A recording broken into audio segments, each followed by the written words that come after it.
The debt collector.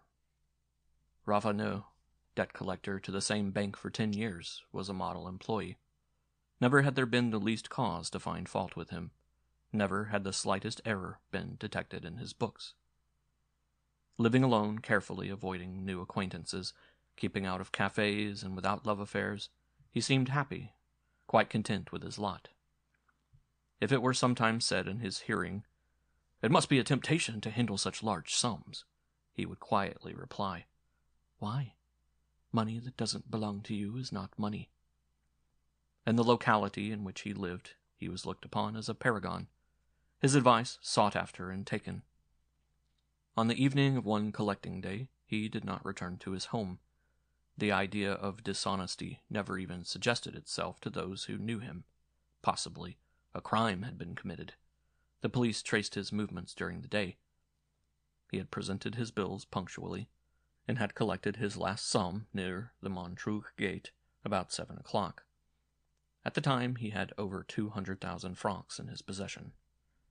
Further than that, all trace of him was lost. They scoured the neighborhood and waste ground that lies near the fortifications. The hovels that are found here and there in the military zone were ransacked, all with no result. As a matter of form, they telegraphed in every direction to every frontier station. But the directors of the bank, as well as the police, had little doubt that he had been lain in wait for, robbed, and thrown into the river. Basing their deductions on certain clues, they were able to state almost positively that the coup had been planned for some time by professional thieves. Only one man in Paris shrugged his shoulders when he read about it in the papers. That man was Ravenel. Just at the time when the keenest sleuth-hounds of the police were losing his scent, he had reached the sign by the Boulevard Exterieur. He had dressed himself under the arch of a bridge in some everyday clothes he had left there the night before, had put the 2,000 francs in his pocket, and, making a bundle of his uniform and satchel, he had dropped the whole, weighted with a large stone, into the river, and unperturbed had returned to Paris. He slept at a hotel, and slept well. In a few hours he had become a consummate thief. Profiting by his start, he might have taken a train across the frontier, but he was too wise to suppose that a few 100 kilometers would put him beyond the reach of the gendarme, and he had no illusions as to the fate that awaited him. He would most assuredly be arrested. Besides, his plan was a very different one. When daylight came, he enclosed the 200,000 francs in an envelope, sealed it with 5 seals, and went to a lawyer. "Monsieur," said he, "this is why I have come to you. In this envelope I have some securities, papers that I want to leave in safety. I am going for a long journey, and I don't know when I shall return. I should like to leave this packet with you. I suppose you have no objection to my doing so?" "None whatever. I'll give you a receipt." He assented, then began to think. A receipt? Where could he put it? To whom entrust it? If he kept it on his person, he would certainly lose his deposit. He hesitated, not having foreseen this complication. Then he said easily, "I am alone in the world, without relations and friends. The journey I intend making is not without danger. I should run the risk of losing the receipt, or it might be destroyed. Would it not be possible for you to take possession of the packet and place it in safety among your documents, and when I return I should merely have to tell you or your successor my name?" "But if I do that—" "State on the receipt that it can only be claimed in this way. At any rate, if there is any risk, it is mine." "Agreed. What is your name?" He replied without hesitation. Duverger. Henri Duverger. When he got back to the street, he breathed a sigh of relief. The first part of his program was over. They could clap the handcuffs on him now. The substance of his theft was beyond reach. He had worked things out with cold deliberation on these lines. On the expiration of his sentence, he would claim the deposit. No one would be able to dispute his right to it. 4 or 5 unpleasant years to be gone through, and he would be a rich man. It was preferable to spending his life trudging from door to door collecting debts. He would go to live in the country. To everyone he would be Monsieur Duverger. He would grow old in peace and contentment, known as an honest, charitable man, for he would spend some of the money on others. He waited 24 hours longer to make sure the numbers of the notes were not known, and, reassured on this point, he gave himself up, a cigarette between his lips. Another man in his place would have invented some story. He preferred to tell the truth, to admit the theft. Why waste time? But at his trial, as when he was first charged, it was impossible to drag from him a word about what he had done with the 200,000 francs. He confined himself to saying, "I don't know. I fell asleep on a bench. In my turn I was robbed." Thanks to his irreproachable past, he was sentenced to only 5 years penal servitude. He heard the sentence without moving a muscle. He was 35. At 40, he would be free and rich. He considered the confinement a small, necessary sacrifice. In the prison where he served his sentence, he was a model for all the others, just as he had been a model employee. He watched the slow days pass without impatience or anxiety, concerned only about his health. At last the day of his discharge came. They gave him back his little stock of personal effects, and he left with but one idea in his mind, that of getting to the lawyer. As he walked along, he imagined the coming scene. He would arrive. He would be ushered into the impressive office. Would the lawyer recognize him? He would look in the glass. Decidedly, he had grown considerably older, and no doubt his face bore traces of his experience. No, certainly the lawyer would not recognize him. It would add to the humor of the situation. "What can I do for you, monsieur?" "I have come for a deposit I made here 5 years ago." "Which deposit? In what name?" "In the name of Monsieur." Ravenel stopped suddenly, murmuring, "How extraordinary. I can't remember the name I gave." He racked his brains. A blank. He sat down on a bench, and, feeling that he was growing unnerved, reasoned with himself. Come, be calm. Monsieur, it began with which letter?" For an hour he sat lost in thought, straining his memory, groping after something that might suggest a clue. A waste of time. The name danced in front of him. Round about him he saw the letters jump, the syllables vanish. Every second he felt that he had it, that it was before his eyes, on his lips. No. At first this only worried him. Then it became a sharp irritation that cut into him with a pain that was almost physical. Hot waves ran up and down his back. His muscles contracted. He found it impossible to sit still. His hands began to twitch. He bit his dry lips. He was divided between an impulse to weep and to fight. But the more he focused his attention, the further the name seemed to recede. He struck the ground with his foot, rose, and said aloud, "What's the good of worrying? It only makes things worse. If I leave off thinking about it, it will come of itself." But an obsession cannot be shaken off in this way.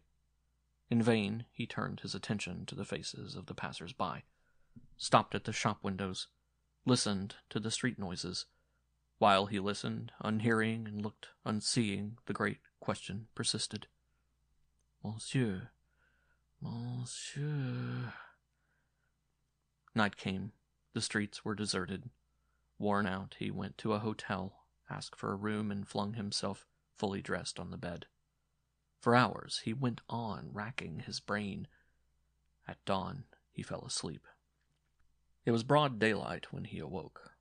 He stretched himself luxuriously, his mind at ease, but in a flash the obsession gripped him again. Monsieur. A new sensation began to dominate his anguish of mind. Fear. Fear that he might never remember the name. Never! He got up, went out, walked for hours at random, loitering about the office of the lawyer. For a second time the night fell. He clutched his head in his hands and groaned, "I shall go mad." A terrible idea had now taken possession of his mind. He had 200,000 francs in notes. 100,000 francs, acquired by dishonesty, of course, but his, and they were out of his reach. To get them he had undergone 5 years in prison, and now he could not touch them.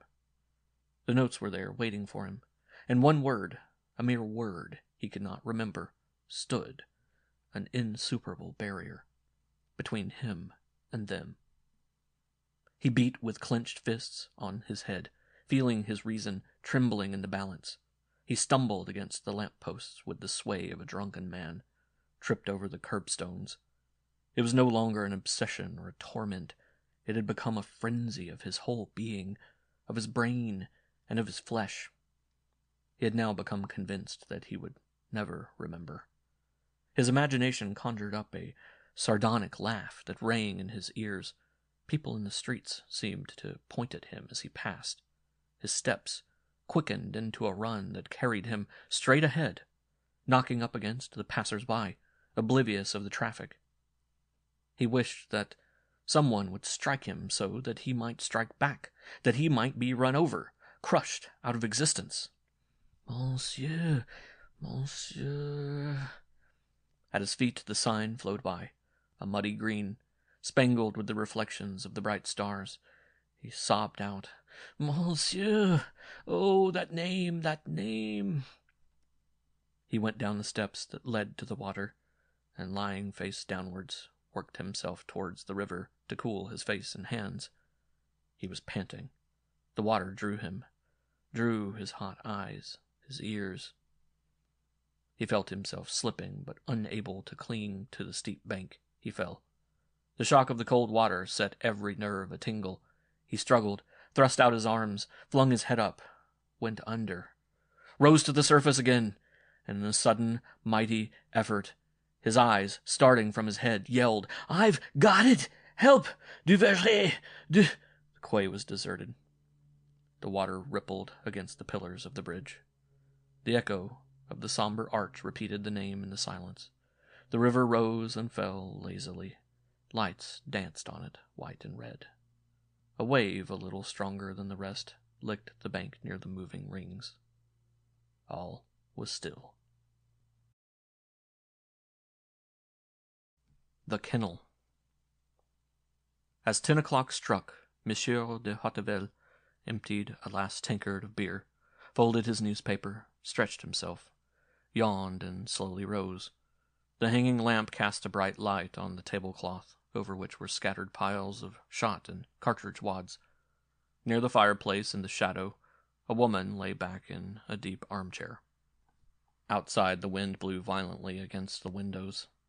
The rain beat noisily on the glass, and from time to time deep bayings came from the kennel where the hounds had struggled and strained since morning. There were 40 of them, big mastiffs with ugly fangs, stiff-haired griffins of Vendée, that flung themselves with ferocity on the wild boar on hunting days. During the night their sullen bayings disturbed the countryside, evoking response from all the dogs in the neighborhood. Monsieur de Hauteville lifted a curtain and looked out into the darkness of the park. The wet branches shone like steel blades. The autumn leaves were blown about like whirligigs and flattened against the walls. He grumbled. Dirty weather. He walked a few steps, his hands in his pockets, stopped before the fireplace, and with a kick broke a half-consumed log. Red embers fell on the ashes. A flame rose, straight and pointed. Madame de Hauteville did not move. The light of the fire played on her face, touching her hair with gold, throwing up a rosy glow on her pale cheeks, and dancing about her, cast fugitive shadows on her forehead, her eyelids, her lips. The hounds, quiet for a moment, began to growl again, and their bayings, the roaring of the wind and the hiss of the rain on the trees made the quiet room seem warmer. The presence of the silent woman more intimate. Subconsciously this influenced Monsieur de Hauteville. Desires, stimulated by those of the beasts and the warmth of the room, crept through his veins. He touched his wife's shoulders. "It is 10 o'clock. Are you going to bed?" She said yes, and left her chair, as if regretfully. "Would you like me to come with you?" "No, thank you." Frowning, he bowed. "As you like." His shoulders against the mantel shelf, his legs apart, he watched her go. She walked with a graceful, undulating movement, the train of her dress moving on the carpet like a little flat wave. A surge of anger stiffened his muscles. In this chateau, where he had her all to himself, he had in bygone days imagined a wife who would like living in seclusion with him, attentive to his wishes, smiling acquiescence to all his desires. She would welcome him with gay words when he came back from a day's hunting, his hands blue with cold, his strong body tired, bringing with him the freshness of the fields and moors, the smell of horses, of game, and of hounds. Would lift eager lips to meet his own. Then, after the long ride in the wind, the rain, the snow, after the intoxication of the crisp air, the heavy walking in the furrows or the gallop under branches that almost caught his beard, there would have been long nights of love, orgies of caresses of which the thrill would be mutual. The difference between the dream and the reality. When the door had shut and the sound of steps died away in the corridor, he went to his room, lay down, took a book, and tried to read. The rain hissed louder than ever. The wind roared in the chimney. Out in the park, branches were snapping from the trees. The hounds bayed without ceasing. Their howlings sounded through the creaking of the trees, dominating the roar of the storm. The door of the kennel strained under their weight. He opened the window and shouted, "Down!" For some seconds they were quiet. He waited. The wind that drove the rain on his face refreshed him. The barkings began again. He banged his fist against the shutter, threatening, "Quiet, you devils!" There was a singing in his ears, a whistling, a ringing. A desire to strike, to ransack, to feel flesh quiver under his fists took possession of him. He roared, "Wait a moment!" slammed the window, seized a whip, and went out. He strode along the corridors with no thought of the sleeping house till he got near his wife's room, when he walked slowly and quietly, fearing to disturb her sleep. But a ray of light from under her door caught his lowered eyes, and there was a sound of hurried footsteps that the carpet did not deaden. He listened. The noise ceased. The light went out. He stood motionless, and suddenly, impelled by a suspicion, he called softly, "Marie-Therese?" No reply. He called louder. Curiosity, a doubt that he dared not formulate, held him breathless. He gave 2 sharp little taps on the door. A voice inside asked, "Who is there?" "I. Open the door." A whiff of warm air laden with various perfumes and a suspicion of other odors passed over his face. The voice asked, "What is it?" He walked in without replying. He felt his wife standing close in front of him. Her breath was on him. The lace of her dress touched his chest. He felt in his pocket for matches. Not finding any, he ordered, "Light the lamp." She obeyed, and as his eyes ran over the room, he saw the curtains drawn closely, a shawl on the carpet, the open bed, white and very large, and in a corner near the fireplace, a man lying across a long rest chair, his collar unfastened, his head drooping, his arms hanging loosely, his eyes shut. He gripped his wife's wrist. "Ah, you filth! Then this is why you turn your back on me." She did not shrink from him, did not move. No shadow of fear passed over her pallid face. She only raised her head, murmuring, "You are hurting me." He let her go, and bending over the inert body, his fist raised, cried, "A lover in my wife's bedroom! And what a lover! A friend, almost a son! Whore!" She interrupted him. "He is not my lover." He burst into a laugh. You expect me to believe that?" He seized the collar of the recumbent man and lifted him up towards him. But when he saw the livid face, the half-opened mouth showing the teeth and gums, when he felt the strange chill of the flesh that touched his hands, he started and let go. The body fell back heavily on the cushions. The forehead, beating twice against a chair. His fury turned upon his wife. "What have you to say? Explain!" "It is very simple," she said. "I was just going to bed when I heard the sound of footsteps in the corridor, uncertain steps, faltering, and a voice begging, 'Open the door, open the door.' I thought you might be ill. I opened the door. Then he came, or rather, fell into the room. I knew he was subject to heart attacks. I laid him there. I was just going to bring you when you knocked.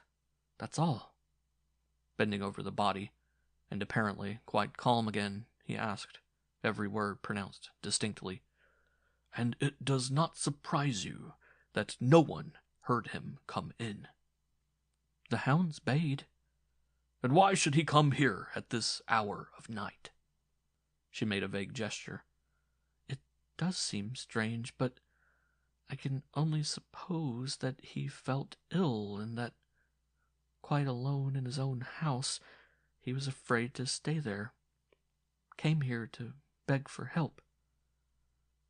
In any case, when he is better, as soon as he is able to speak, he will be able to explain."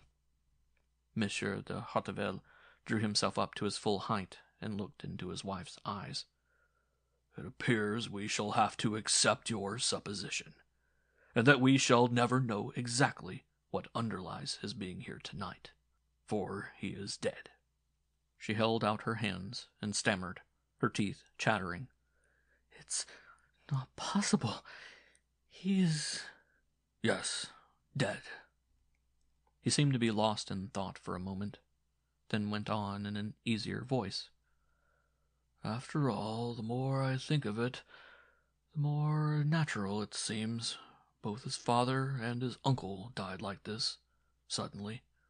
Heart disease is hereditary in his family.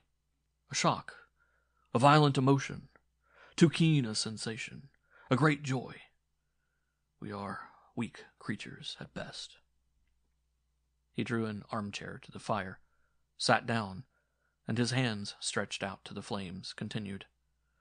"But however simple and natural the event in itself may be, nothing can alter the fact that a man has died in your bedroom during the night. Is that not so?" She hid her face in her hands and made no reply. "And if your explanation satisfies me, I am not able to make others accept it. The servants will have their own ideas, will talk. That will be dishonor for you, for me, for my family. That is not possible. We must find a way out of it. And I have already found it. With the exception of you and me, no one knows. No one will ever know what has happened in this room. No one saw him come in. Take the lamp and come with me." He seized the body in his arms and ordered, "Walk on first." She hesitated as they went out the door. "What are you going to do?" "Leave it to me. Go on." Slowly and very quietly they went towards the staircase, she holding high the lamp, its light flickering on the walls, he carefully placing his feet on stair after stair. When they got to the door that led to the garden, he said, "Open it without a sound." A gust of wind made the light flare up. Beaten on by the rain, the glass burst and fell in pieces on the threshold. She placed the extinguished lamp on the soil. They went into the park. The gravel crunched under their steps and the rain beat upon them. He asked, "Can you see the walk?" "Yes." "Then come close to me. Hold the legs. The body is heavy." They went forward in silence. Monsieur de Harteville stopped near a low door, saying, "Feel in my right-hand pocket. There is a key there. That's it. Give it to me. Now let the legs go. It is as dark as a grave. Feel about till you find the keyhole. Have you got it? Turn." Excited by the noise, the hounds began to bay. Madame de Harteville started back. "You are frightened? Nonsense. Another turn. That's it. Stand out of the way." With a thrust from his knee, he pushed open the door. Believing themselves free, the hounds bounded against his legs, pushing them back with a kick. Suddenly, with one great effort, he raised the body above his head, balanced it there a moment, flung it into the kennel, and shut the door violently behind him. Baying at full voice, the beasts fell on their prey. A frightful death rattle, "Help!" pierced their clamor. A terrible cry, superhuman. It was followed by violent growlings. An unspeakable horror took possession of Madame de Harteville. A quick flash of understanding dominated her fear, and her eyes wild, she flung herself on her husband, digging her nails in his face as she shrieked, "Fiend! He wasn't dead!" Monsieur de Harteville pushed her off with the back of his hand, and standing straight up before her, jeered, "Did you think he was?"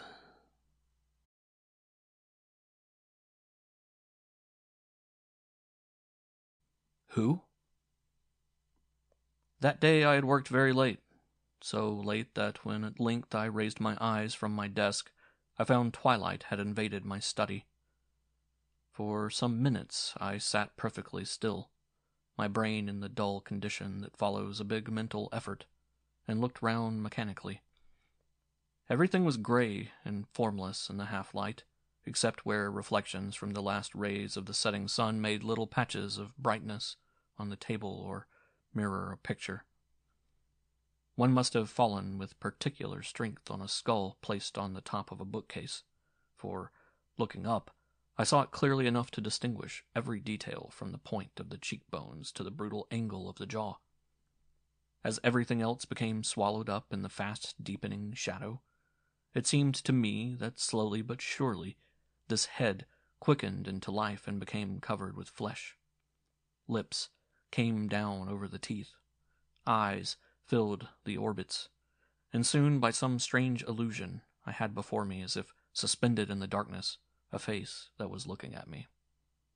It was watching me fixedly, the mouth set in a mocking smile. It was not one of those vague floating images one sees in hallucinations.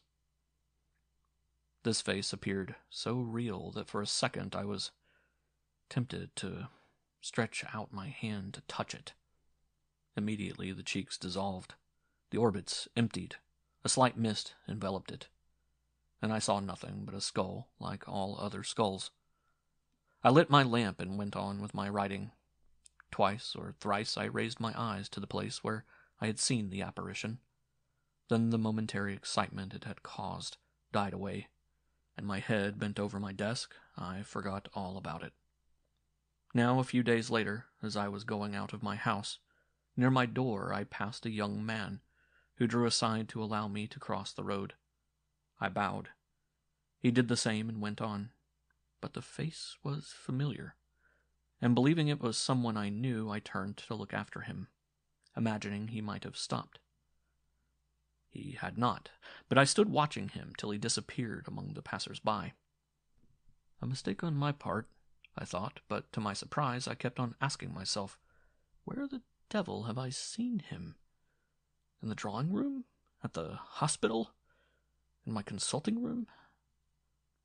No, I concluded that he must resemble someone else, and dismissed him from my thoughts, or tried to, for in spite of myself I continued to endeavor to place him.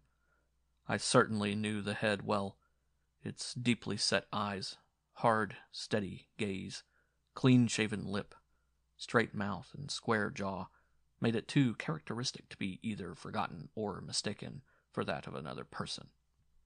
Where on earth had I seen it? During the whole evening it obsessed me, coming between me and what I looked at, giving me that feeling of irritation caused by not being able to remember a name or some melody that haunts you. And this persisted for a long time, for weeks. One day I saw my unknown again in the street. As I approached, I almost stared at him. On his part, he looked at me with the same frigid expression, with the cold look I knew so well. But he betrayed no sign of knowing me, did not hesitate a second, and avoided me by turning sharply to the right. My conclusion was the inevitable one. If I really knew him, he must also know me, and meeting me face to face for the second time would have shown it by a glance or movement as if to stop. There had been nothing of this. I was therefore the victim of an illusion, and I forgot all about him.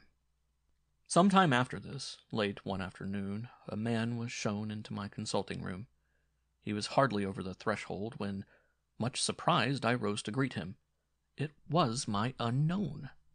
And once again the likeness that had so obsessed me was so striking that mechanically I walked towards him with outstretched hand as to an acquaintance.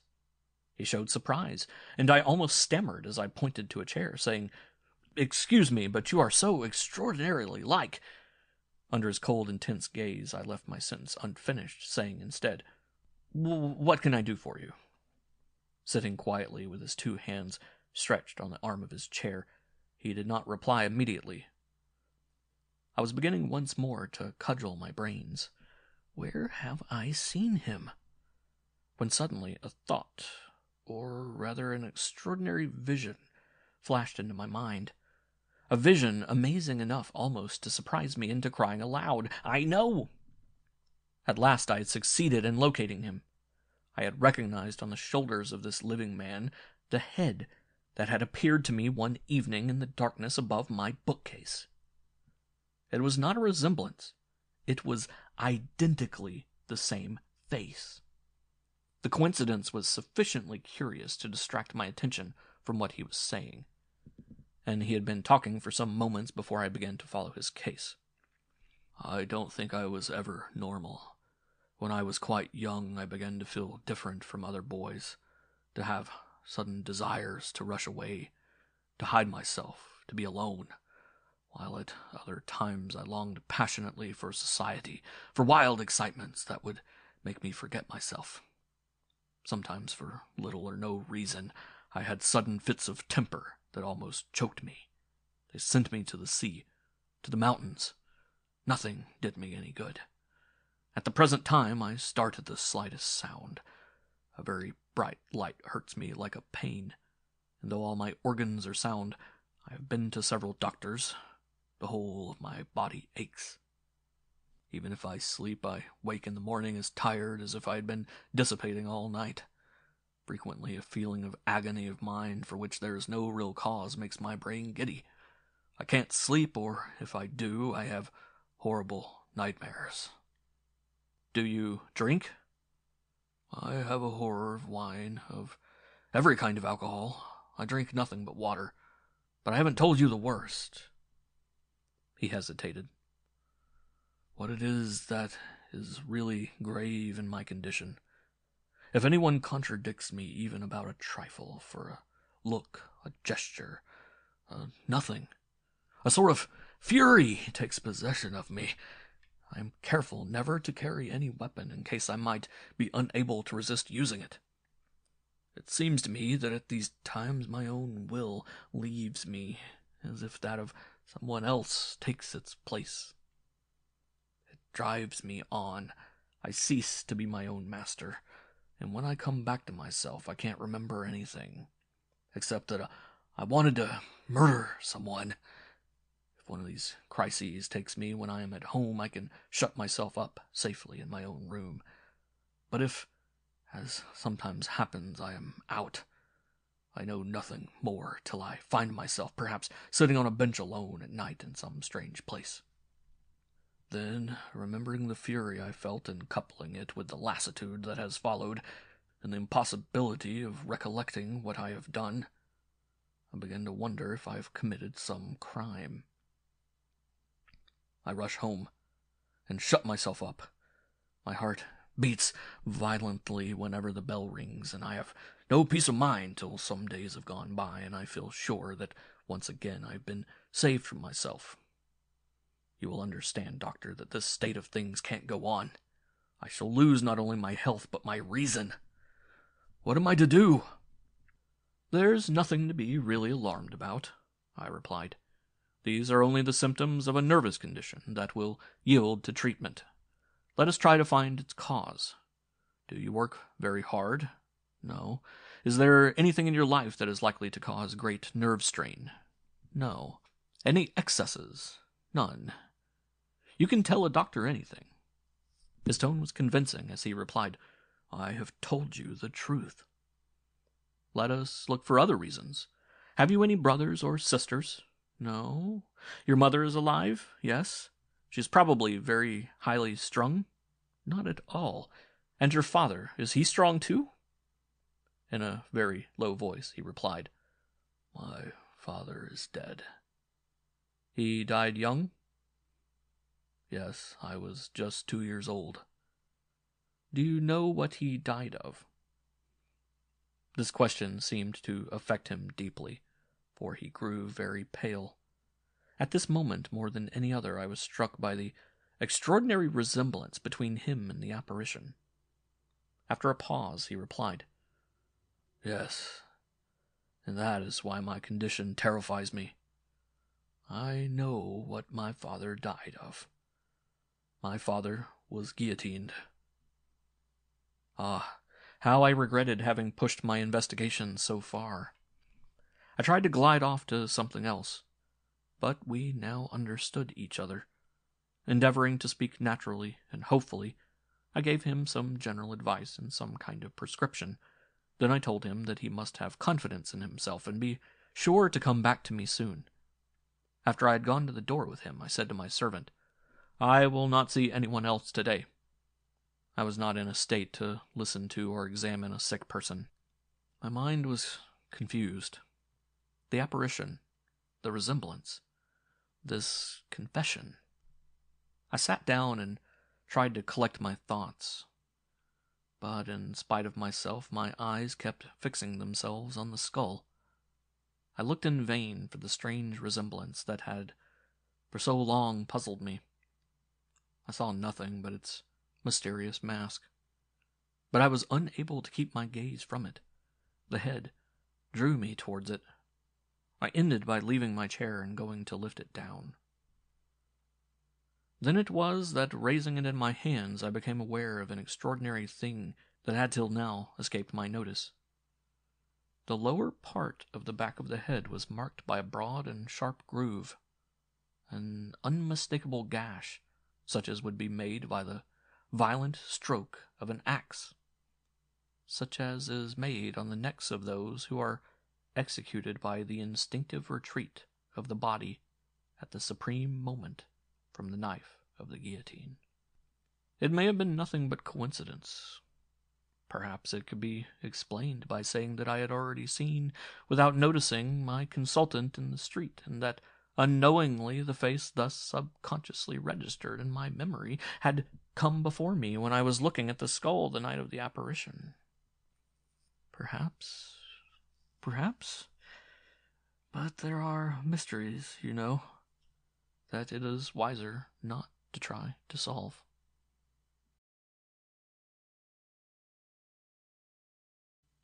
Illusion. Blue with cold, clutching at the bottom of his pockets the few pence he had earned that morning by opening and shutting the doors of cabs, his head bent towards his shoulder in an attempt to get some shelter from the biting wind, the beggar moved among the hurrying crowd, too wary to accost, too benumbed to risk holding out a bare hand. Blown sideways in powdery flakes, the snow caught in his beard or melted on his neck. He did not notice it, for he was lost in a dream. "If I were rich, just for an hour, I'd have a carriage." He stopped, thought a moment, shook his head, and asked himself, "And what else?" Visions of various kinds of luxury passed through his mind, but every time he formulated a wish, he shrugged his shoulders. "No, that's not it. Is it then so difficult to get just 1 minute of real happiness?" As he trudged along in this way, he saw another beggar who was shivering under the protected doorway of a house, his features drawn, his hand outstretched, his voice so weak it was lost in the noises of the street as he droned, "Help, if you please. Please help me." Close by him sat a dog, a poor, bedraggled cur that trembled as it barked, feebly trying to wag its tail. He stopped. At the sight of this other brother in affliction, the dog yelped a little louder, rubbing its nose against him. He looked with attention at the beggar, at his rags, his gaping shoes, his poor hands blue with cold, at the set, livid face with closed eyes, at the gray placard on his breast which bore the one word, blind. Feeling that a man had stopped before him, the blind man took up his plaintive cry. "Help, monsieur! Pity the poor blind!" The beggar stood motionless. The passers-by quickened their steps, turning their heads away. A woman loaded with furs and followed by a servant in livery who held an umbrella over her came out of the door of the house, and walking quickly on the tips of her toes as she protected her mouth with her muff, was swallowed up in her carriage. The blind man kept on murmuring his monotonous appeal. "Help! Please spare me a copper!" But no one paid any attention to him. After a time the beggar took some coppers from his pocket and held them out. Seeing the action, the dog barked with pleasure. The blind man closed his trembling fingers on the halfpence and said, "Thank you, monsieur. May God reward you." Hearing himself addressed as monsieur, the beggar was on the point of replying, "I'm not monsieur, mate. I'm just another poor devil, as miserable as yourself." But he restrained himself, and knowing only too well how the poor are spoken to, answered, "It is very little, my poor fellow." "You are very kind, monsieur. It is so cold, and you must have taken your hands out of your pockets for me. It is bad weather for the infirm, if people only knew." A great pity welled up in the heart of the beggar as he muttered, I know. Then, forgetting his own poverty in the face of this greater affliction, he asked, "Were you born blind?"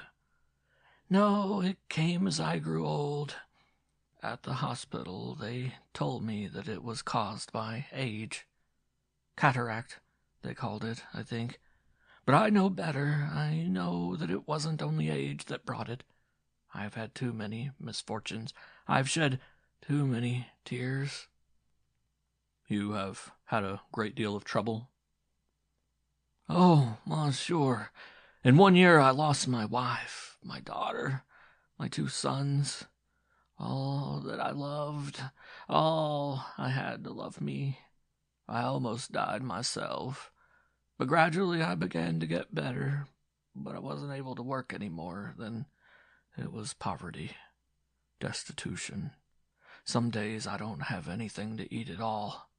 I've had nothing since yesterday but a crust of bread, and I gave half to my dog. With the money you gave me, I shall get some more for tonight and tomorrow." As he listened, the beggar turned over the coppers in his pocket.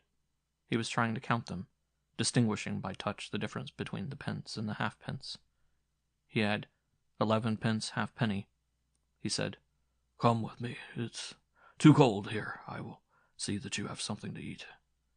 The blind man reddened with pleasure, stammering, "Oh, monsieur, you're too kind." "Come."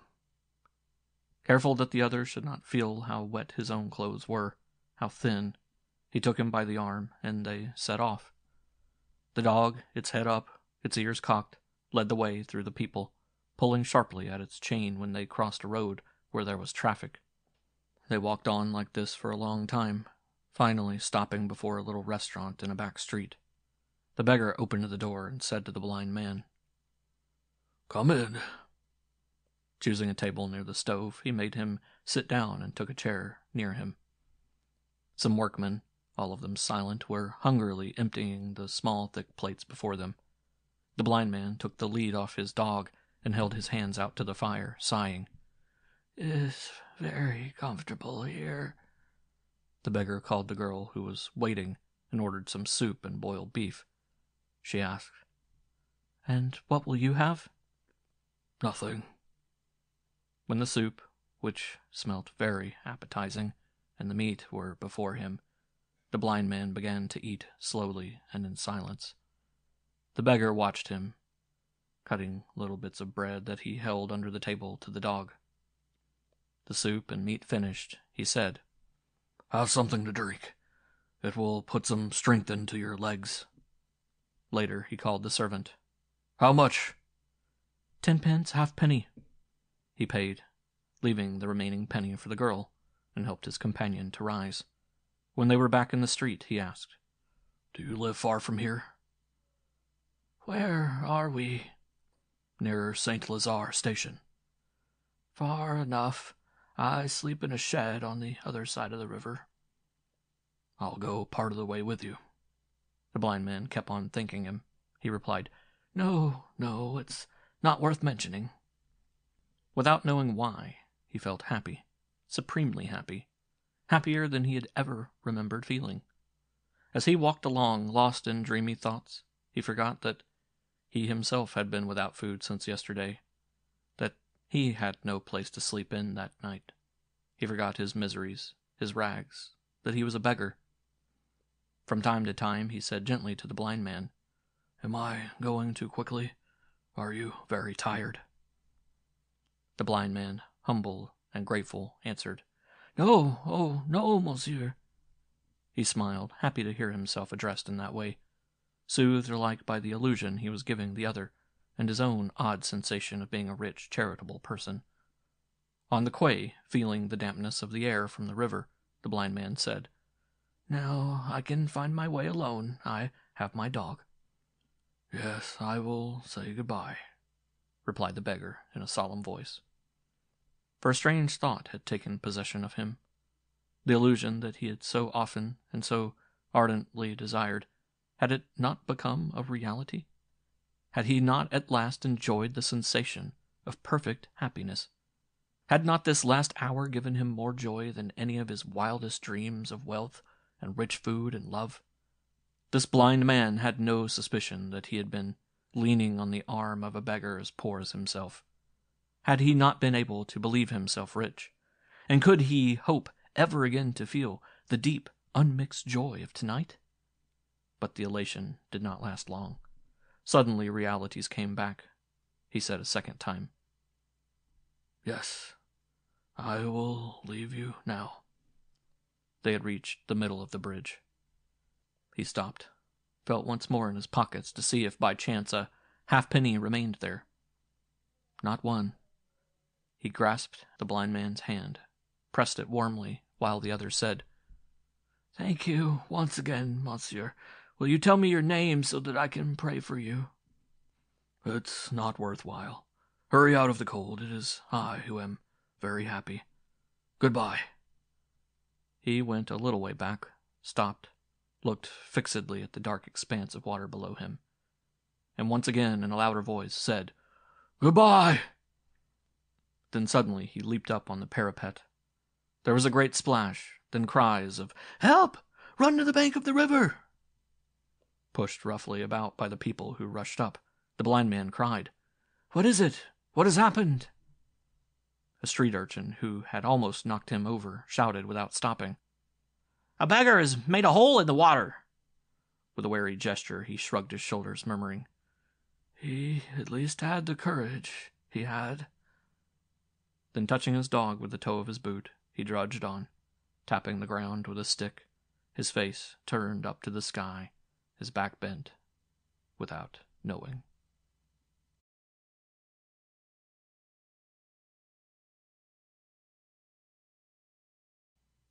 In the light of the red lamp.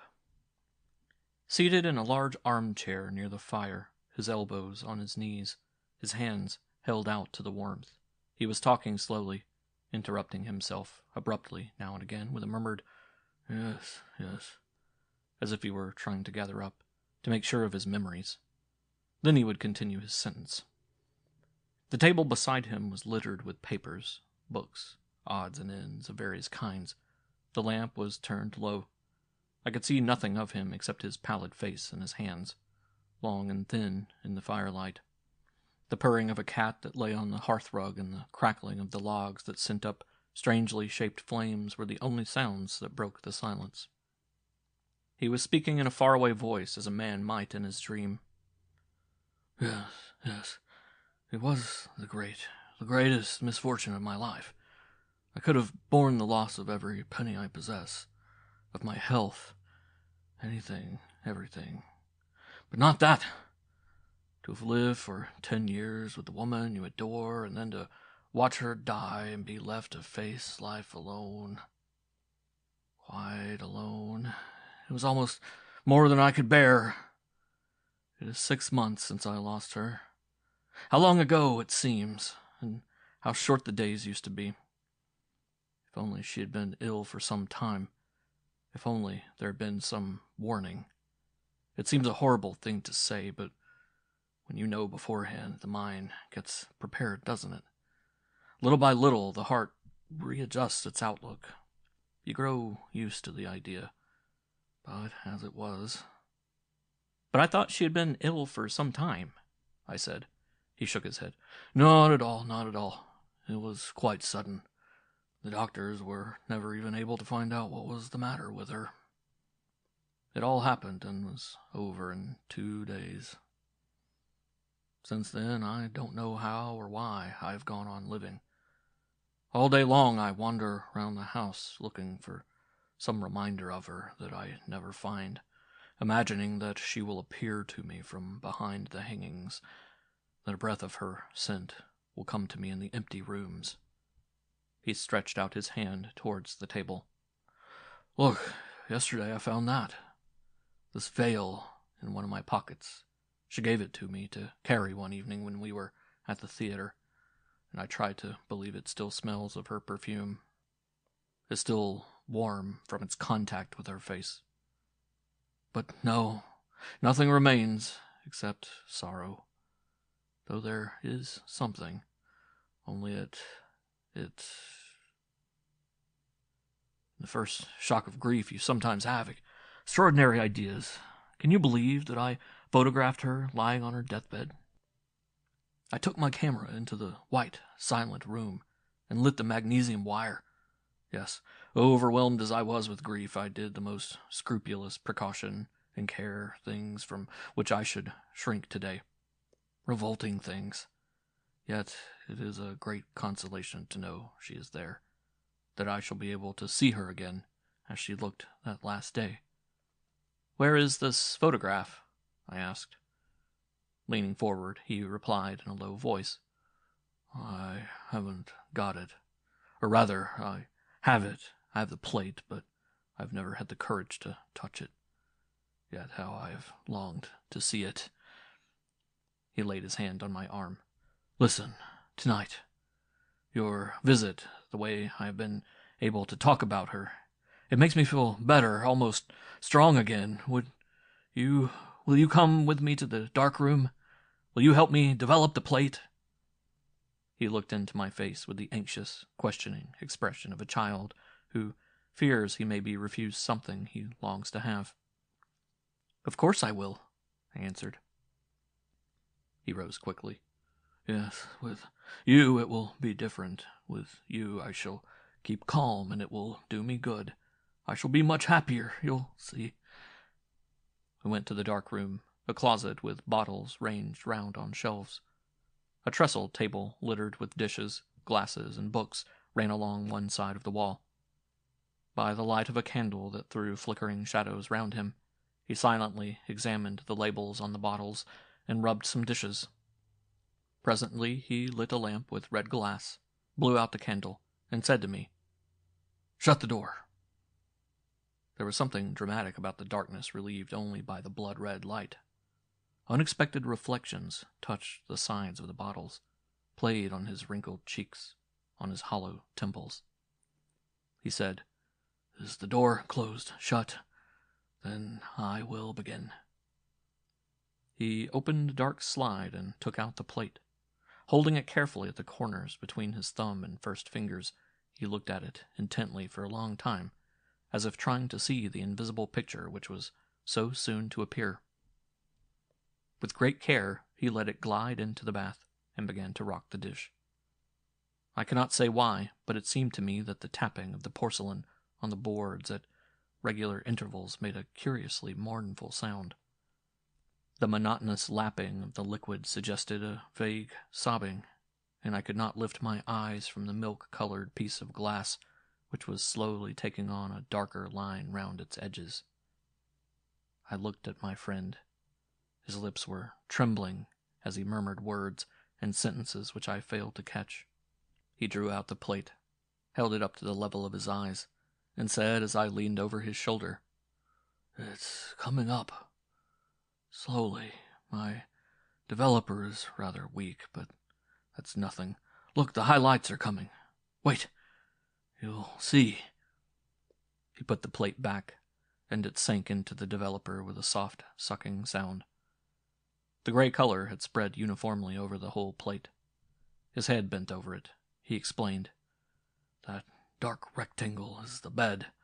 Up above, that square," he pointed it out with a motion of his chin, "is the pillow. And in the middle, that lighter part with the pale streak outlined on the background, that is... Look, there's the crucifix I put between her fingers.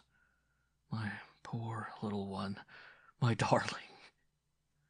His voice was hoarse with emotion. The tears were running down his cheeks as his chest rose and fell. "The details are coming up," he said presently, trying to control himself.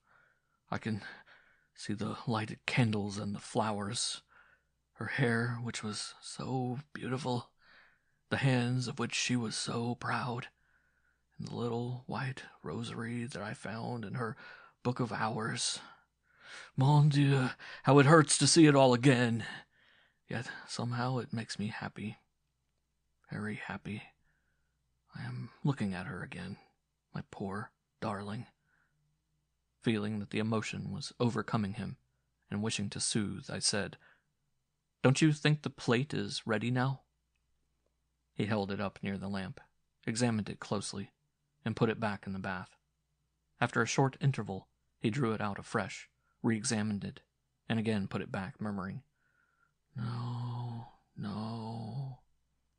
Something in the tone of his voice and the abruptness of his gesture struck me, but I had no time to think, for he at once began to speak again. "There are still some details to come up. It's rather long, but as I told you, my developer is weak, so they only come up one by one." He counted. 1, 2, 3, 4, 5. This time it will do. If I force it, I shall spoil it. He took out the plate, waved it vertically up and down, dipped it in clean water, and held it towards me. "Look!" But as I was stretching out my hand, he started and bent forward, holding the plate up to the lamp, and his face, lit up by the light, had suddenly become so ghastly that I cried, "What is it? What's the matter?" His eyes were fixed in a wide, terrified stare. His lips were drawn back and showed teeth that were chattering. I could hear his heart beating in a way that made his whole body rock backwards and forwards. I put my hand on his shoulder, and, unable to imagine what could possibly cause such terrible anguish, I cried for a second time, "But what is it? Tell me, what's the matter?" He turned his face to me, so drawn it no longer seemed human. And as his bloodshot eyes looked into mine, he seized me by my wrist, with a grip that sent his nails into my flesh. Thrice he opened his mouth, trying to speak. Then, brandishing the plate above his head, he shrieked into the crimson-lit darkness, "The matter! The matter! I have murdered her! She wasn't dead! The eyes have moved!"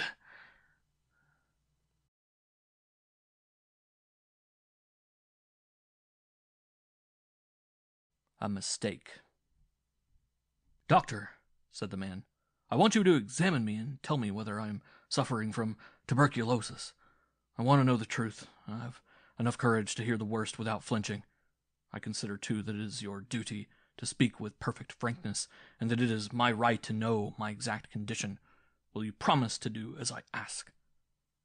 The doctor hesitated, pushed back his armchair, leaned against the chimney-piece beneath which burned a large fire of logs, and replied, "I give you my word.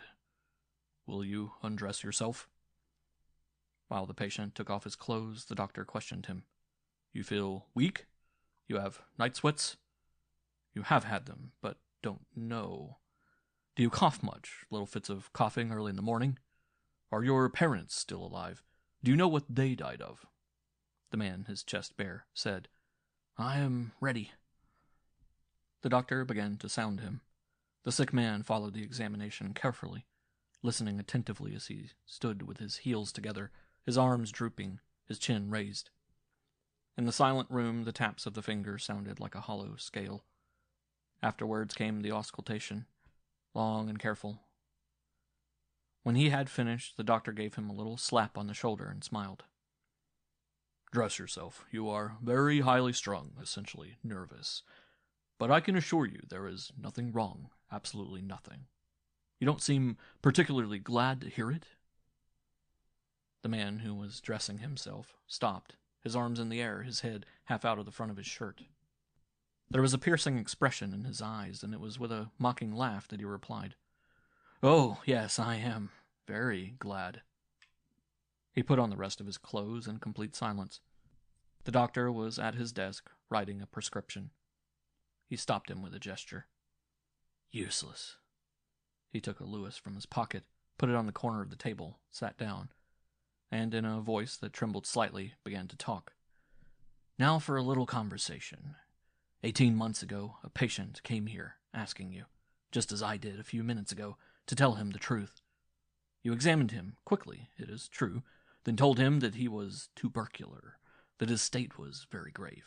Oh, don't protest, don't defend yourself, I am certain of all I say, and that he must never marry, much less have children. I don't remember, murmured the doctor, but it is possible. I have so many consultants, but I can't quite see what you are leading up to. To this, that I was that consultant. I lied to you when I said I was unmarried. I was married, and the father of children. When the door shut behind me, you never gave me another thought. I was only a negligible unit among the thousands of unhappy creatures who die every year of consumption. But for me, your diagnosis had awful consequences.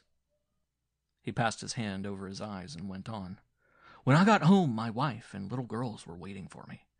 It was winter, but indoors it was the essence of comfort. A big fire blazed on the hearth. Warmth, sweetness, happiness, all were there. Till that day I had loved the hour of return, the rest with my dear ones grouped round me. I loved my wife's embraces, the kisses of my children, and all day long I looked forward to the moment when I should be free to forget with them the worries of business and all my troubles. When my wife held her lips up to me that evening, I drew back, and I pushed away my little girls when they ran to me. The seed you had sown in my mind was beginning to grow. We sat down to dinner. During the meal I tried to hide my preoccupation, but I was sad, heartbroken, thinking of the beloved beings I should soon have to leave, of my home deprived of its support, of the children who would grow up fatherless. To others who know themselves condemned, there remains the consolation of being able to press to their hearts those they must leave behind. They face the hereafter filled with the happiness such compensation means. But I, a permanent danger to everyone I went near, I carried death in me. Still alive, I was cut off from the number of the living. I had no longer any right to the joys of other men. When bedtime came, my children clustered round me, as they did every evening. I pushed them away. My mouth, my horrible mouth, must never go near theirs again. Presently I went to bed. Slowly all became quiet in the house and the streets. I put out my lamp and lay awake near my wife, whose quiet breathing I could hear. The interminable hours of a sleepless night dragged by. I pressed my hands on my chest, trying to discover with my fingers the weak spots in my lungs.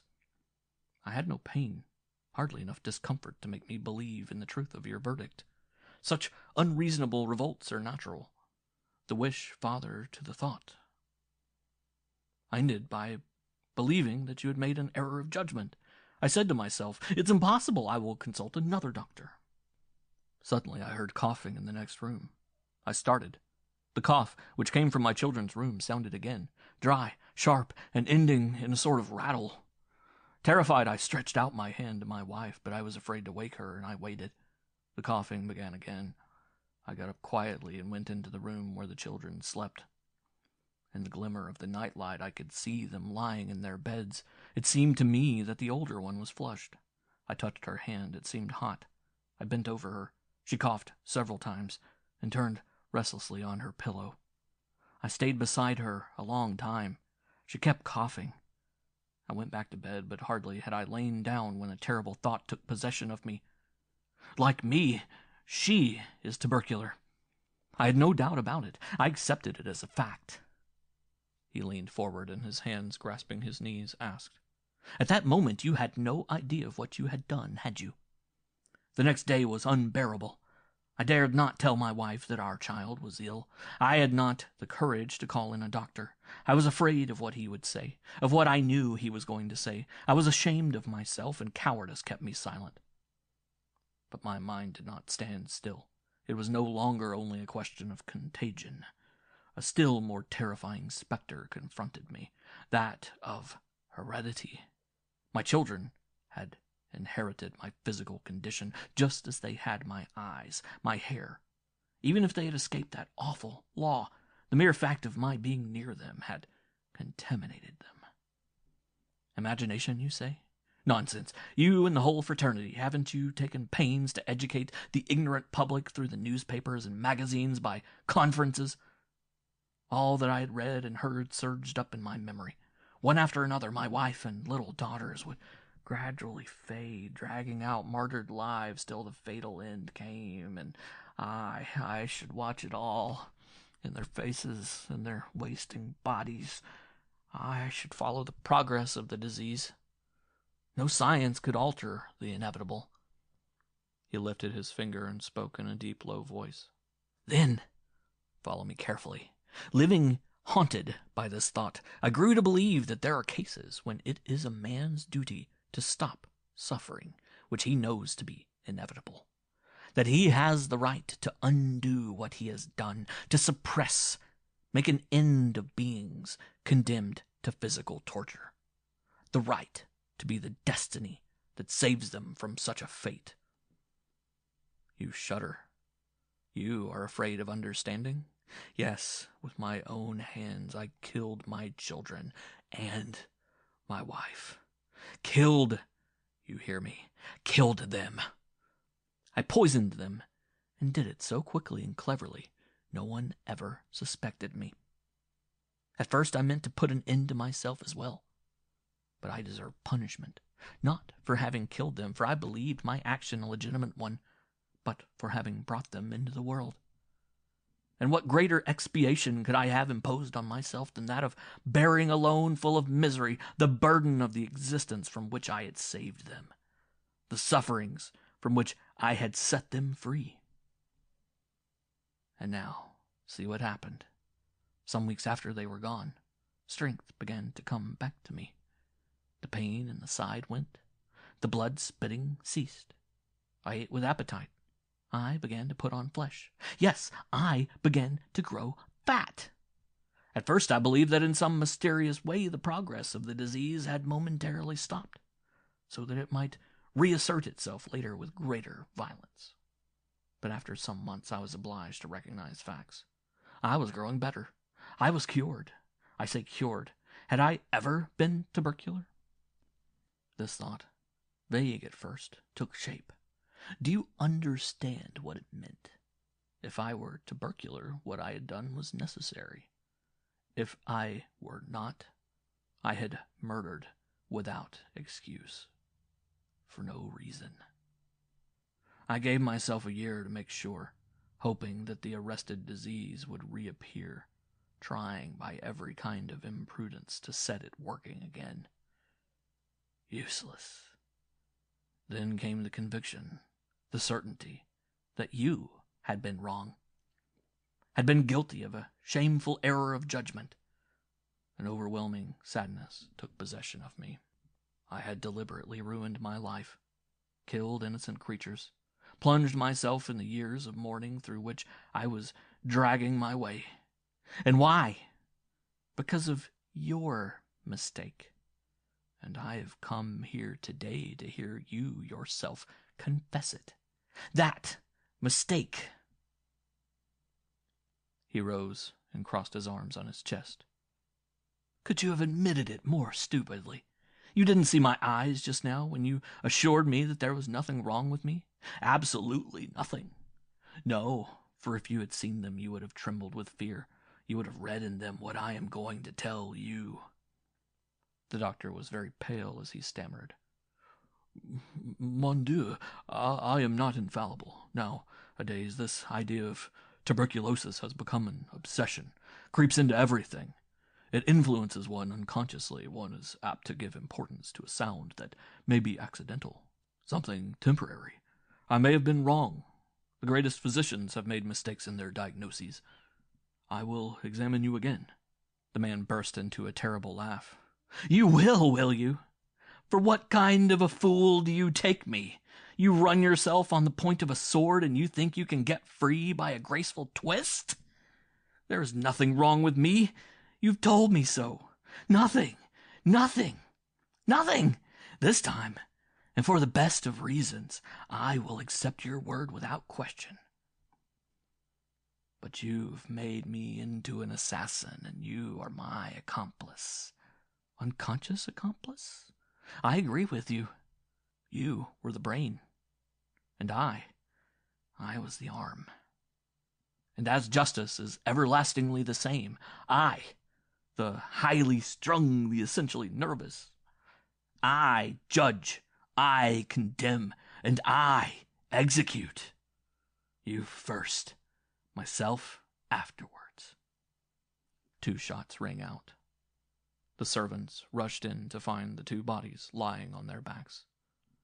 Some brain and blood had splashed on the table and made a crimson mark on an unfinished prescription that ran bromide 15 grams, distilled water.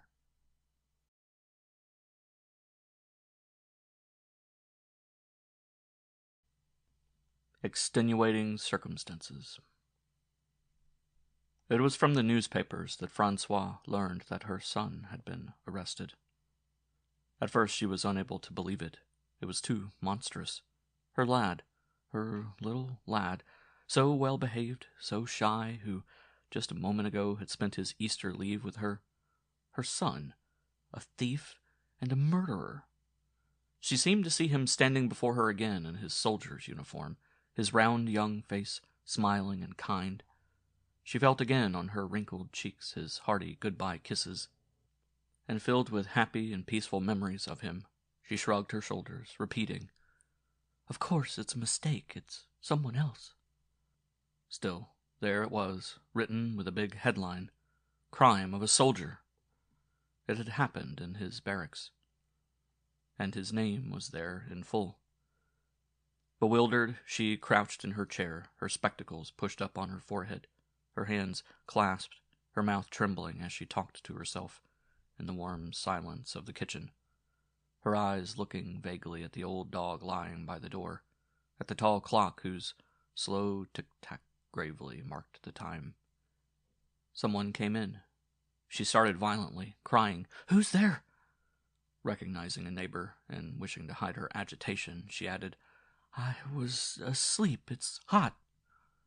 Habitually reserved and silent, today she went on talking, asking questions and making replies, fearing that she herself might be questioned. As she uttered her disjointed sentences, her one thought was, "Does she know?" Unable at last to think of anything else to say, she relapsed into silence. With an odd expression, the neighbor said, "Is it long since you had news of your son?" "No, this morning." She did not say how, but as she spoke there came to her an overwhelming desire to be reassured, to be comforted, to hear a voice echo her indignant, "It's a mistake. It's not my lad. How could it be?" She held out the paper and trying to speak easily. "Have you seen this? Queer, isn't it?" Her throat dry, the tears welling up in her eyes, she added, "I was so stupid. When I saw it first, it gave me quite a turn. What a fool." The neighbor still remained silent. She repeated, "But it's strange, isn't it? It's strange." "Yes, it's odd there should be two of the same name in the same regiment." With a great sigh of relief, the old woman cried, "That's just what I say. That's it. There are two of them. It's not mine." "I don't know anything about that," answered the woman. "I'm only asking you. It's to be hoped there are, because if it's your lad, they're saying it was him that robbed the copper. Yes, the 300 francs that were stolen when he was home at Easter." The mother drew herself up stiffly, white as death, her fists clenched. "How dare they? He never did it. Never, never. Aren't you ashamed of yourself? What have we done to you that you put everything on us? My poor lad. Oh, but you shall all see." And without shutting the door behind her, without even putting on her sabots, she hurried, almost running, to the railway station. She arrived at the town just as it was striking 7. In the train, instead of diminishing, her fears had grown. She was no longer saying, "It is impossible," but, "Suppose it is true." The journey had seemed endless, with the villages and fields rushing past her, the telegraph poles rising and falling giddily like a swing. When the train stopped, she began to tremble, almost feeling that the moment to know the truth had come too quickly. She was murmuring paters and aves, adding her own supplications to the prayers that came mechanically to her lips. "Oh, kind Virgin, you could never have let such a thing happen, could you? The beautiful prayers I shall say to you presently." Behind the iron gate, the courtyard of the barracks stretched white in front of the square buildings. Soldiers were sitting on the steps, chatting in the evening calm. Her boy had taught her the different ranks. She stopped, saying timidly, "Excuse me, Monsieur le Sergeant. I want to ask you something. I want to know." She hesitated, not daring to show her fear. "It's this. It's about my son, Jules Michon, of the 3rd Compagnie. I want to know if I can see him." She tried to smile. "I am his mother. His mother. No, but why? Where is he? Is he ill? Then why can't I? Yes, I know. No, I don't know. He has been arrested. At the police station? No, in prison, you say. He is to be tried by court-martial?" She hid her face in her hands. Holy Virgin, it was true then. Holy Virgin. Staggering, she turned away. At the military prison, she learned that her son was in solitary confinement, and the word solitary increased her terror. She imagined him alone, forever shut away from everyone, fastened in. They told her to go and see a lawyer. From him, she learned the exact state of affairs. There was no possible doubt about it. Her boy had killed someone to rob him. They had found the money, nearly 600 francs, in his mattress. He had confessed. After much weeping and useless begging to be allowed to see him, she went back to the village. Everyone knew. Shrinking from what they might say to her, dreading their looks, she did not go home till midnight. Like a poor animal who fears blows and hides itself, she dared no longer go out, keeping her shutters closed, trembling as she lifted the paper that was pushed under her door every morning. From it she learned not only all the details of the crime, but that her son was accused of something else. All the evidence seemed to prove that it really was he who had robbed the cooper. But that... Never! She would swear it was not true. But eventually she began to have doubts about even that. At the end of a month, she went back to the lawyer. She no longer asked to see her son. Not, great God, that she had ceased to love him. She was ashamed. "What will they do with him, monsieur? You won't let them take him from me?" "My poor woman, I'm very much afraid they will. If only I could find some extenuating circumstance." "What's that? A circumstance? What does it mean?" It means something that will lessen the crime in the eyes of the judge. Here's an example. A man steals. If it can be proved that he did it because he was in great poverty, because his children were starving, that would be an extenuating circumstance. In his case, there's nothing of the kind. It's not even his first offense. That other robbery, he denies it, but, well, I will do everything that can possibly be done. Francoise went home warier and more heartbroken than ever, her mind tortured by those new words. Extenuating circumstances. How, where, could she find some excuse that would move the judge to clemency? There was none. She could see nothing but the crime. Nothing could lessen its horror. The day of the trial came. She set out again, the last step in the ascent of her Calvary. In the train she prayed, invoking all the saints, while through her empty brain there resounded the words so often repeated, extenuating circumstances, extenuating circumstances. She waited in the dark, gloomy room with the witnesses who lowered their voices because of her presence. When her turn came, she walked into the box with faltering steps, her eyelids blinking in the clear light, and in a moment her eyes were on her boy, who bowed his head over a handkerchief with big blue squares and burst into short, sharp sobs. She drew herself up stiffly and faced the judge. She herself had asked to go into the witness box. Standing there, she wondered vaguely why she had insisted. She knew nothing at all about it. She had nothing to say. Why was she there? For no reason at all except that she was his mother. Was it not she who had borne him, nursed him, caressed him, brought him up? Was he not hers, her very own? But no, not now. Today he did not belong to her. To all the questions she replied by signs or unintelligible words. There was dense silence in the court. An infinite pity went out towards the old, black-robed peasant woman, bowed by sorrow. "He is your only child?" said the judge. "Yes, monsieur." "Did you have anything to complain of when he lived with you?" "Oh, no, monsieur." "Had he any bad companions?" "Never. His father, who was liked and respected by everyone, would not have allowed it. Neither would I. We were very highly thought of." We know. Then, turning to the prisoner, "You knew it too, and that is why, screening yourself behind the good reputation of your parents, you took advantage of your stay with your mother to commit robbery. How could anyone suspect the son of such honest people? Others may be able to say, I am not wholly responsible. I lived with people who set me a bad example. You have no such excuse." At this, the old woman seemed to make a violent effort. A strange light shone under the tear-swollen lids of her small eyes, and her head bowed. Without a gesture, in a voice that was almost steady, she spoke. "Forgive me, monsieur. I see I must tell you the truth. My poor lad is guilty of much, very guilty, but he is not the only one. I told you just now I had nothing to reproach myself with.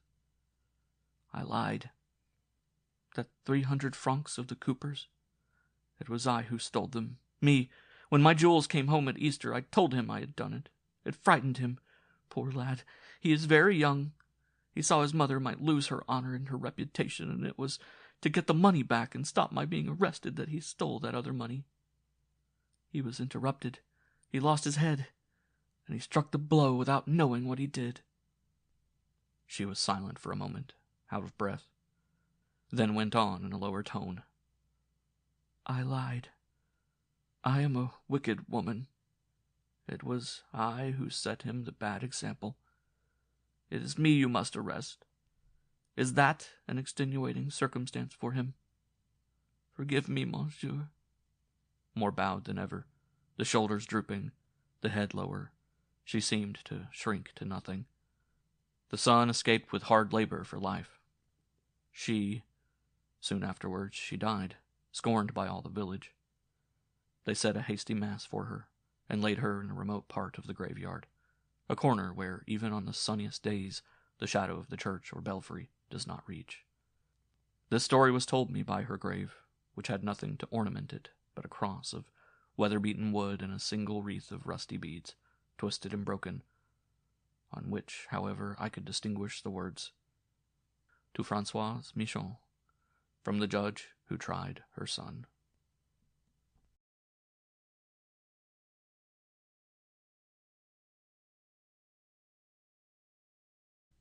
The Confession. I stood still for a moment before the open door, hesitating, and it was only when the old woman who had been sent to bring me said for the second time, "It is here," that I went in.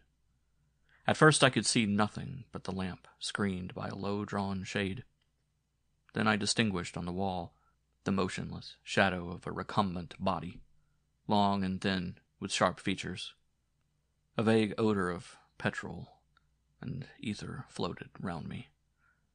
But for the sound of the rain beating on the slates of the roof, and the dull howling of the wind in the empty chimney, the silence was death-like.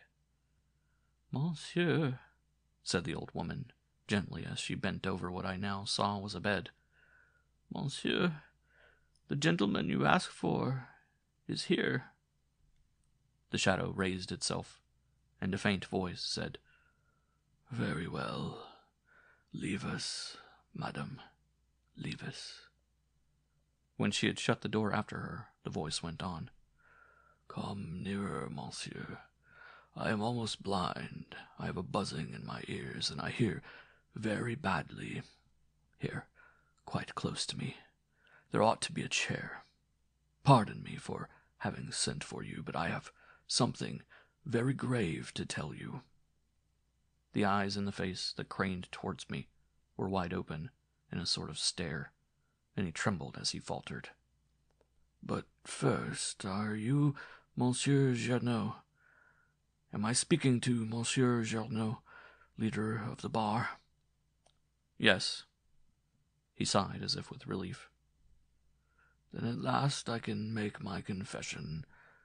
I signed my name Perrier, but that is not my real name.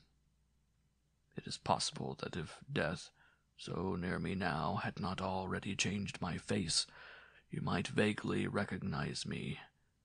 But no matter. Some years ago, many long years, I was public prosecutor for the Republic. I was one of the men of whom people say he has a brilliant future before him, and I had resolved to have one. I only needed a chance to prove my ability. A case at the Assizes gave me that chance. It was in a small town. The crime was one that would not have attracted much attention in Paris. But there it aroused passionate interest. And as I listened to the reading of the accusation, I saw there would be a big struggle. The evidence against the prisoner was of the gravest nature, but it lacked the determining factor that will frequently draw a confession from the criminal, or the equivalent of a confession. The man made a desperate defense. A feeling of doubt, almost of sympathy, ran through the court, and you know how great the power of that feeling is. But such influences do not affect a magistrate. I answered all the denials by bringing forward facts that made a strong chain of circumstantial evidence. I turned the life of the man inside out, and revealed all his weak points and wrongdoings.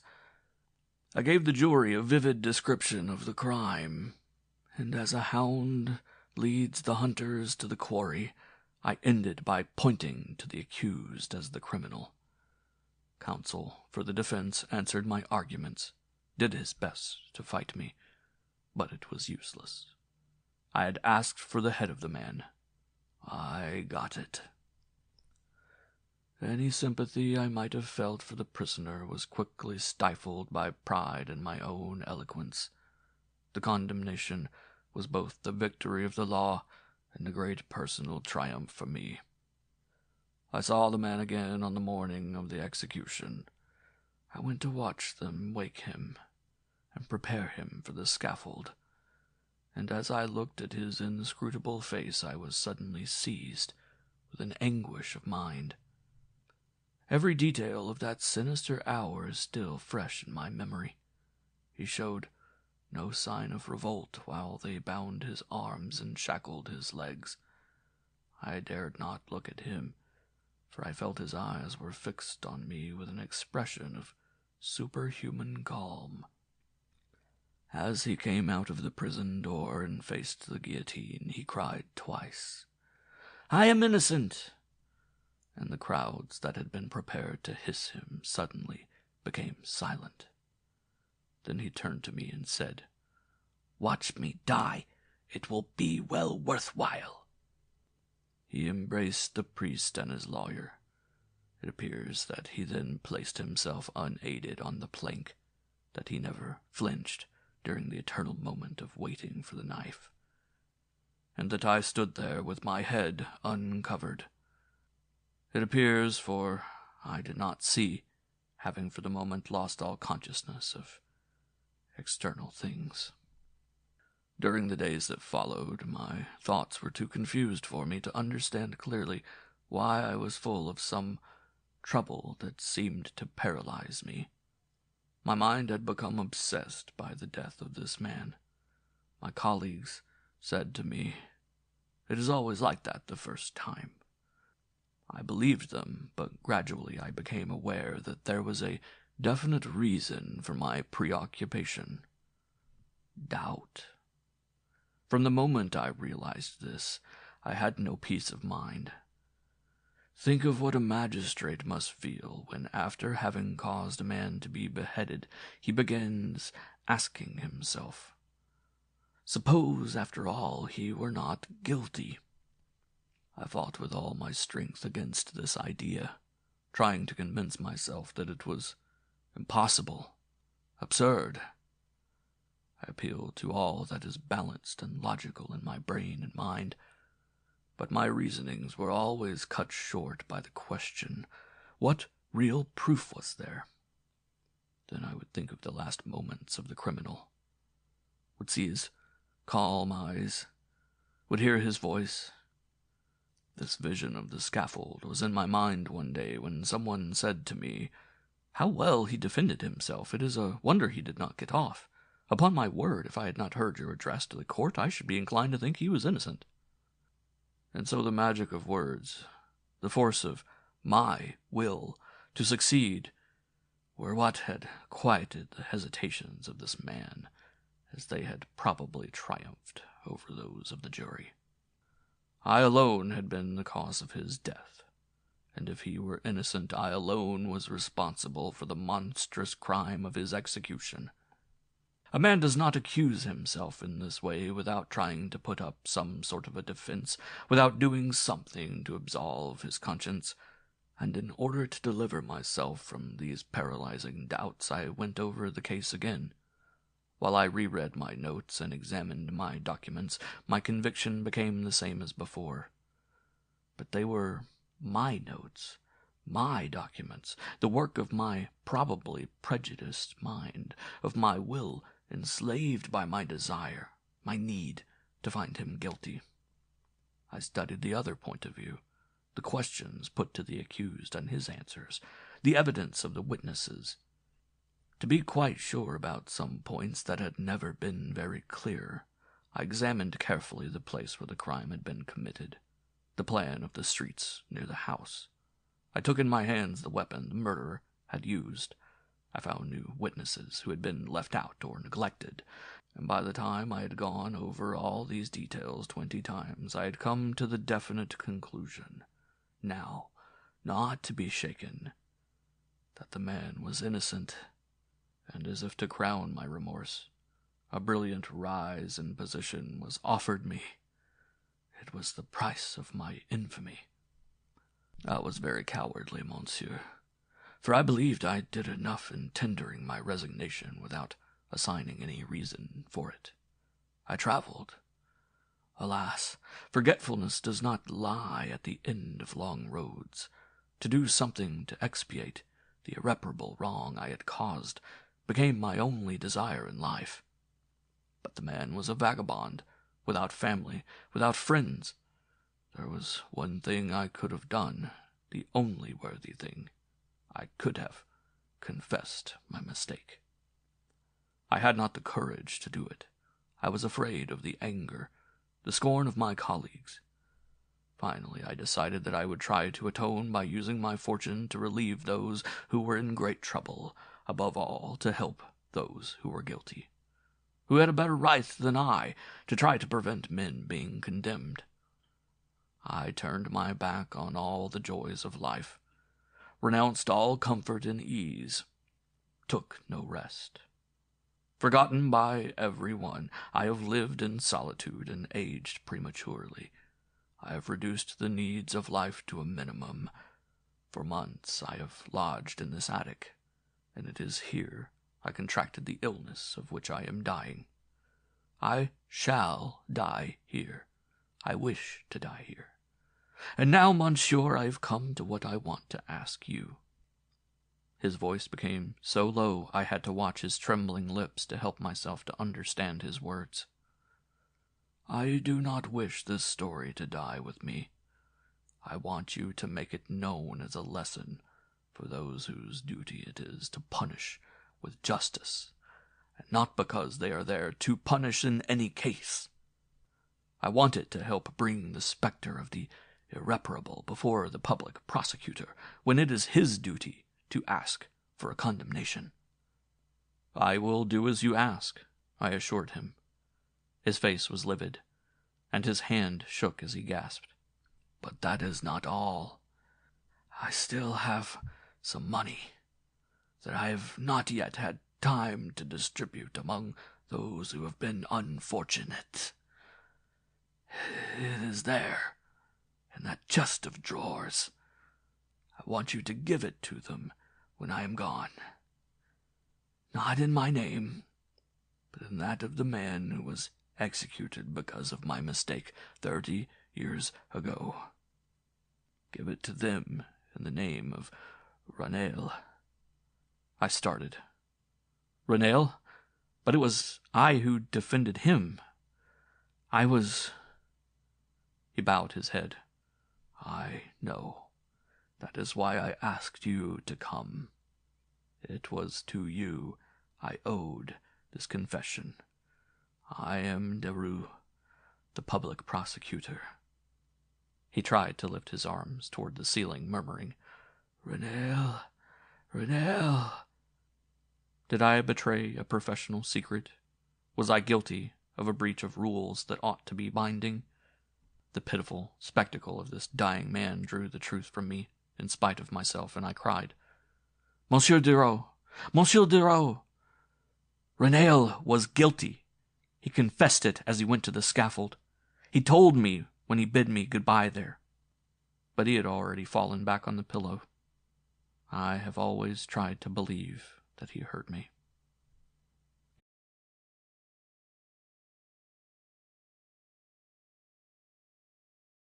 The empty house. When he had picked the lock, the man went in, shut the door carefully, and stood listening intently. Although he knew the house was empty, the complete silence and inky darkness made an extraordinary impression on him. Never before had he experienced at one and the same time such a longing for and fear of solitude. He stretched out his hand, felt about the wall, and fastened the bolt of the door. A little reassured, he took from his pocket a small electric lamp and looked around. The white patches of light that broke the darkness moved up and down with the beating of his heart. To give himself courage, he murmured, "It's like being in my own house." Forcing a smile, he stepped cautiously into the dining room. Everything was in the most scrupulous order. 4 chairs were pushed in round the table. The reflections of the legs of another were mirrored in the shining parquet floor. Vague odors of tobacco and fruit floated in the air. He opened the drawers of a sideboard where table silver stood in orderly piles. "That's better than nothing," he thought as he put it in his pocket. But at every movement the spoons and forks jingled, and though he knew that the house was empty, and he could not disturb anyone, the noise agitated him, and he turned away on tiptoe, leaving untouched a case of silver and enamel fruit knives and forks. "That is not what I have come to get," was what he said to himself to excuse his hesitation. But the same want of resolution kept him standing by the table, fingering the silver that weighed heavily in his pocket as he looked at the door of the little salon, where the closely drawn, heavy curtains made the darkness still more dense. He made a supreme effort to dominate this unusual cowardice, and finally he walked calmly into the room with the easy step of a man who was returning to his own home after an evening with friends. He had suddenly lost the sensation of fear, and seeing a candelabra on an old chest, he struck a match, lit the candles, and carried the light round to examine the pictures on the walls, the gold photographs, the ornaments, the piano, the mantelpiece from beneath which there came the smell of cinders and soot. He glanced at some papers that he raised with a finger, weighed a silver statuette in his hand, and put it down again. Then, with a last look round the room, placed the candelabra on the table, blew out the candles, and opened the door of the bedroom.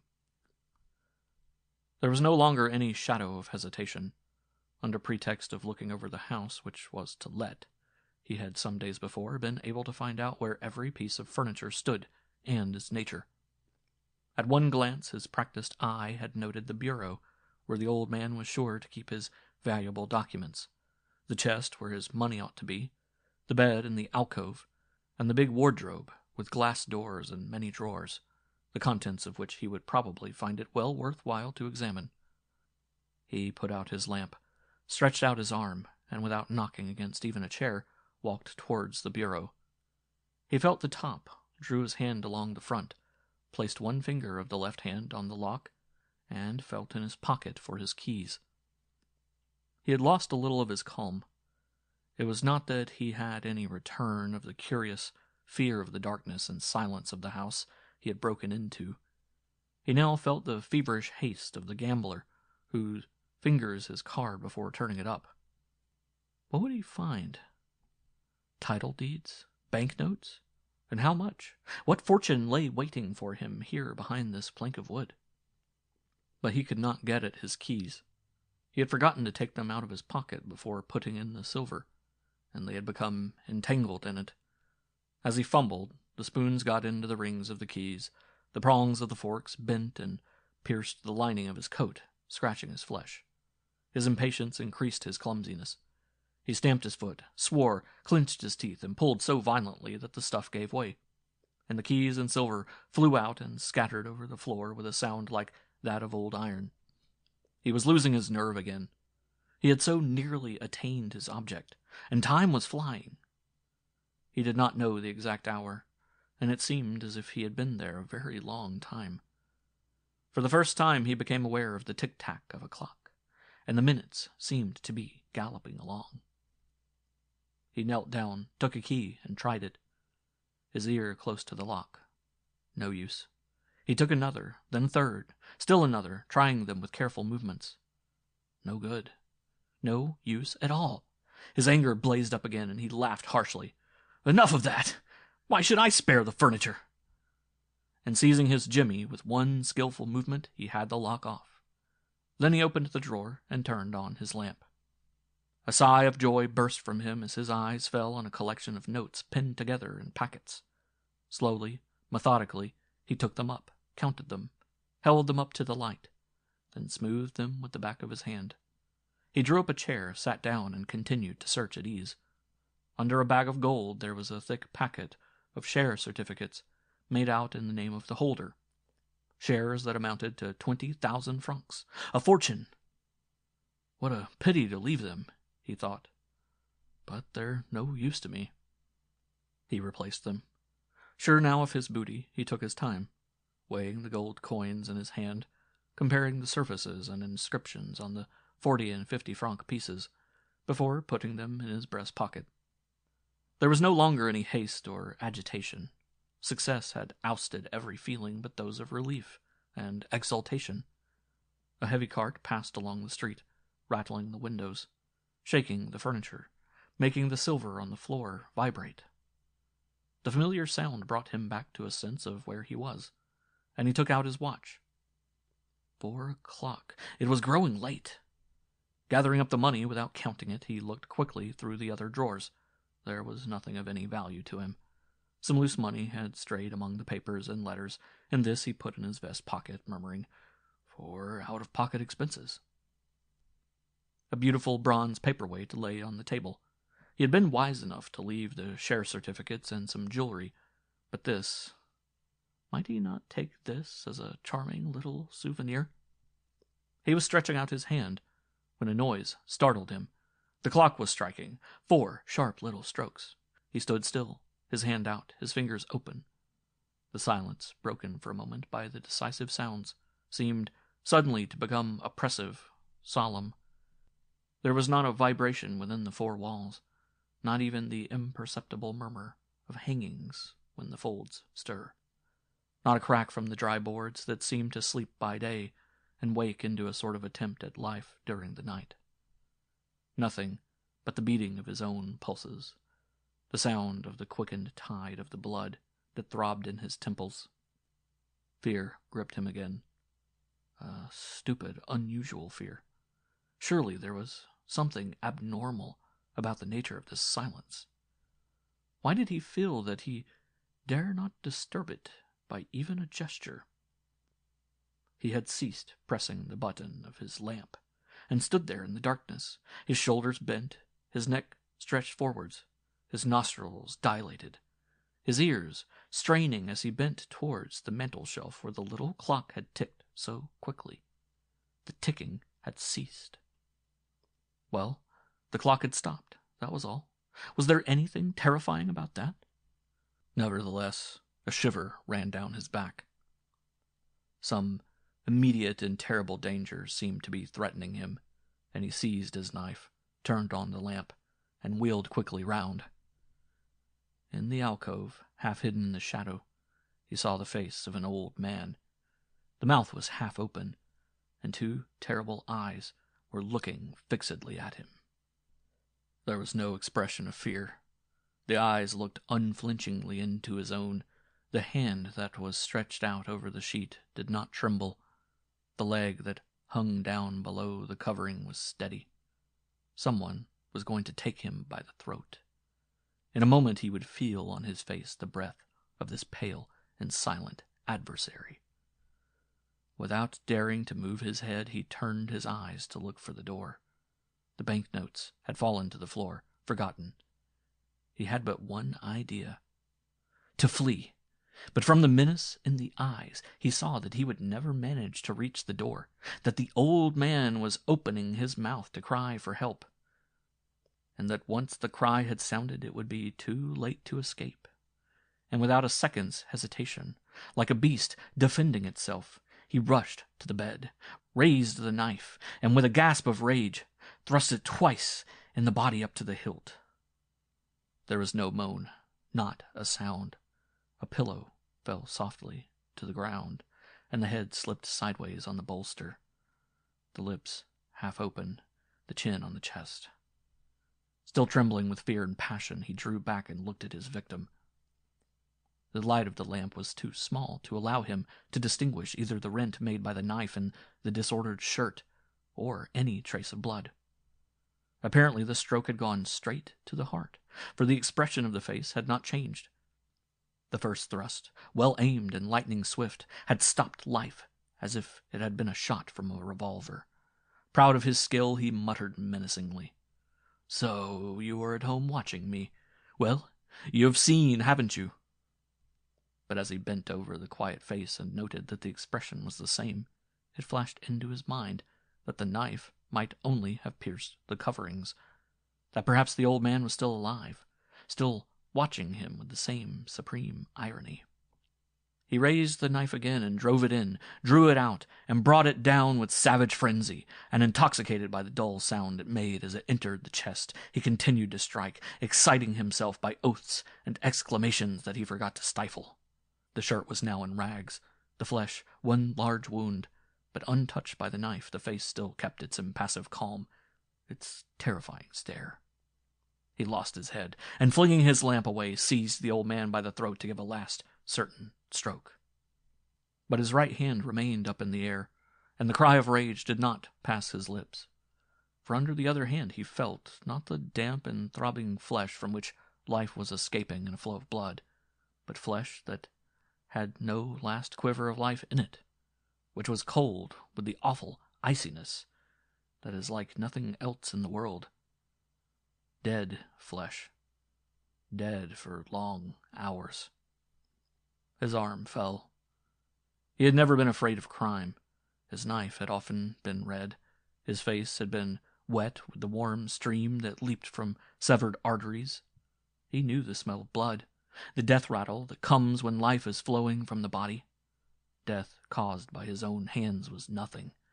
But this, and instinctive respect for the dead, suddenly rose from some obscure depth in his murderer's soul, and a superstitious fear of the great mystery froze him. He had believed the house was empty, and he had shut himself in with a corpse. A corpse. This, then, accounted for the unearthly silence and the pall-like mystery of the darkness. Somewhere in the far distance, a clock struck 5, and without daring to turn his head towards the abandoned spoils, with his hat in his hand and vague memories of prayers rising in his terrified mind, he stumbled over the furniture and fled from the house.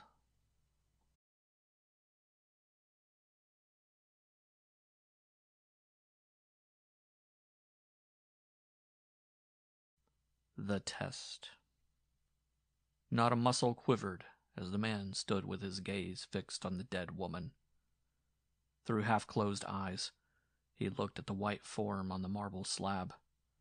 Milky white it was, with a red gash between the breasts, where the cruel knife had entered. In spite of its rigidity, the body had kept its rounded beauty and seemed alive.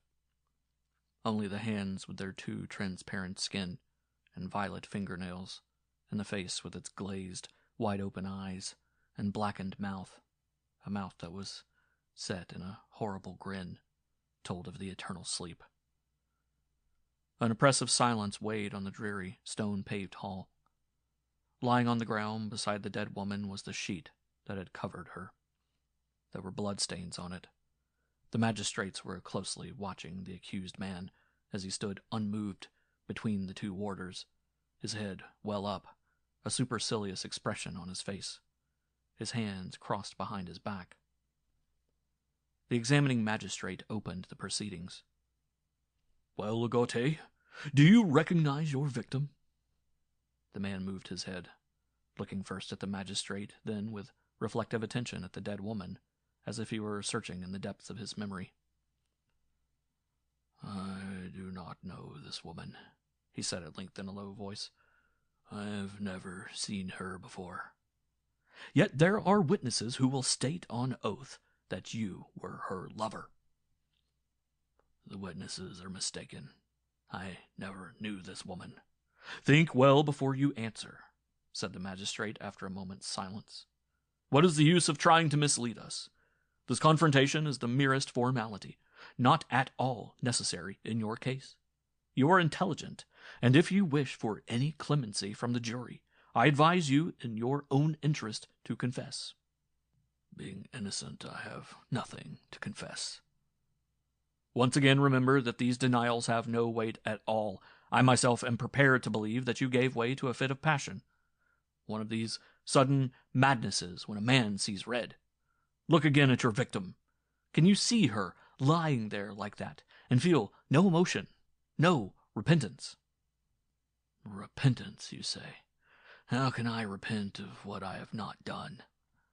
As for emotion, if mine was not entirely deadened, it was at least considerably lessened by the simple fact that I knew what I was going to see when I came here. I feel no more emotion than you do yourself. Why should I? I might just as well accuse you of the crime because you stand there unmoved."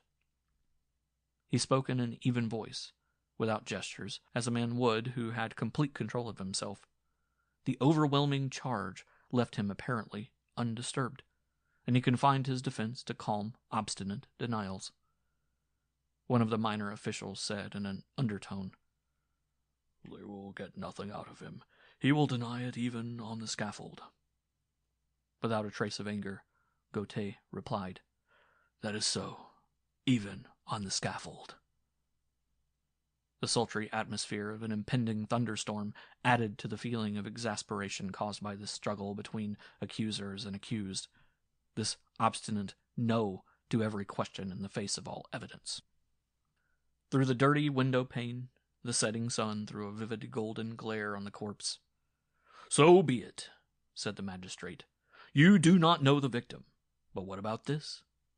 He held out an ivory-handled knife, a large knife with clotted blood on its strong blade. The man took the weapon into his hands, looked at it for a few seconds, then handed it to one of the warders and wiped his fingers. "That? I've never seen it before either." "Systematic denial. That is your plan, is it?" sneered the magistrate. "This knife is yours. It used to hang in your study. 20 people have seen it there." The prisoner bowed. "That proves nothing but that 20 people have made a mistake." "Enough of this," said the magistrate. "Though there is not a shadow of doubt about your guilt, we will make one last decisive test. There are marks of strangulation on the neck of the victim. You can clearly see the traces of 5 fingers, particularly long fingers, the medical expert tells us. Show these gentlemen your hands. You see?" The magistrate raised the chin of the dead woman. There were violet marks on the white skin of the neck. At the end of every bruise, the flesh was deeply pitted, as if nails had been dug in. It looked like the skeleton of a giant leaf. "There is your handiwork. Whilst with your left hand you were trying to strangle this poor woman, with your free right hand you drove this knife into her heart. Come here and repeat the action of the night of the murder. Place your fingers on the bruises of the neck. Come along." Gautier hesitated for a second, then shrugged his shoulders and said in a sullen voice, "You wish to see if my fingers correspond. And suppose they do, what will that prove?" He moved towards the slab. He was noticeably paler, his teeth were clenched, his eyes dilated. For a moment he stood very still, his gaze fixed on the rigid body. Then, with an automaton-like gesture, he stretched out his hand and laid it on the flesh. The involuntary shudder that ran through him at the cold, clammy contact caused a sudden, sharp movement of his fingers, which contracted as if to strangle. Under this pressure, the set muscles of the dead woman seemed to come to life. You could see them stretch obliquely from the collarbone to the angle of the jaw. The mouth lost its horrible grin and opened as if in an atrocious yawn. The dry lips drew back to disclose teeth encrusted with thick, brown slime. Everyone started with horror. There was something enigmatic and terrifying about this gaping mouth and this impassive face. This mouth open as if for a death rattle from beyond the portals of the grave, the sound only held back by the swollen tongue that was doubled back in the throat. Then, all at once, there came from that black hole a low, undefined noise, a sort of humming that suggested a hive, and an enormous bluebottle with shining wings, one of these charnel house flies that live on death, an unspeakable filthy beast, flew out, hissing as it circled round the cavern, as if to guard the approach. Suddenly it paused, then made a straight course for the blue lips of Gautier. With a motion of horror, he tried to drive it away, but the monstrous thing came back, clinging to his lips with all the strength of its poisonous claws. With one bound, the man leaped backwards, his eyes wild, his hair on end, his hands stretched out, his whole body quivering as he shrieked like a madman. "I confess! I did it! Take me away! Take me away!"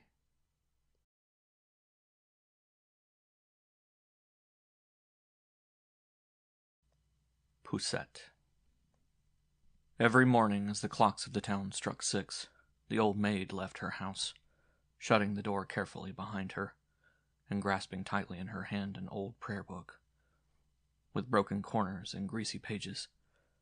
She crossed the road quickly and hurried to the neighboring church to hear the first Mass. There, in the almost empty nave, kneeling on her prie-dieu, her hands clasped, her head trembling, the murmur of her prayers mingled with the voice of the priest. When the service finished, she went quickly home. Her face was thin, and her narrow, obstinate forehead was covered with lines, but her deeply set eyes flamed with a strange fever. As she walked, she mumbled prayers and counted the beads of her rosary. Her heels made no sound on the pavement, and round her there floated a vague smell of incense and damp stones, as if the long years of church-going had impregnated her yellow fingers and pointed knees with the odor of the old vestry in the vaults. She lived alone in a suburb in a little house full of old-fashioned furniture, ancient portraits, and religious emblems. Her only companion was a gray cat she called Poussette, a thin old cat that lay half asleep all day, glancing with an indifferent eye at the movements of the flies, sometimes rising lazily to look through the window panes at a leaf carried on the wind. The old maid and the old cat understood each other. Both of them loved their hermit-like existence, the silence of the long summer afternoons with the shutters closed, the curtains drawn. They were afraid of the streets, which seemed to them full of dangers. Hidden behind the persienne, the old maid watched the passers-by, listening to their footsteps dying away in the distance, and the cat stretched out its neck, drew itself up on 3 legs, and turned away from the other cats that crouched by the doors, licking themselves with their heads bent back, or disappearing like dark flashes as they ran away. In bygone days, when the warm, fragrant silence of night seemed to bathe the motionless trees in love, the cat would sometimes stretch out its neck towards the gardens, replying to the calls of the males, whose shadows moved on the roofs, and excited by their entreaties, she would rub her flanks against the legs of the chairs. Then the old maid used to snatch her up, shut her in the bedroom, open the window, and cry in a voice of hate, "Go away! Get away!" The meowlings would cease for a moment, and when they broke out afresh and the shadows began to leap again, she would shut the shutters, draw the curtains closely, and, shrinking in her bed, draw the cat under the clothes so that it should not hear the noise, stroking it between the ears to soothe it to sleep. A fury took possession of her at the mere thought of the caresses of love. Proud of her virginity, she hated all that was not chaste, and the function of the flesh seemed to her a diabolical thing by which the tempter soiled, made vile both beast and man. She reddened with anger when she saw lovers arm in arm in the moonlight, birds flying after each other at night, doves joining their beaks at the edge of their nest. At one time the cat had been beautiful, with shining fur and firm, round limbs, and neighbors had more than once asked its mistress, "Will you lend her to us? She and our cat would make such beautiful kittens." "No, I wish to keep her for myself," she had answered, frowning as she drew the creature against her flat chest. By degrees the animal had become ugly. Its sterile flanks had fallen in. In the cloister-like atmosphere, Poussette seemed to have forgotten her instinct. Her ardent flesh had slowly but surely lost its virility, and she no longer seemed to hear the insistent calls of the males. One summer night, however, she became restless, left the armchair where she slept, and began to prowl about in the shadow. Outside on the roof gutters, the cats were meowling.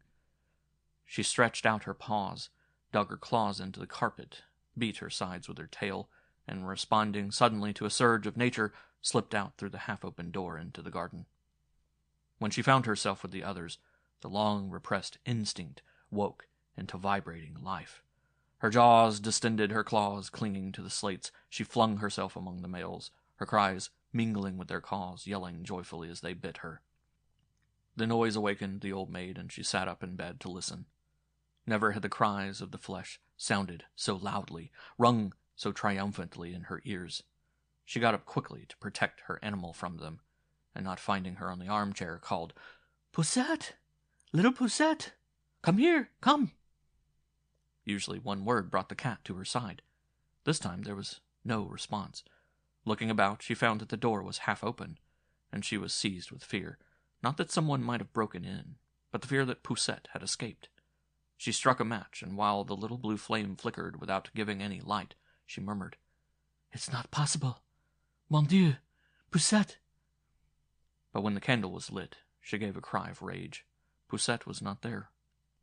Out into the garden, full of flower scent and moonlight, she rushed, calling. Upon the roof, the cat, now appeased, was gently rubbing itself against the side of its companion. It looked fixedly, disdainfully at her for a moment, then fell back to its caressings, its head bent forwards, its body stretched out. At 6 o'clock, when the old maid set out for church, Poussette was still missing. The service finished, she hastened back, forgetting to tell her beads.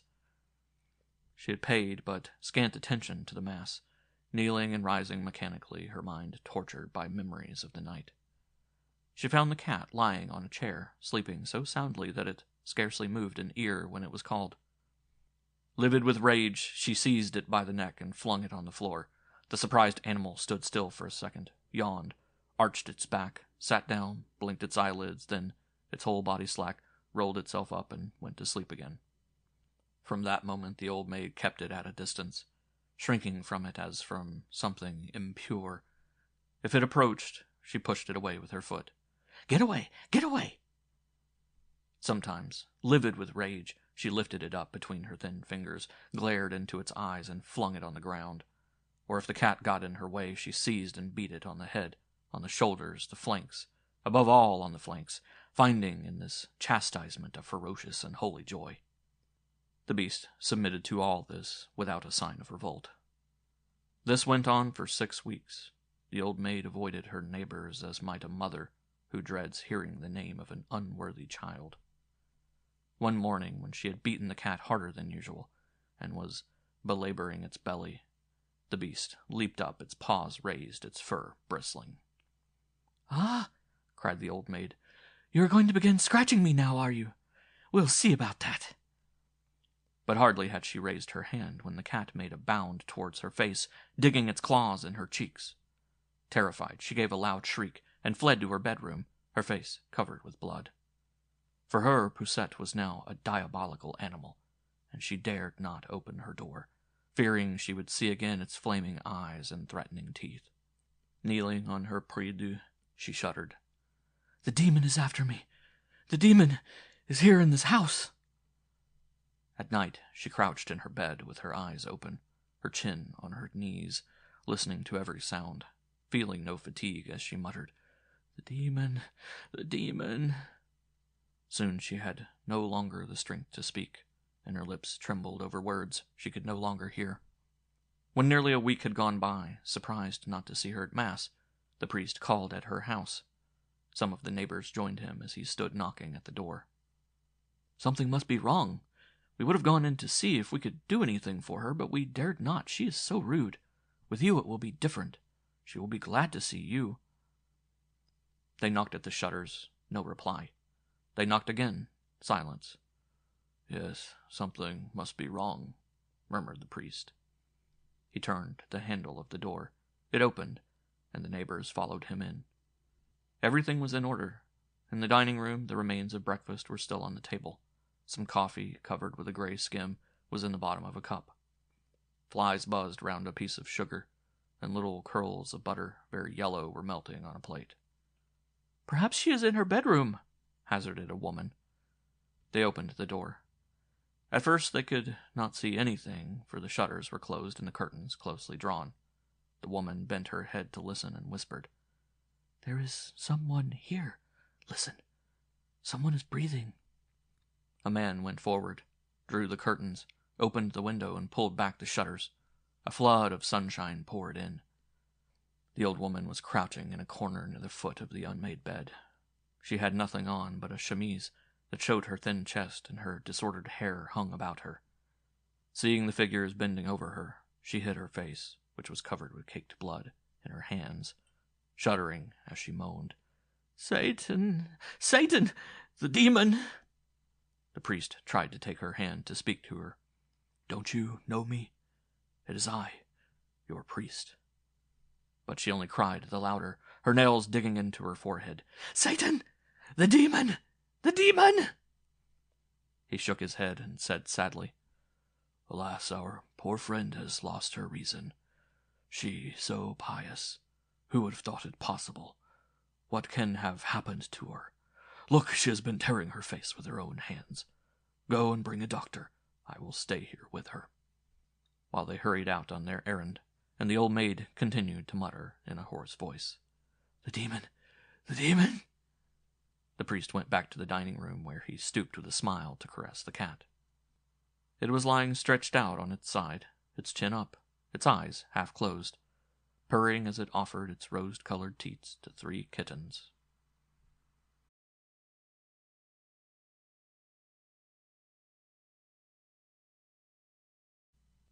The Father. When the last spadeful of earth had been shoveled in and the last handshake given, the father and the son went home, walking slowly as if every step were an effort.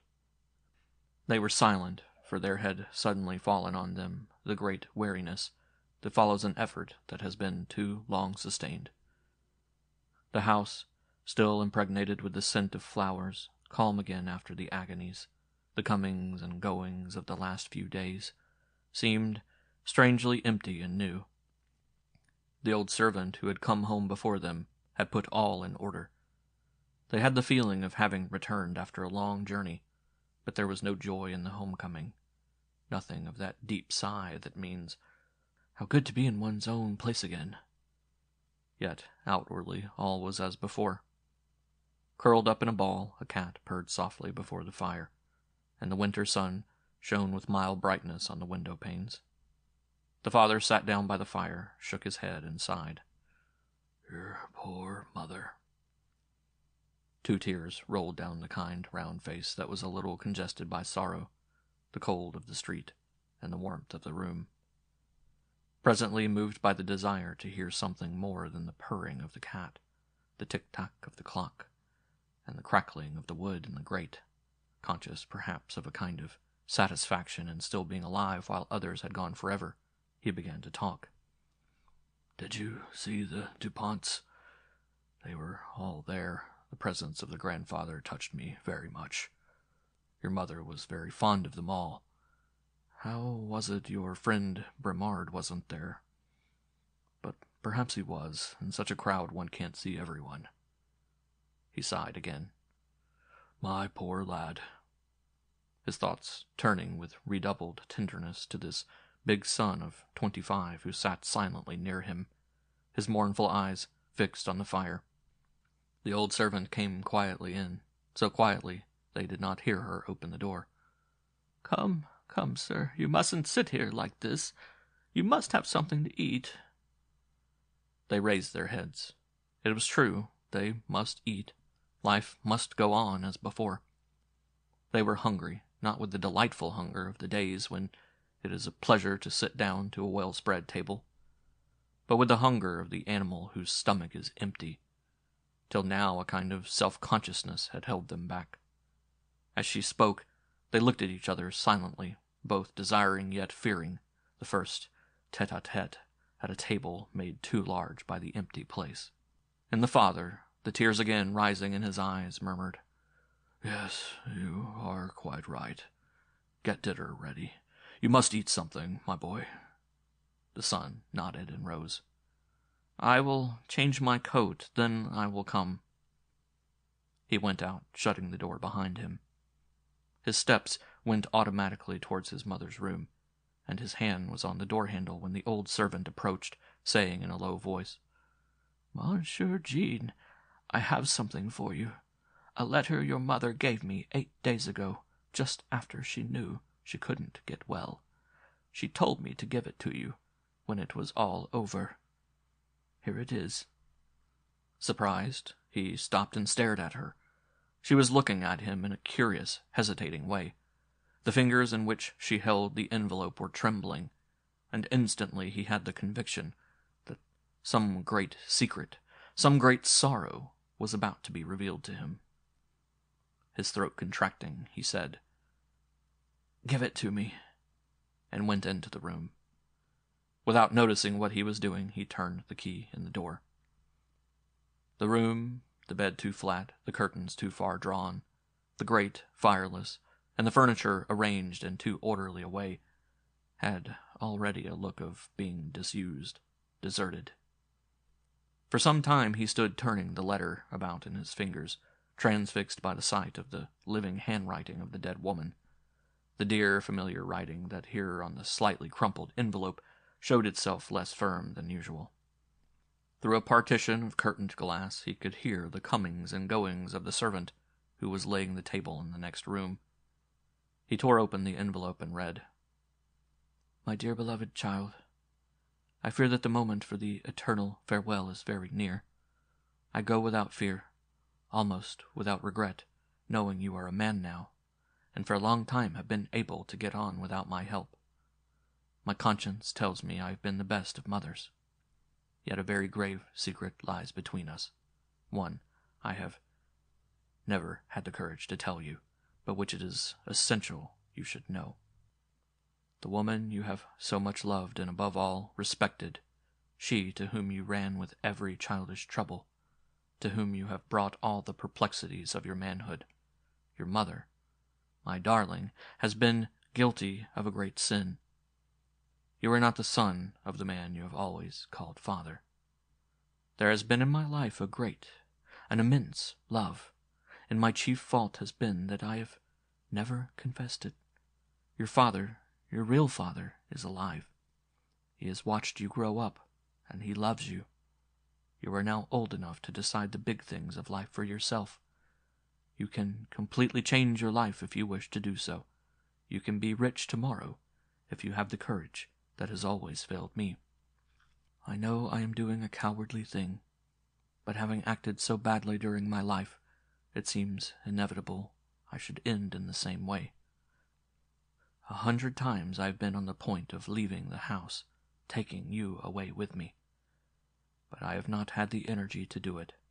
The slightest thing would have given me that energy, a suspicion, a harsh word. But there has never been anything, not a cloud." He ceased reading, overcome by the revelation. His mother had consistently deceived her husband. She had been able to live a lie all these years. She had been able to go on talking and smiling without in any way betraying either her wrongdoing or any kind of repentance.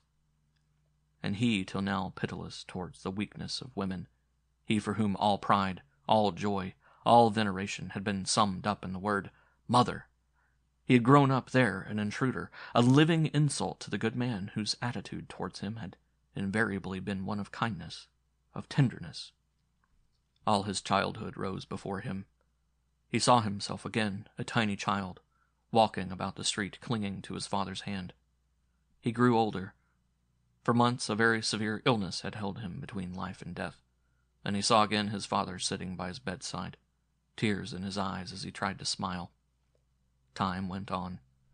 Business troubles had come, and memories were of a still more touching kind. The conversations he had overheard at night after he had been tucked into bed. The mother very quiet, the father saying, "I will retrench in every possible way. I will give up smoking, I will give up cafes and my club. My clothes are still quite good. Whatever happens, the child must not suffer. The bad moment will soon pass. If I economize in every way, we shall be able to prevent his feeling it. These little ones have all their lives to suffer, and it is cruel to sadden them while they are young." And this was the man she had deceived. He had sat down and buried his head in his hands. A phrase in the letter came back to him.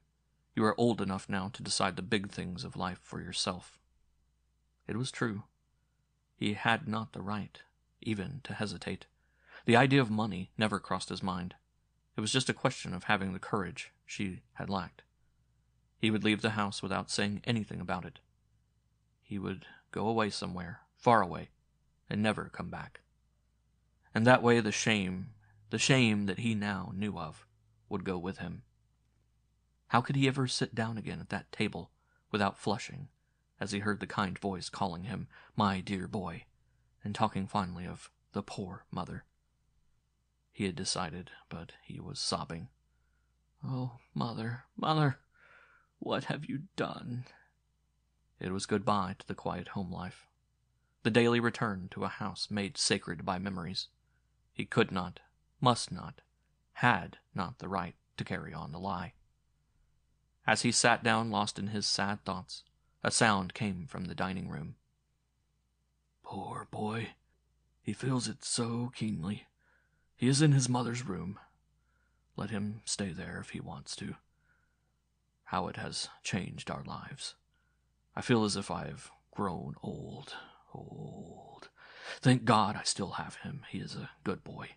He won't leave me." He raised his head, biting his lips. The father went on talking, and as he listened his thoughts went off in another direction. The course on which he had decided seemed less easy. His duty not so clear. He won't leave me.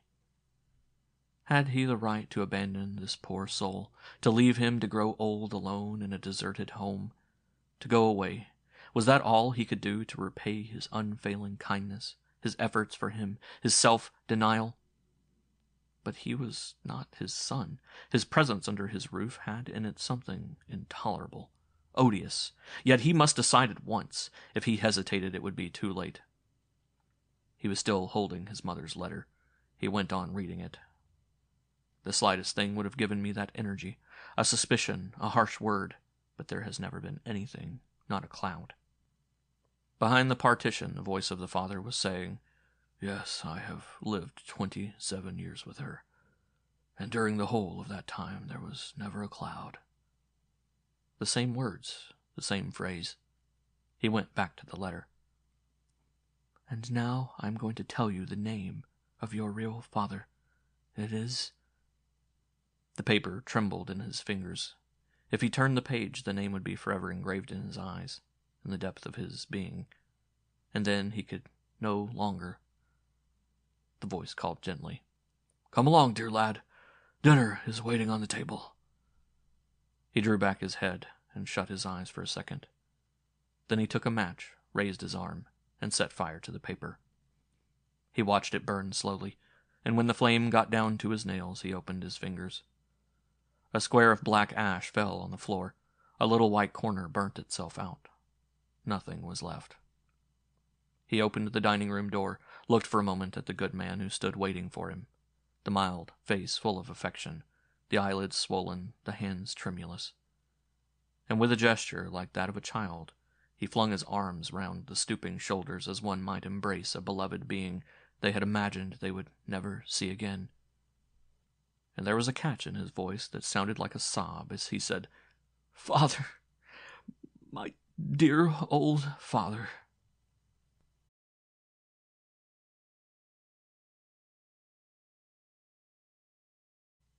For nothing.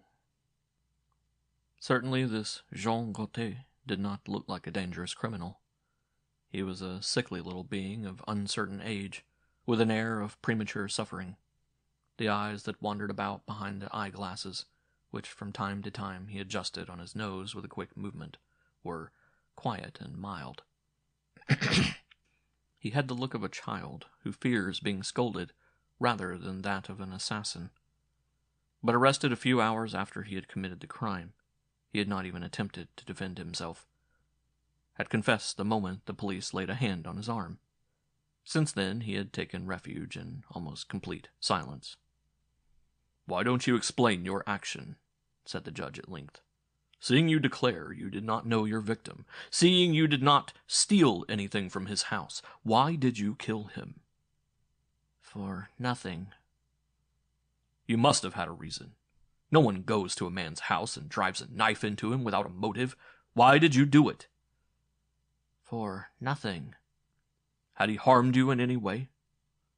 This time he flinched, lowered his eyes, made a vague gesture, and murmured, "No." But suddenly, changing his tone, he added, "Well, yes. It wasn't for nothing. There was a reason. If I have kept silence all this time, it is because I didn't explain it first. And it was hard to do it afterwards. Some confessions are very difficult to make. I am an illegitimate child. My mother had to work very hard to keep me. I had a joyless childhood. Too many tears were shed in my home. At school they called me the Bastard. I didn't understand, but I soon found it meant something very sad, for when I asked my mother about it, she hid her face in her hands and cried. Instinctively, I avoided using the word again. She never complained and never told me her story till she lay on her deathbed.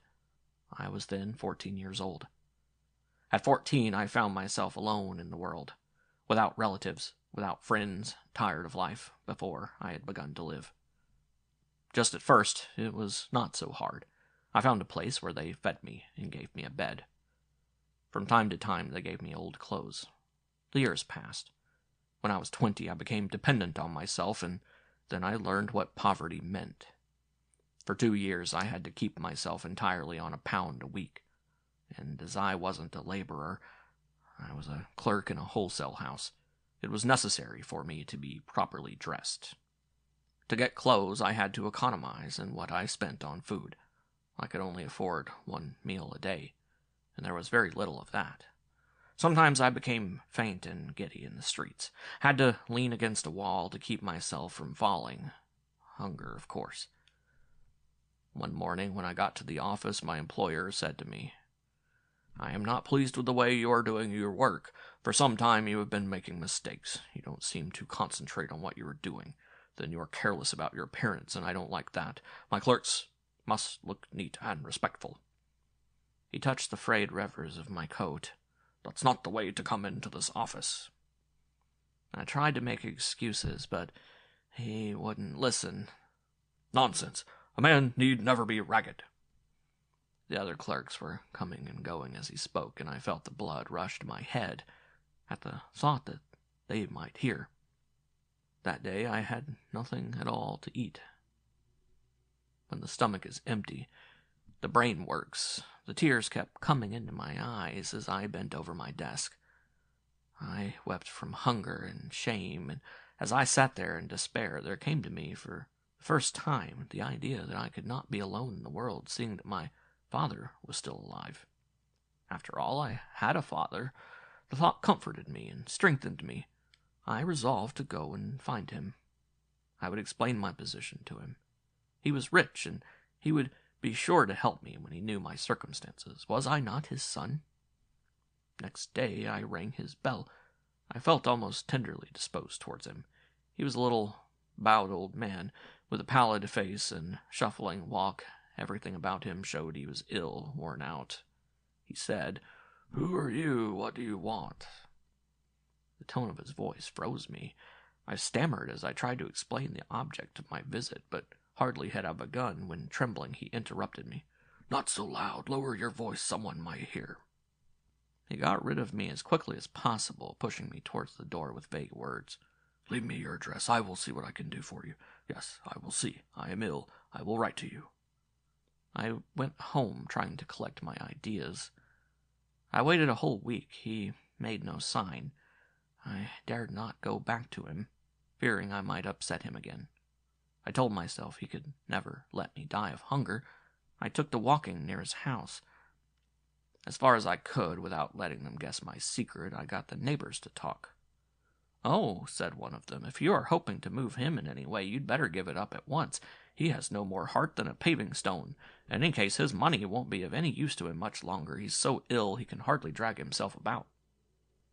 I risked asking whether he had any relatives or friends. "Friends?" The man shrugged his shoulders. "As to relatives, he may have had a great-nephew in some corner in France, but he won't get anything. Everything he has will go to the woman who has been his housekeeper for 15 years. She boasts about it. She declares he has often told her that not a halfpenny of his money is to go to his family, that he was not such a fool as to let his death make them rich. That she shall have everything. You will guess whether she counts the coppers." Suddenly I began to hate my father. Was he not the cause of all my misfortunes?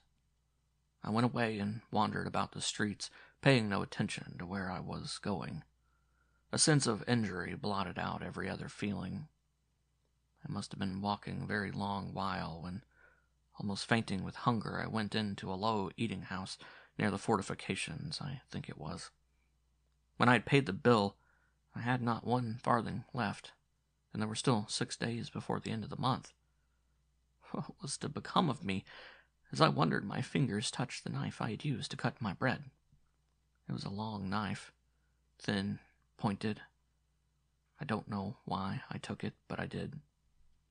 I'm not trying to excuse myself or lessen my crime, but the feeling of having that knife in my pocket, close against my side, turned my brain. I grasped the handle.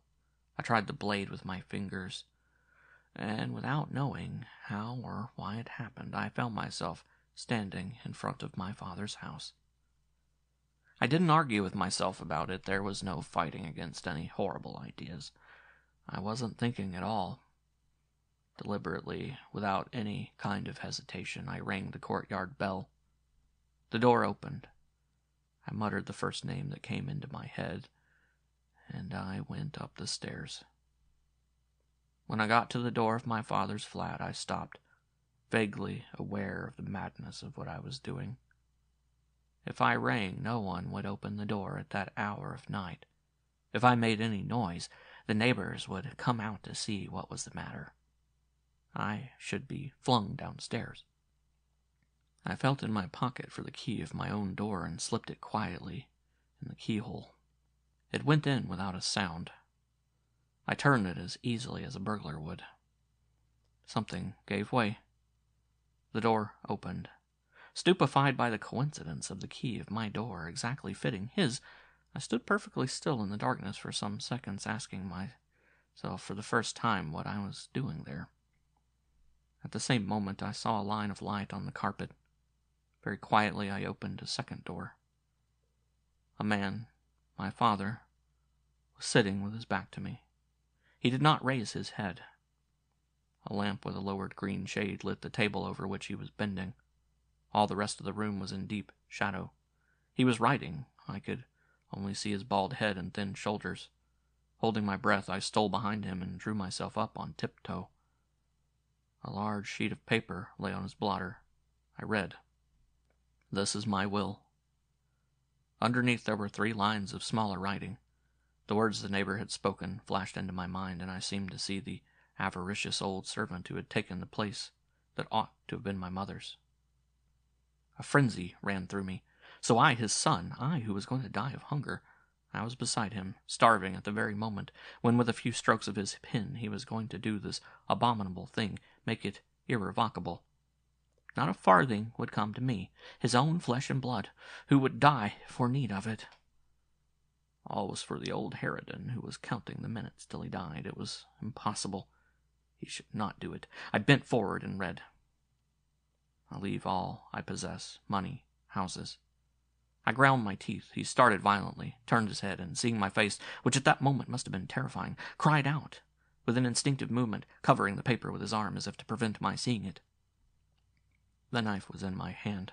I drove it forward, and with a force that seemed to make my own bones creak, sent the blade through his neck above his collar. Then I realized what I had done. I rushed away. You know the rest. He took off his eyeglasses and dried his eyes. Drops of sweat were running down his face. He was trembling violently. The judge, who had been watching him closely, unfolded a large sheet of paper stained with a brown mark and said, "And you read nothing else on this page?" He shook his head. "Well, listen. I will read the rest to you. This is my will. I leave all I possess, money, houses, and furniture, to Jean Gaultier, my son, asking him to forgive me for having been the bad father I—" "You didn't leave him time to finish." The murderer drew himself up with a jerk, his eyes wild, his mouth gaping as he stammered, "To my son? Me? I? There was a pause. Then he burst into a shriek of wild laughter, beating his head, and swaying about as he yelled, "I am rich! I am rich!" He had gone mad.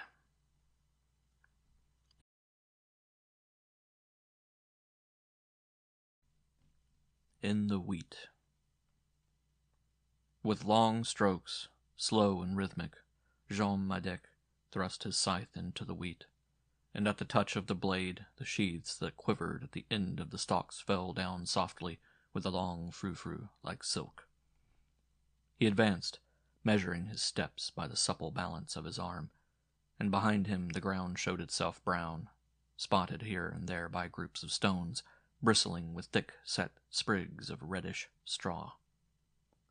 His old mother followed close behind him, her back bent as she gathered up the scattered stalks, and seeing only her feet dragging their heavy sabots, her two wrinkled, knotted hands, and her body covered with rags, one might have imagined she was some animal crouching on its 4 feet.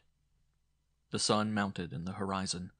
A heavy heat weighed on everything, wrapping the country in torpor, and the field looked like a large piece of ripe fruit, its sap rising in a penetrating perfume. Gleaning steadily, the old woman grumbled. "What's your wife doing as late as this? When's she coming?" "She'll bring dinner at 12 o'clock. The old woman shrugged her shoulders. "At least she's not overtiring herself." "She's like everyone else. Whether she's here or at the farm, she's at work." "Oh, work of that sort." Then, as if talking to herself, as she continued to scrape the ground, "Our master isn't here either this morning. Perhaps he stayed behind to give her a hand." The man held back his scythe. "What do you mean by that?" "Me? Nothing. Words. Something to say." Jean went on with his work. The old woman began again as if speaking to herself. "My dead husband wouldn't have had it. When he went to the fields, I didn't stay behind to keep the master company." A second time the reaper raised his head. "Why are you telling me that?" "I was thinking inside me that your father was more suspicious than you are." The son straightened himself with a jerk. "What is it? What do you mean? You must have some reason for talking like this." "If you must have it, then," blurted the old woman from her stooping position. "People are gossiping about you and Celine. Nasty gossip, too." "Who gossips?" "No one and everyone. What's more, you can't blame them. They can't help seeing what's under their noses." "Lies." Without seeming to hear him, the old woman pushed aside a clod of earth with her foot and continued. "I'm telling you for your good. I'm your mother, and I oughtn't to hide anything from you. You can be angry if you like, but you've had your warning." "I tell you it's all lies. Celine is a good housewife, never tired of work. She has everything she wants. Why should she be unfaithful? Why?" The old woman made a vague gesture. "Who can tell?" Changing her tone, she went on. "Besides, I'm not saying she is. I'm only speaking for the good of both of you. She is young. She likes to amuse herself, to dress smartly, to go to market on Saturdays. Temptation often takes people quickly. At the beginning, they see no harm in it. They let someone give them a ribbon, a fichu, a comb for the hair, a watch chain. And to be able to wear them, they say they were bargains got for next to nothing. That they picked them up on the road, perhaps it's true." Every one of the slow words struck into the husband's brain. He thought of his wife's return one evening after she had accompanied the master to the town. He pictured her as he saw her the following Sunday with her lace fichu and moire ribbons. Above all, he saw the gold chain she said she had picked up on the road. The monotonous voice of the old woman continued. "It's not her that I'm meaning, of course, but a husband isn't always there. He's in the fields. He goes off to do his month's military service." The man was no longer listening. His 2 hands crossed on his scythe, his eyes vague. He was absorbed in the recollections that crowded into his mind. All kinds of little incidents gave weight to the insinuations of the old woman. The master, a known libertine, very hard on all his workers, but always particularly amiable to him. The wife, coquettish. And suddenly he remembered that in a week he would have to leave for a long month with his regiment. At the bottom of the field, under the big trees, a call rang out, and raising himself, Jean Medak saw the head and shoulders of his wife emerging from the gold of the plain, and a few steps behind her, swinging his short, thick stick among the corn, the master with his red face and big, shady-brimmed hat. And a laughing voice cried, "Here's the pittance!"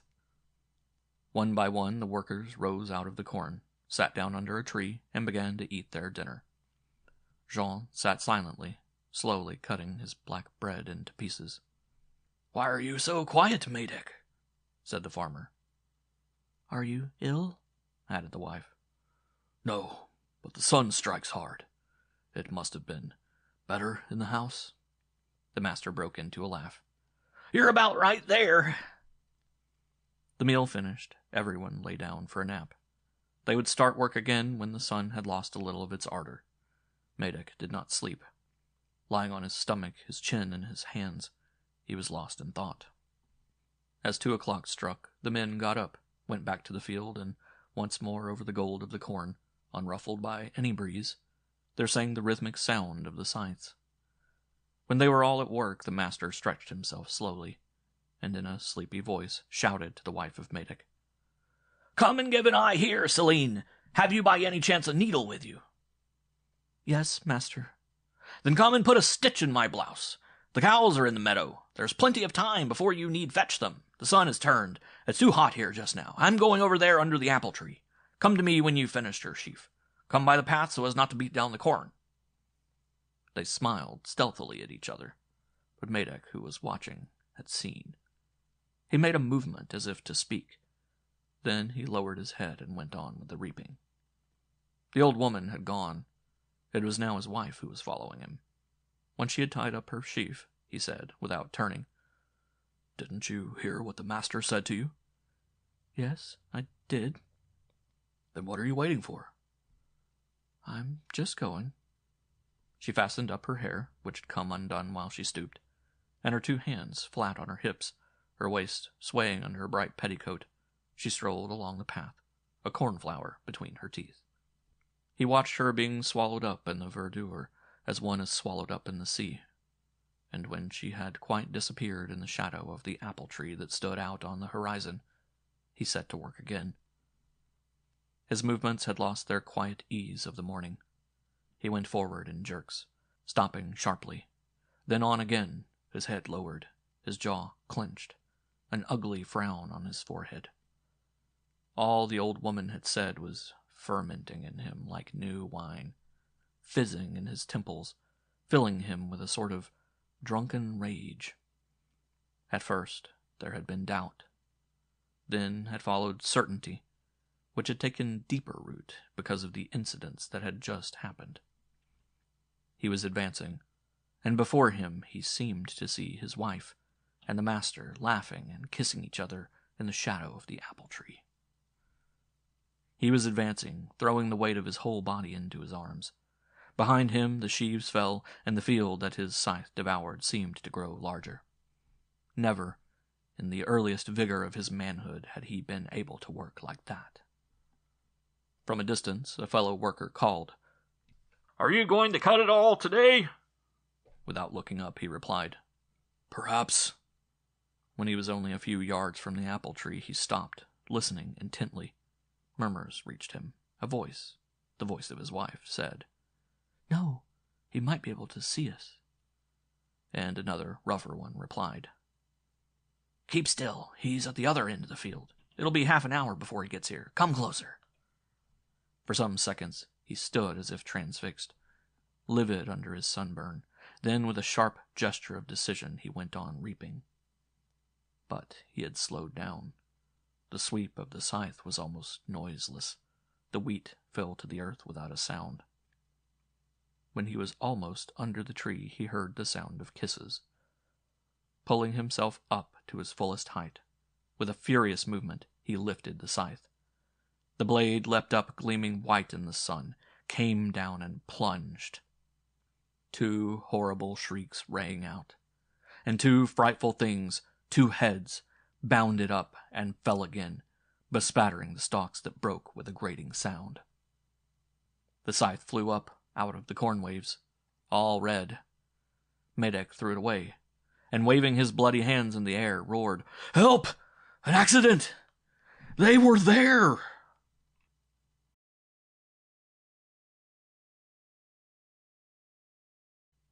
The Beggar. It was growing dark, and the beggar stopped at a ditch by the side of the road and looked for a corner where he could spend the night. He rolled himself up in a sack that was his nearest approach to an overcoat, placed the little packet he carried on the end of his stick under his head for a pillow, and, exhausted by fatigue and hunger, sank down and watched the stars prick through the dark sky. The road, which was bordered by woods, was deserted. The birds were asleep in the trees. Away in the distance, the village made a big black patch, and a lump came into the old man's throat as he lay there in the calm and silence. He had never known his parents. Picked up out of charity, he had been brought up on a farm, but at an early age he had taken to the road looking for work that would provide him with food. Life had been very hard on him. He had never known anything of it but miseries.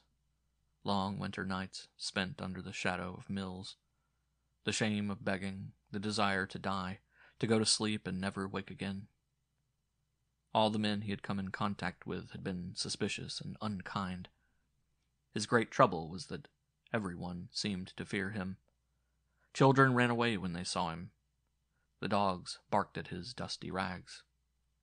But in spite of it all, he bore no one any ill will. He had a simple, kindly nature, dulled by misfortune. He was falling asleep when horse bells sounded in the distance. He raised his head and saw a bright light moving above the ground. He watched it without interest. He could distinguish a heavy wagon and a big horse. The load was so high and so broad it seemed to fill the road. A man walked near the horse humming a song. Soon the song ceased. The road was uphill. The hoofs of the horse struck and grated violently on the stones. With voice and whip, the man urged the animal on. "Gee up! Up!" It was pulling with all its strength, its neck stretched out. Twice or thrice it stopped, almost fell on its knees, got up again and made an effort that strained its hide from shoulder to hindquarters. But it was winded, and the wagon stopped. The wagoner, his shoulders against the wheel, his hands on the spokes, cried still louder, "Up! Gee up! Up there!" In vain the horse strained all its muscles. The cart did not move. "Up there! Up!" Its feet apart, its nostrils throbbing, the animal stood still, trembling with the strain of keeping the front of its hoofs in the soil, so that it should not be dragged back by the enormous load. As he bent over the wheel, the wagoner caught sight of the beggar, sitting on the edge of the ditch, and hailed him. "A hand, comrade! The brute won't go any further. Come and help to give a push." The beggar got up and, pushing with all his feeble strength, cried with the other, "Up! Up!" It was useless. Quickly exhausted and full of pity, the beggar said, "Let him get his breath. It's too heavy for him." "Not a bit of it. He's a cowardly brute. If I give in to him now, he'll never pull another load up a hill. Up there, gee up! Get a stone to wedge up the wheel. We'll make him go across the road to get a move on." The beggar brought a big stone. "Like this," said the wagoner. "I'll stay at the wheel. Here's the whip. Take a bit, head to your left, and lash his legs as hard as you can. That'll bring him to." Stung by pain, the horse made a big effort. The stones ground and flashed under his feet. "That's it! That's it!" But as the horse strained to one side, the wagoner, bending to push the stone under the wheel, slipped. The horse was drawn back. The man gave a cry and fell.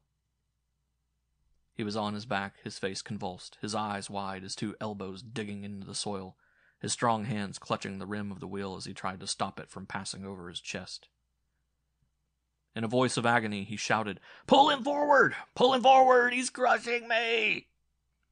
Guessing, without seeing what had happened, the beggar belabored the horse with both lash and handle, but the unwilling animal sank on its knees, rolled on its side, and the cart tilted forward, the shafts on the ground. The lantern upset and went out, and nothing could be heard in the darkness but the sharp breathing of the horse and the stifled moan of the man. "Go forward! Go forward!" Unable to get the animal up, the beggar rushed to the wagoner, trying to free him. But he was firmly held by the wheel. By a prodigious effort, he was managing to keep it an inch or two from his body. A slip, a loss of strength, and it would mean being crushed to death. He himself understood this so clearly that when he saw the beggar bending over him, he yelled, "Don't touch! Don't touch! Run to the village, quick! To my father's house, the Lushat, the first farm to the right. Tell them to bring help. I can keep like this for 10 minutes. Quick!" The beggar ran up the hill at full speed. He rushed into the village, which lay straight in front of him. All the shutters were closed. There were no lights. Not a soul to be seen anywhere. Dogs barked furiously as he passed, but he heard nothing, saw nothing. His mind concentrated on the awful vision of the man who was lying at the bottom of the hill, holding off the great weight that was sinking down on him. At last he stopped. Before him the road stretched out on the level. At his right a building stood behind a courtyard. A shaft of light came from the window. This must be the house. He hammered on the shutters with his fists. A voice asked, "Is that you, Jules?" Completely out of breath because of the pace he had come at, he had no voice to reply. He could only keep on knocking. He heard the creaking of a bed, steps on the boards. The window opened and the head of a sleepy man appeared in the square of light. "Is that you, Jules?" He had recovered enough voice to pant. "No, but I've come to..." The farmer did not let him finish. "What the devil are you doing here, waking people at this hour of the night?" He shut the window with a bang, muttering, "A dirty tramp, a good-for-nothing." Stupefied by the brutality of the voice and action, the beggar stood transfixed. He thought, "What did they think I wanted? What harm was I doing? I suppose I did disturb their sleep. If they only knew, poor things." He knocked timidly on the shutter again. From inside, the voice cried, "Still there? Wait a bit. You'll be sorry if I get to you." He had got his breath again, and with it came courage. "Open the window." "Go about your business. Open the window." This time the window opened, and so quickly he had to jump on one side to get out of the way of the shutter. The farmer stood there, furious, a gun in his hand. "Do you hear what I say, you starveling? If you don't clear out and quickly, it's an ounce of lead you'll get." The hard voice of a woman called from the bed. "Fire at him. A good riddance for everybody if you do. They're no good for anything but thieving, those tramps, and worse than thieving." Frightened by the gun that was pointed at him, the beggar retreated into the darkness. He trembled and for a moment forgot the poor wretch who was perhaps at that very moment dying on the road. For the first time a bitter anger rose in him. Never before had he felt so despised and rejected. Suppose he had been starving. Suppose he had knocked to beg for shelter. Had he not a right to a litter of straw near the cattle, to a crust of bread with the dogs? Apparently his rags did not cover even a human being, seeing that the rich could threaten to kill him. His first impulse was to raise his stick and beat upon the shutter. Then he reflected, "If I knock again, he will fire. If I call, it will rouse the village, and they will have knocked me senseless before I can explain what I want.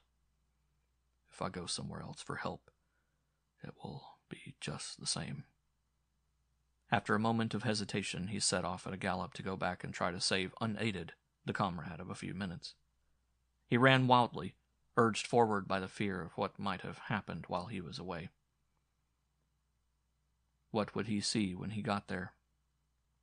This terror lent him the strength of the legs of a young man, and he was soon back near the place where the wagon had stopped. He cried, "Comrade!" No reply. He called again, "Comrade!" The darkness was so dense he could not find the horse, but he heard a neighing and went forward. The animal, still on its side, was lying a few steps from him, the wagon tilted forwards. "Comrade! Comrade!" He bent down, and as the moon came out from behind a cloud, he saw the man with his arms spread out like a cross, his eyes shut, blood coming from his mouth. The wheel, which seemed enormous, was buried in his chest, as in a rut. Unable to do anything more for the poor mutilated creature, his anger against the parent blazed up more fiercely than before. A desire for revenge gripped him. He ran back to the farm, and this time he had no fear of the gun, no feeling but one of savage joy as he beat on the shutters. "Is that you, Jules?" He made no reply. When the window opened and he saw the farmer's face and again heard the question, he replied, "No, it's the starveling who came here before to tell you your son lay dying on the road." The terrified voice of the mother mingled with that of the father. "What does he say? What does he say? Come in, quick, quick!" But he pulled his hat down over his eyes and walked slowly away as he murmured, "I've something else to do now. There's no need to be in such a hurry. You are too late. It was when I came before that you ought to have made haste. He's got the whole load of hay on his ribs now." "Quick, quick, father!" sobbed the woman. "Run, run!" As he drew on some clothes, the father shouted, "Where is he? Listen, come back, for the love of God, But the beggar, his stick on his shoulder, was lost in the darkness.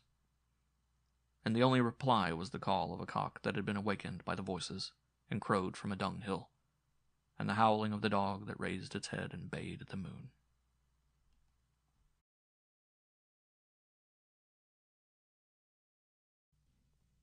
Under Chloroform. "As for me," declared pretty young Madame Chaligny, "if ever I were obliged to have an operation, and it was absolutely necessary to give me an anesthetic, I would not place myself in the hands of any doctor I didn't know personally. When I come to think of it, it seems to me that it would be ideal to be chloroformed by a man who was in love with you." At this, the old doctor, who had been sitting listening in silence, probably because they were speaking of his profession, shook his head. "No, madam, no. You are quite wrong there. That is the very last man you ought to choose." "Why? With a man who loved her, a woman would feel completely at ease. Her thoughts would be concentrated on him, and she would not run the risk of having her mind distracted in a way that might prove dangerous at such a moment. There must be even a sort of rare voluptuousness in sinking into unconsciousness, with beloved eyes gazing into yours. Then think of the enchantment of coming to, of the return to consciousness." "Don't make any mistake about that return," smiled the doctor. "There's very little poetry about it. The sick person emerges painfully from the heaviest of all intoxications, and at such a moment the prettiest woman in the world lacks charm and runs the risk of disenchanting the most ardent lover." After a little silence, he added gravely, "She runs a still more terrible risk, that of never returning at all." As everyone protested, he went on, "I will tell you a story to illustrate what I mean. An old and very sad story. I am the tragic hero of it, and if I am able to speak of it today, it is because the telling can no longer compromise anyone. I am the only one left of those who played a part in it, and you will lose your time if you try to discover the names of people who are now in their graves. I am 70 years old. I was 24 then, so you see. I was house surgeon at a hospital when I first met the woman who was the great and only love of my life. I would have done the maddest things to be able to see her, to keep her happy, out of the reach of any trouble. I was capable of making any and every sacrifice. I would have killed myself without regret, rather than have a breath of suspicion touch her. We were very young. They had married her to a man 20 years older than herself, and I can say with truth, though the words sound strange from the mouth of an old man, that she loved me as much as I loved her. We had found complete happiness in each other for some months, discreetly, and without causing the slightest remark, when one morning I received a hasty line from the husband begging me to come and see his wife, who was ill. I rushed to the house. I found her in bed, very pale, with an anxious face, blue circled eyes, pinched nose, and lifeless hair I had so often seen at the hospital. The night before she had been seized with violent pains in the side. They had put her to bed, and since then she had lain there, moaning, hiccoughing between her sobs, warding off with terrified gestures any hand that approached her. Her appealing eyes, begging no one to touch her. There was not an hour, not a minute to lose. We sent for my chief, and it was decided to operate there and then. You must have been through it to understand the difference between calmly preparing to operate on people you don't know and the horror of doing it for someone very dear to you. While they were getting the next room ready for the operation, my poor little darling beckoned to me, and trying to keep the pain out of her voice, whispered, "I am not afraid. Don't worry about me. You will put me to sleep, won't you?"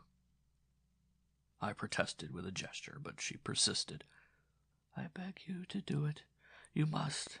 No one but you." I had neither the time nor the strength to say no. They came and carried her away. Then began my Calvary. While my chief and the other doctors and nurses moved about the room, I took the bottle of chloroform and the compress. She started back as she inhaled the first few drops, then smiled at me and gave herself up without further resistance. But she did not go off properly. Perhaps it was that, too moved to measure carefully, I gave too little chloroform, letting too much air pass between the handkerchief and her lips. Also, I could not help thinking of all the accidents that might happen, of the cases of syncope I had seen or heard of, and it was not astonishing that my eyes were not as sharp as usual, my fingers uncertain. My chief, his sleeves turned up, his streaming hands stretched out, came up. "Has she gone off?" The sound of his voice braced me. It took my mind to the hospital, and I pulled myself together as I replied, "No, sir, not yet." "Hurry." I bent over her, asking, "Can you hear me?" She opened her eyes and lowered the lids twice to say yes. "Is there a buzzing in your ears? What can you hear?" She murmured, "Bells." As she spoke, she seemed to shrink a little. One of her arms fell inert on the table. Her breathing grew even, her face paler, and little blue veins appeared at the side of her nose. I bent over her. Her breath was sibilant and heavy with the smell of chloroform. She was asleep. "You can begin now, sir," I said to my chief. But when I saw the knife move along the white body, leaving behind it a red line, my agitation returned. As I watched them cut and pinch her flesh, it seemed to me that they were cutting and pinching my own. My hand stole up mechanically and stroked her face. Suddenly her legs moved with an instinctive gesture of defense, and she moaned. My chief straightened himself. "But you haven't got her under her."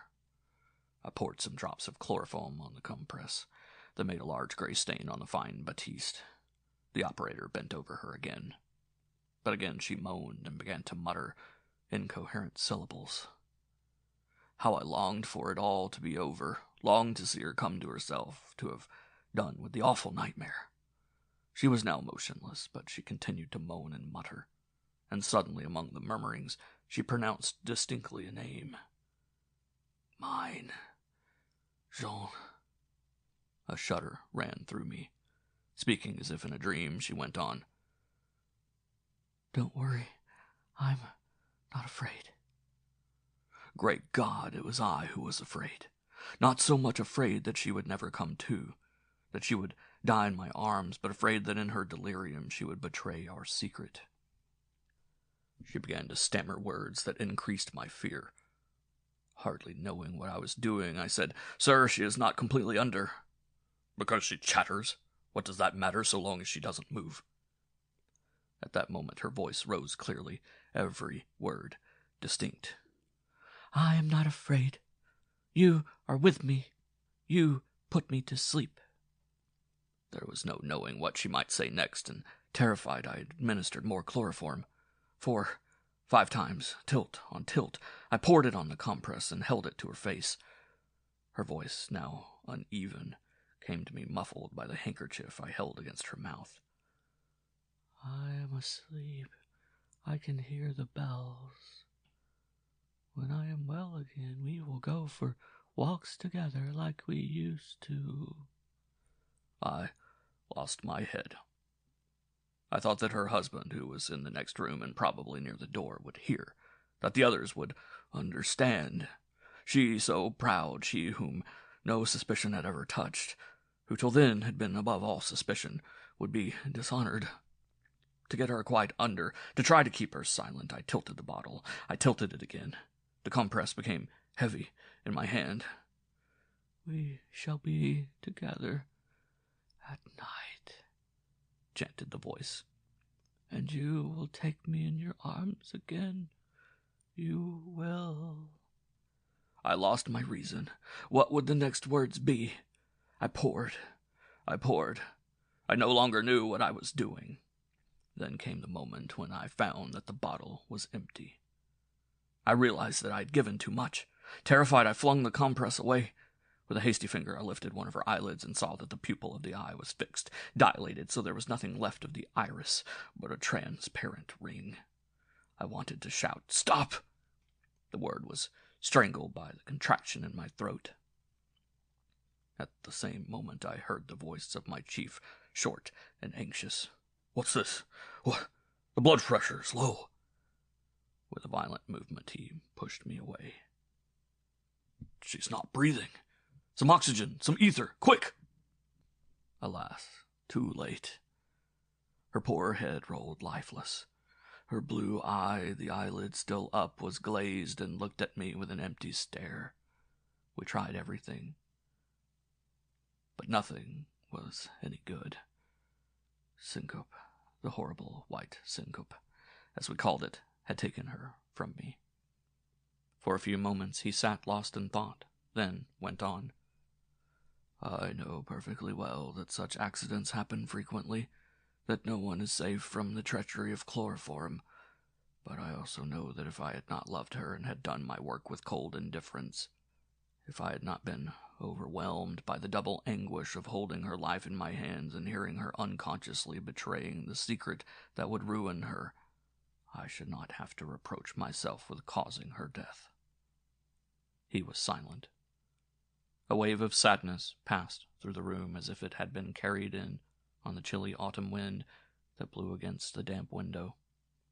Madame Chaligny, her head on the back of her armchair, sat gazing into space like a person lost in a dream. The party broke up early that night.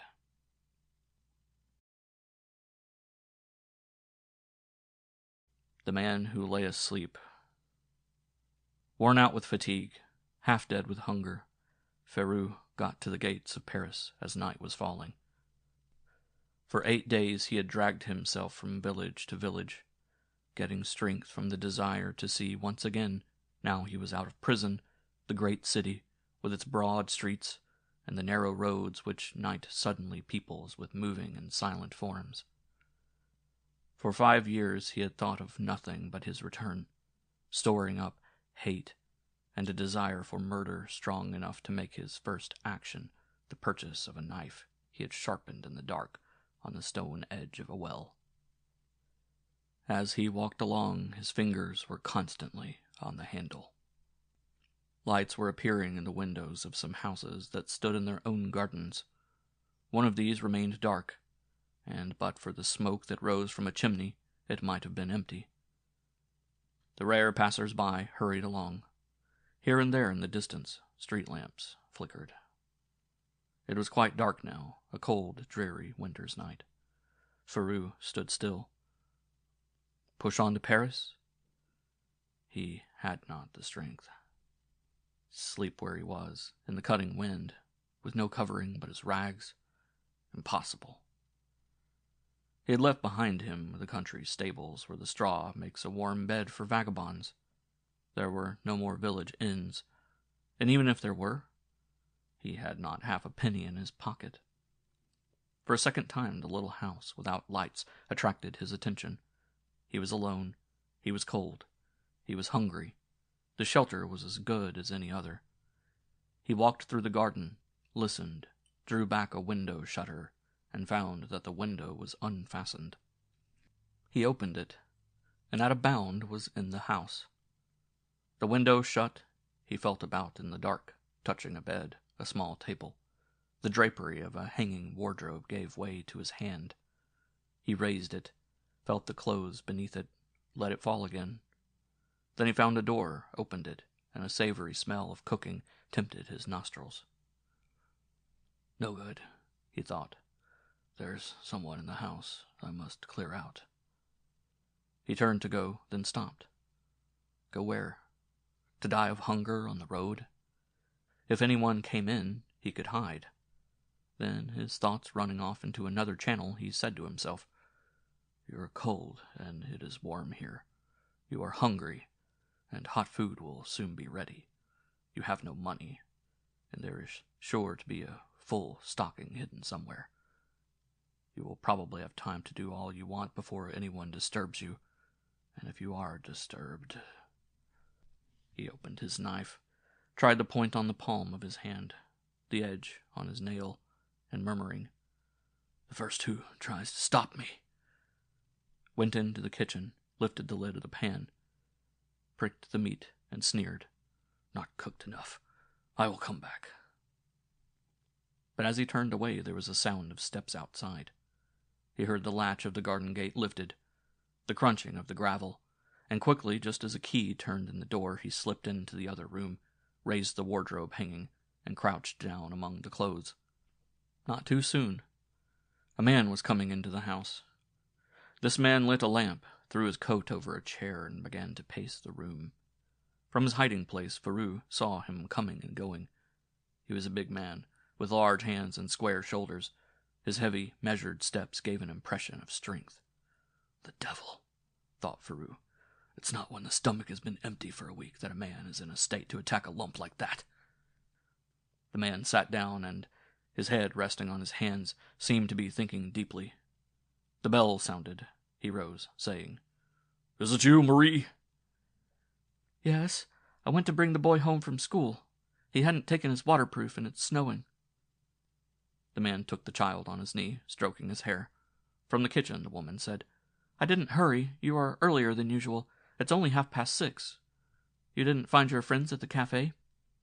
Yes, but we had special work this afternoon, and tonight I must go out. Well, everything's ready. We can begin at once. Go on without me. I'm not hungry. I will lie down on my bed. You must wake me at 11 o'clock. All right. Come, little one. Supper's ready. Let your father rest. He is tired. The child went out of the room, and the man stretched himself on the bed.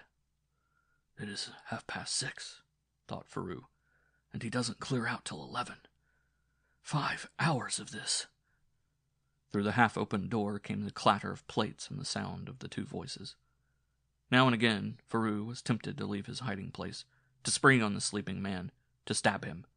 Then imagining the unequal struggle, the noise, the too long and dangerous massacre of 3 beings, the woman and child clinging to his arm like cats, paralyzing his movements, he decided to wait. Once the man was gone, it would be easy to settle the woman and child. He had abandoned all idea of a quiet robbery. His stomach was too empty and his heart too full of hate to be satisfied with so little. His weakness made him ferocious. He had a knife, and it was there to be used.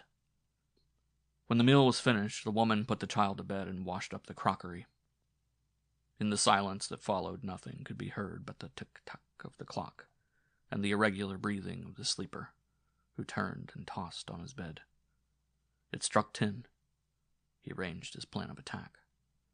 In an hour the man would go. Afterwards, he would be master of the place.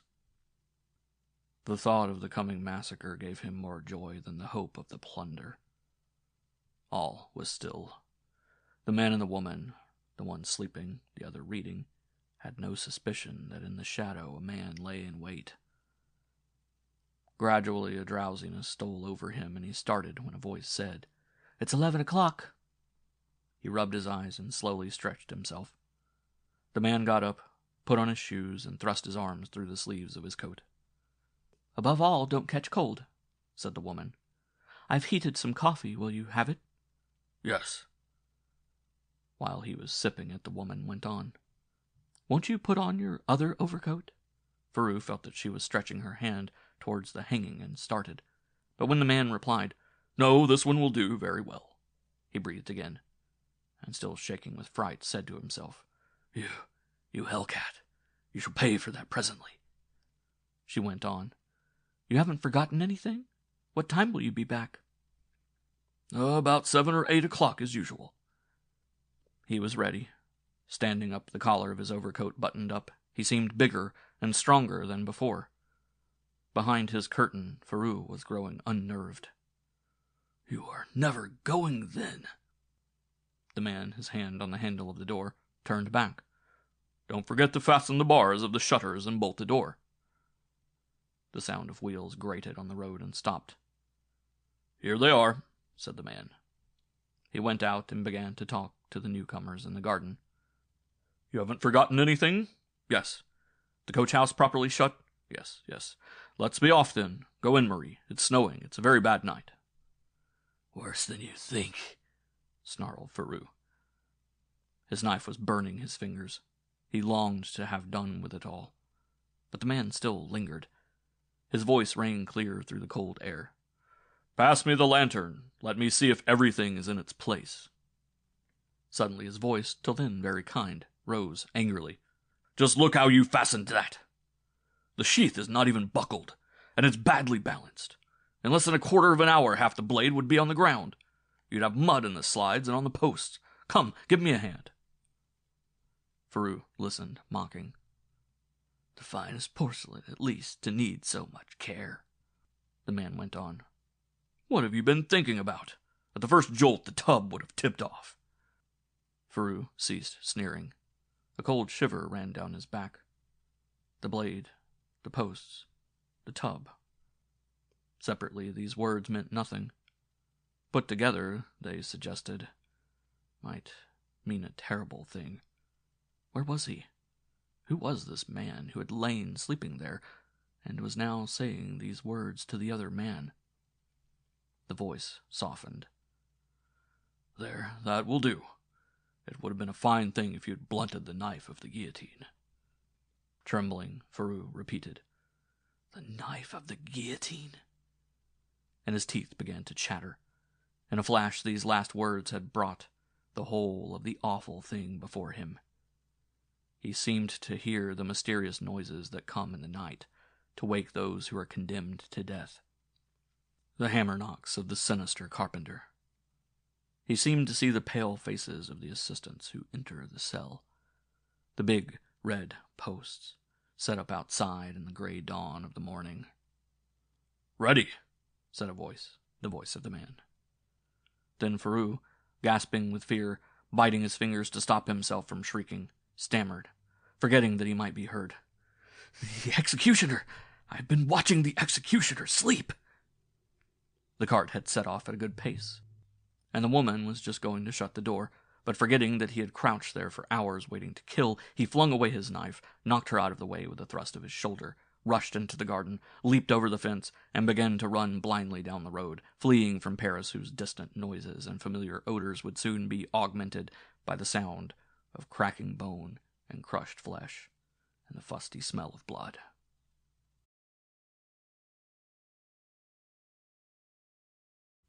Fascination. 1 hour ago I was a prisoner. And what a prisoner! It was not a question of my honor or my liberty. It was my head that was at stake. I have known terrible nights haunted by the nightmare of the guillotine. I have trembled as some ghastly fascination made me lift my clammy hands to my neck to trace the narrow line the knife would make there. I have shuddered at the hostile murmurs of the crowd. The hoarse roar, "To the scaffold with him!" has rung and echoed in my ears.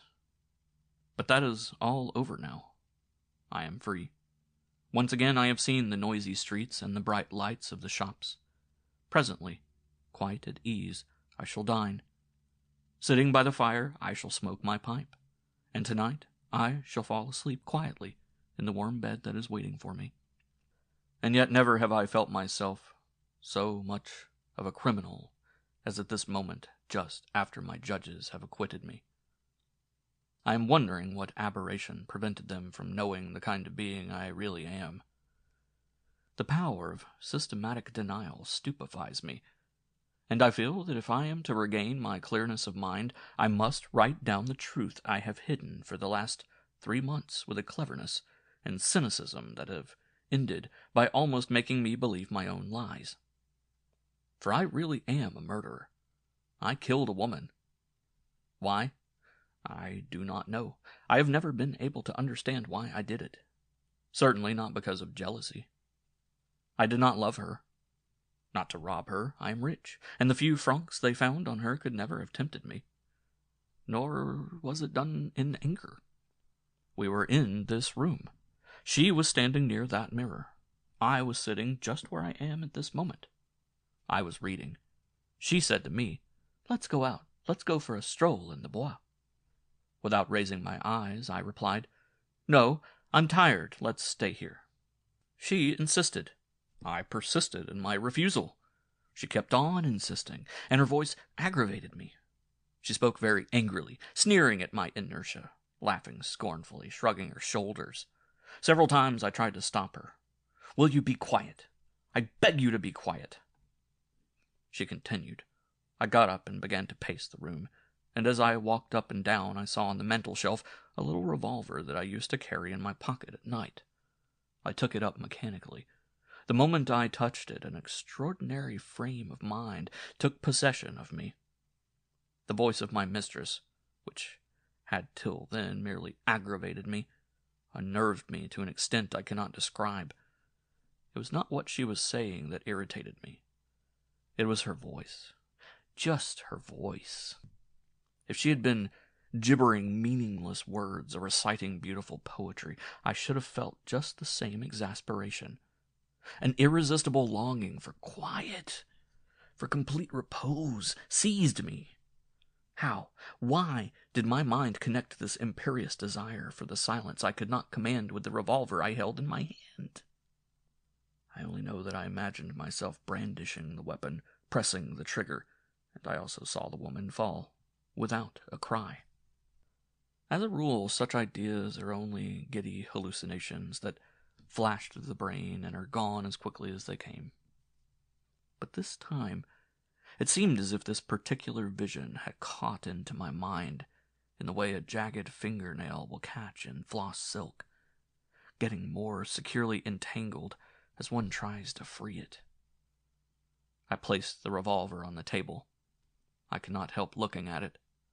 I tried to turn my head away. My eyes drew me towards it. It lay there before me, a little lifeless thing with its ivory butt and shining barrel. Twice, thrice, I stretched out, then drew back my hand. The desire was stronger than my will. I was obliged to touch it, to seize it. It is impossible to understand the temptation that assails one in the face of certain kinds of danger. I remember that one day when I was in the park of the Butte Chaumont, I was obliged to hold on to the parapet of the place they call the Suicide's Bridge, to prevent myself from leaping off into space. Several times when I have been alone in a railway carriage, I felt a sick longing to pull the alarm signal. The nickel knob drew me towards it, seemed to beg to be pulled. It was in vain I told myself that such an action would be absurd, that I should be heavily fined or punished for doing it. Had not the chance stoppage of the train or the flashing by of another suddenly diverted my thoughts, I am certain I should have succumbed to the temptation. Well, at that moment I was overwhelmed by the same irresistible impulse. My eyes and my hands ceased to obey my will. I seemed to be watching myself as if I were someone else, to be following the movements of that other person without knowing what they were leading up to. Was she still talking? Was she silent? I do not know. The only thing I am certain of is that I walked towards her with the revolver in my hand, that my wrist rose, and when it was on a level with her forehead, I pressed the trigger. There was a sharp noise like the crack of a whip. I saw a red mark, very small, under the right lid, and the woman fell inert, like a petticoat that has been unfastened and slips down on the carpet. Then instantly my reason came back to me. A wild terror dominated me. I rushed about the room like a madman without even thinking of looking at my victim, and some base instinct of cowardice forced me to open the door and run down the staircase, shouting, "Help! She has killed herself!" At first, everyone believed it was suicide. Later, the experts found that very improbable. I was arrested. The trial was a long one. I could have explained everything in a few words. I need only have said, "This is how it happened." I persisted in obstinate denial. And as, sooner or later, they always find some motive to account for a criminal action, I was eventually acquitted. Reviewing it all calmly now, I am wondering if I was wrong to go on lying. If I had told the jury what I am writing now, would they have believed me? Would they have absolved me from blame? I believe I was right to deny it. Imperfectly understood, certain truths can very easily seem like lies. Mon Dieu, how good it is to be free, to be able to come and go as I like. From my window I see the street, the houses and the trees. It was here on this very spot the thing happened. They did not want to give me this room. I insisted on having it. I am not afraid of ghosts. Besides, I can write this better here than I should have elsewhere. One can visualize a past incident so much more realistically in the place where it happened. Somehow this confession has completely relieved my mind. My soul seems clean once again, as if it had been washed. I shall try to forget the nightmare it has all been. I will go and live in the country somewhere, far away from Paris. Soon everyone will have forgotten even my name. I shall be another man, living another existence, with the ways and habits of a peasant. I shall cease to recognize myself. There's one thing above all that I want to get rid of. The revolver they gave back to me in court this morning. It reminds me too forcibly of things I must forget. If I need a weapon, I will buy another. It is close beside me as I write, and the sight of it hurts me. Yet what a little thing it is. It is pretty. It looks like a toy, a charming ornament, incapable of doing any harm. I have just taken it in my hand. It is very light, very smooth to the touch.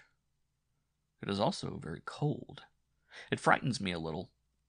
It is so mysterious, this sleeping weapon. The danger of a knife is apparent. You see the sharp blade, can feel the pointed end. Here, nothing. You must have used it to... I will not keep it. I will not keep it. I will sell it at once, tomorrow. Sell it? I will give it away. No, I will not. I will throw it away. Yet, after all, why should I? So long as I don't see it for some time, I am looking at it too much.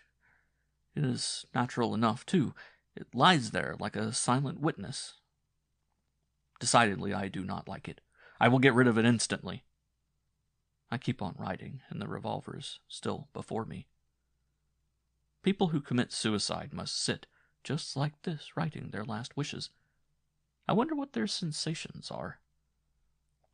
I believe I know exactly. At first they dare not look at the revolver. Then once their resolution has been made, they probably cannot take their eyes from it. Sit, looking at it. Fascinated. Does it really need so much courage for a man to kill himself? The worst part must be the simple act of stretching out the hand, grasping the weapon, and feeling its chill. But no, I am holding it in my left hand. I place the barrel against my temple. The sensation is not at all disagreeable. A little shiver, then the steel grows warm against your flesh. No, that cannot be the most horrible moment. It must be the second when one presses the trigger. The last order the soul gives the body. Who knows? Perhaps even that is nothing. Once the glamour has got hold of you, you feel irresistibly drawn on. I understand that perfectly. You almost feel as if you no longer exist. You're no longer conscious of any sensation. The unknown calls you, and you press the trigger.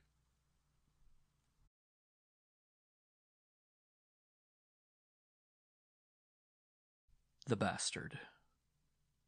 Seated on his stool, an elbow on the table, the man ate his supper slowly, a long interval between every spoonful of soup. The woman who was standing by the big open hearth, now and again pushing the blazing twigs into place with her sabot. She talked incessantly, paying no attention to the obstinate silence with which her remarks were received. Is it true that the Chapputs have got rid of their old hens? That the Rizoi's butter has turned? Without raising his head, he muttered, I don't know. And you, what sort of prices did you get? Bah! Why are you so short tonight? What's the matter with you? He put his spoon down, his arms stretched out before him, his two fists on the table. He drew a deep breath as if he were on the point of lifting a heavy sack. The matter. He stopped, drew back the plate he had pushed away, cut himself a piece of bread, shut his knife, and drying his mouth with the back of his hand, said, Nothing, she insisted. You're put out about something. For a time there was silence, broken only by the sound of the rain and the wind outside. The fire blazed cheerfully, throwing big lights and shadows on the walls. Presently the woman said, Have you finished your soup? Would you like anything else? He shook his head, and his no was short and sharp.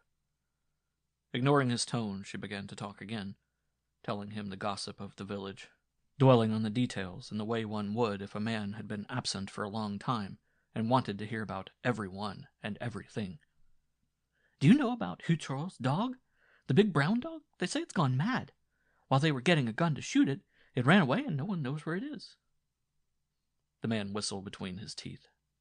She burst out, Is that all you've got to say? I don't know what's the matter with you tonight. Been to the inn, I suppose, though usually when you've been there you come home in a good temper, ready to talk. Tonight, not a word. You've eaten your food as if it was poison, and you haven't even asked where the boy is. He turned slowly towards her, and looking straight in her eyes, asked, Is it long since you saw Big Jacques? She was raising her leg to push back a log that had rolled too far forward. The abrupt question seemed to transfix her, and she stood with her foot in the air as she stammered. Big Jacques? Not for a long time. Why? I thought he came here today. He didn't. What are you lying for? The postman told me he saw him come out of here this morning. She tried to retract. That's right. He looked in for a moment as he passed. I'd forgotten. Why should I remember such a small thing? She shrugged her shoulders and turned away, but the man wanted to talk now. Stay where you are, he said roughly. I have something to say to you. She tried to turn it off, but she had grown very pale and her voice was uncertain. What are you looking at me like that for? He placed his hand heavily on her shoulder. Sit down. This has lasted long enough. It's got to be settled sooner or later. I'm tired of being the laughingstock of the village, with them all talking about it even when I'm there. God knows I've tried not to believe it, but I've had too much of it. I want to know the truth. Big Jacques is your lover. She started violently. How have you the face to say such a thing? It's no words I want. I want proofs. I know now, you see. I know. He repeated the I know several times, emphasizing the words by striking his chest heavily at each repetition. Now that he had made the accusation, his anger blazed out. He banged his big hands on the table, shouting imprecations and threats. The woman was trembling, too terrified by this unchained fury to attempt to defend herself with any conviction. You thought it would go on like this always, that I was too stupid ever to find out. You'll see whether I am stupid or not. And that's not all. Whose child is he? The boy. Which of us is his father? She snatched up her apron and hid her face in it, sobbing. How can you talk like that? How can you?" He seized her wrists. His eyes were bloodshot, and it was through clenched teeth that he hissed, "Which of us is his father? Which of us is his father?" "How could it be anyone but you?" she gasped between her sobs. "You know it as well as I do." In spite of himself, he was moved by her words, by her tears, and his voice softened a little. "I know nothing about it. Nothing at all. Answer." Though she was nearly frightened out of her wits, she saw that her husband was weakening, and feeling she was getting the upper hand, she raised her voice. "For your sake as well as mine, I refuse to take any notice of such a question." But anger had mastered him again. The accumulated wrath of months had only subsided for a moment, to burst forth with renewed violence. His voice was little more than a hoarse whisper as he said, his arm raising threateningly, "Listen, you will tell me the truth, or take care. There will be murder in this house. I want to know who the father of that child is. We'll settle about you and me afterwards, but I'll know about the child now. Do you hear at once? Do you think I am going on bringing up another man's bastard, breaking my back in the sun and rain to leave him a few acres of land? Do you hear? Do you understand? There will be murder in this house, I tell you. You and him and the village between you all. You'll end by driving me mad. I'm done with it. It's got to stop. You'd nothing but the chemise you stood in when I married you. And long before that, they used to see you lying about behind the mills with Jacques.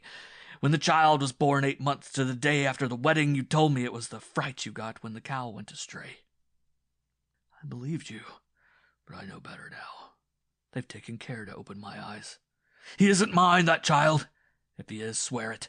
Then I shall know what to do. Swear. Swear before God." Her face was hidden in her hands. Her teeth were chattering. She made no reply. "You whore!" At this moment the door opened, and the child came in, his sabots covered with mud, the hood of his cape over his head. The threatening attitude and loud voice alarmed him. The man did not finish the word. His arm fell, and his voice faltered as he pushed his wife from him, ordering, "Go to bed." Then he turned to the boy, trying to soften his voice as he said, "You stay here." The frightened child took off his cloak, placed his sabots in a corner near the door, and stood motionless. "Come here." He drew him between his knees, and taking the small head in his hands, looked intently at his face in the light of the lamp. He stared with desperate intensity, every nerve strained in the effort to see whom the child resembled. A wave of tenderness rushed through him at the contact with the frightened little creature. He felt he would rather never see the child again than find him in any resemblance to the other. But some influence he could not control riveted his eyes to the face, fastened his fingers in the hair, pressed his knees tightly against the slim form. Neither could he master a feeling of hate that burned deep down in his heart. At first he hesitated, but desire for the truth proved irresistible. The eyes, the small eyes deeply set in their sockets, they were the eyes of the other. The mouth that seemed to be always smiling. His mouth. The front teeth with the spaces between them, above all, the hair, the dry, stiff hair that stood up in ruddy disorder. All, everything, down to the smallest detail. Nothing was lacking. God in heaven! It was true then. She had deceived him, the whore! She had foisted her lover's child on him. The evidence was there, shrieking at him. No need for further proof. The living one stood before him, but he still struggled against certainty, fighting with himself, not wanting to believe, trying to reason away conviction. He loved this child he had believed his own.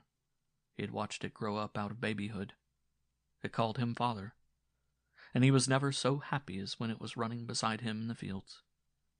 Could any one feel like that towards the child of another man? Surely there was something unique in the feeling a man has for his own flesh and blood, a tenderness he could never have for the child of another man. The eyes, the hair, the teeth, the mouth might seem the same, but was he not imagining it? A noise like a moan broke the silence. He listened. It sounded again. Then there came a sort of scratching outside the door, a growl. He pushed the child away, and the boy sat down by the fire and began to play with the twigs. He went to the window, opened it, peered out, and shut it again quickly. He had seen a large dark mass crouching across the threshold. He knew all the dogs in the village, and by the pointed nose and eyes that glittered in the shadow, he had recognized the Hierot's dog. He took his gun from the corner, put 2 cartridges in it, and was on the point of opening the window to fire when it occurred to him that the noise would frighten the child. He placed the gun on the table, saying, "Go and find your mother and tell her not to be frightened. I'm going to fire at the Hierot's dog." The child turned towards him. Kneeling before the fire, he was in the full light, and as he made a quick movement, his likeness to Big Jacques was striking, terrifying. The man's anger blazed up again. He bent down and was drawing the boy towards him, when suddenly an oath strangled in his throat. There, near the cheek, almost at the corner of the mouth, was a light brown mole, smaller, but a mole exactly like the bigger one Big Jacques called his beauty spot. The last vestige of doubt vanished. No, this was not his child. He was the child of the other man. Everything round him seemed to fade away, and the blaze on the hearth seemed to enter his chest and burn his flesh. He seized the boy by the collar. "Get out! Never let me see you again! Out with you!" The child resisted, but he dragged him with one hand to the door, pulled it open, and flung him out as one would some unclean beast, and banged it to again. A ferocious growl, a cry of agony rang through the darkness. The man stood stupefied, unable to think, but the mother, who had been listening in the next room, came hurrying out. Not seeing the child and noting the wildness in her husband's eyes, she shouted, "What have you done?" Another cry rang out. "Mother! She rushed outside, calling, "My little one! My little one!"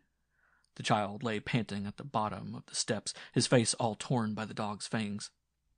The beast tried to keep its grip on its prey, but she paid no attention to it, and seizing the boy in her arms, dragged him away.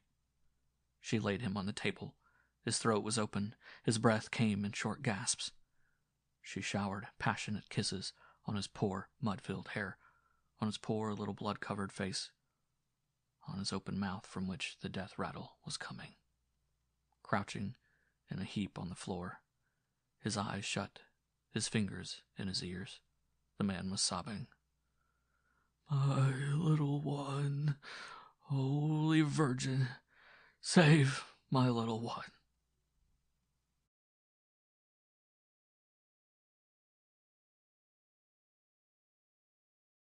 That scoundrel Miron.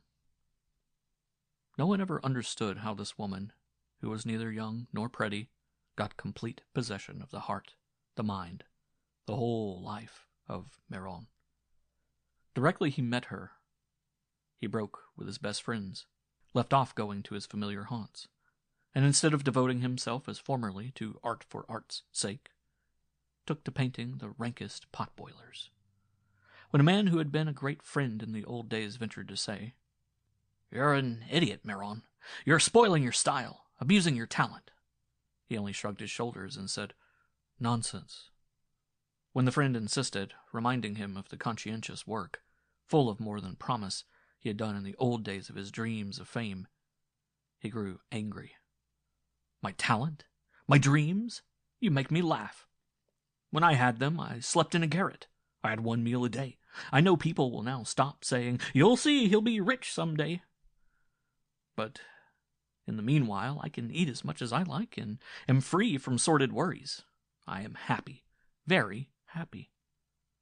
He walked rapidly away, but when he was sure that he was out of sight, he stopped at a cafe and sat for hours, lost in thought with an empty glass in front of him. Miron lied. He was not happy. At first, his love had absorbed him to the exclusion of everything else. To get the extra money that was necessary for his new kind of existence, he had dashed off little sketches and drawings for the illustrated papers, and when he felt too disgusted with this prostitution of his talent, he had consoled himself by thinking that before long he would return to serious work. But as time flew by, he had become morally weak, almost cowardly, and now there was a gnawing bitterness at the bottom of his heart, and he was ashamed of himself, ashamed of the soulless love in which he had slowly but surely lost his better self. Debts accumulated, and at last there came a day when, worn out by the threats of those to whom he owed money, and by scenes with his mistress, he lost his head and wrote a check he could not meet. He hoped to be able to get the money before the check was presented, but he was not able to do so, and taking fright, he fled from Paris, from France. To avoid rousing suspicion, he went alone. His mistress was to follow next day. He was so certain she would come, he went to bed and fell asleep happily, almost without remorse. He expected a letter from her in the morning, telling the time of her arrival. Next night there came instead a telegram, with just 4 words. "I am not coming." At first he was too stunned to take it in. It did not seem possible she could have written that. But on reflection he told himself, without bitterness, that, after all, she was right. He was a thief. Thoughts of the lost love merged themselves in the remembrance of the days when his face was set towards fame, and a great weariness, mental and physical, made him feel like a child that had lost itself. You need courage to make an effort to save yourself. He had none left. He resolved to go back to Paris, to be arrested, to be punished. Nothing could be worse than what he had already suffered because of his voluntary artistic downfall. Indeed, it would only seem natural right that he should be publicly disgraced. He hesitated a little at the thought of the court, prison, the dishonor from which it was still possible to save himself. But why should he mind? A man might make an effort if he had to consider a wife, parents, friends, anyone he respected, or even if he were well known, his name stood for something good, but he took up the newspaper, looked at it without interest, and became very pale. There was a big headline, "Disappearance of the artist Miron." It was a long article, and a new thought came to him as he read and reread it. Every day a dishonest cashier disappears.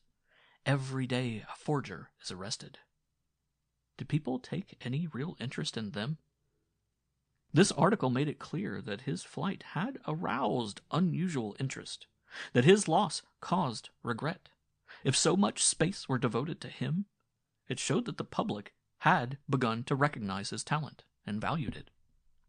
He was not unknown. He was somebody. He had a name. His infamy was the revelation of his glory. The idea of prison that had before weighed so lightly now horrified him. He was tortured by shame, fear, and pride. For days he shut himself up in his room, watching suspiciously anyone who stopped under his window, reading with passionate interest all that the papers continued to say about his disappearance and, above all, about his work. Before long he was relegated to the second page of the newspapers, then to the third. 2 succeeding days there was no mention of him. Twice or thrice his name cropped up at intervals. Then silence. People ceased talking of him. The authorities left off looking for him. He felt sure he had escaped, that he could come and go as he liked. He was free. It was only then that he realized how completely alone in the world he was. Then came want. He was penniless. He must do something to earn a living. But what could he do? Drawing, painting? And give them a chance to recognize his style and so lead to his arrest? How could he run the risk of reviving memories of himself only to blacken afresh a name he had now become proud of?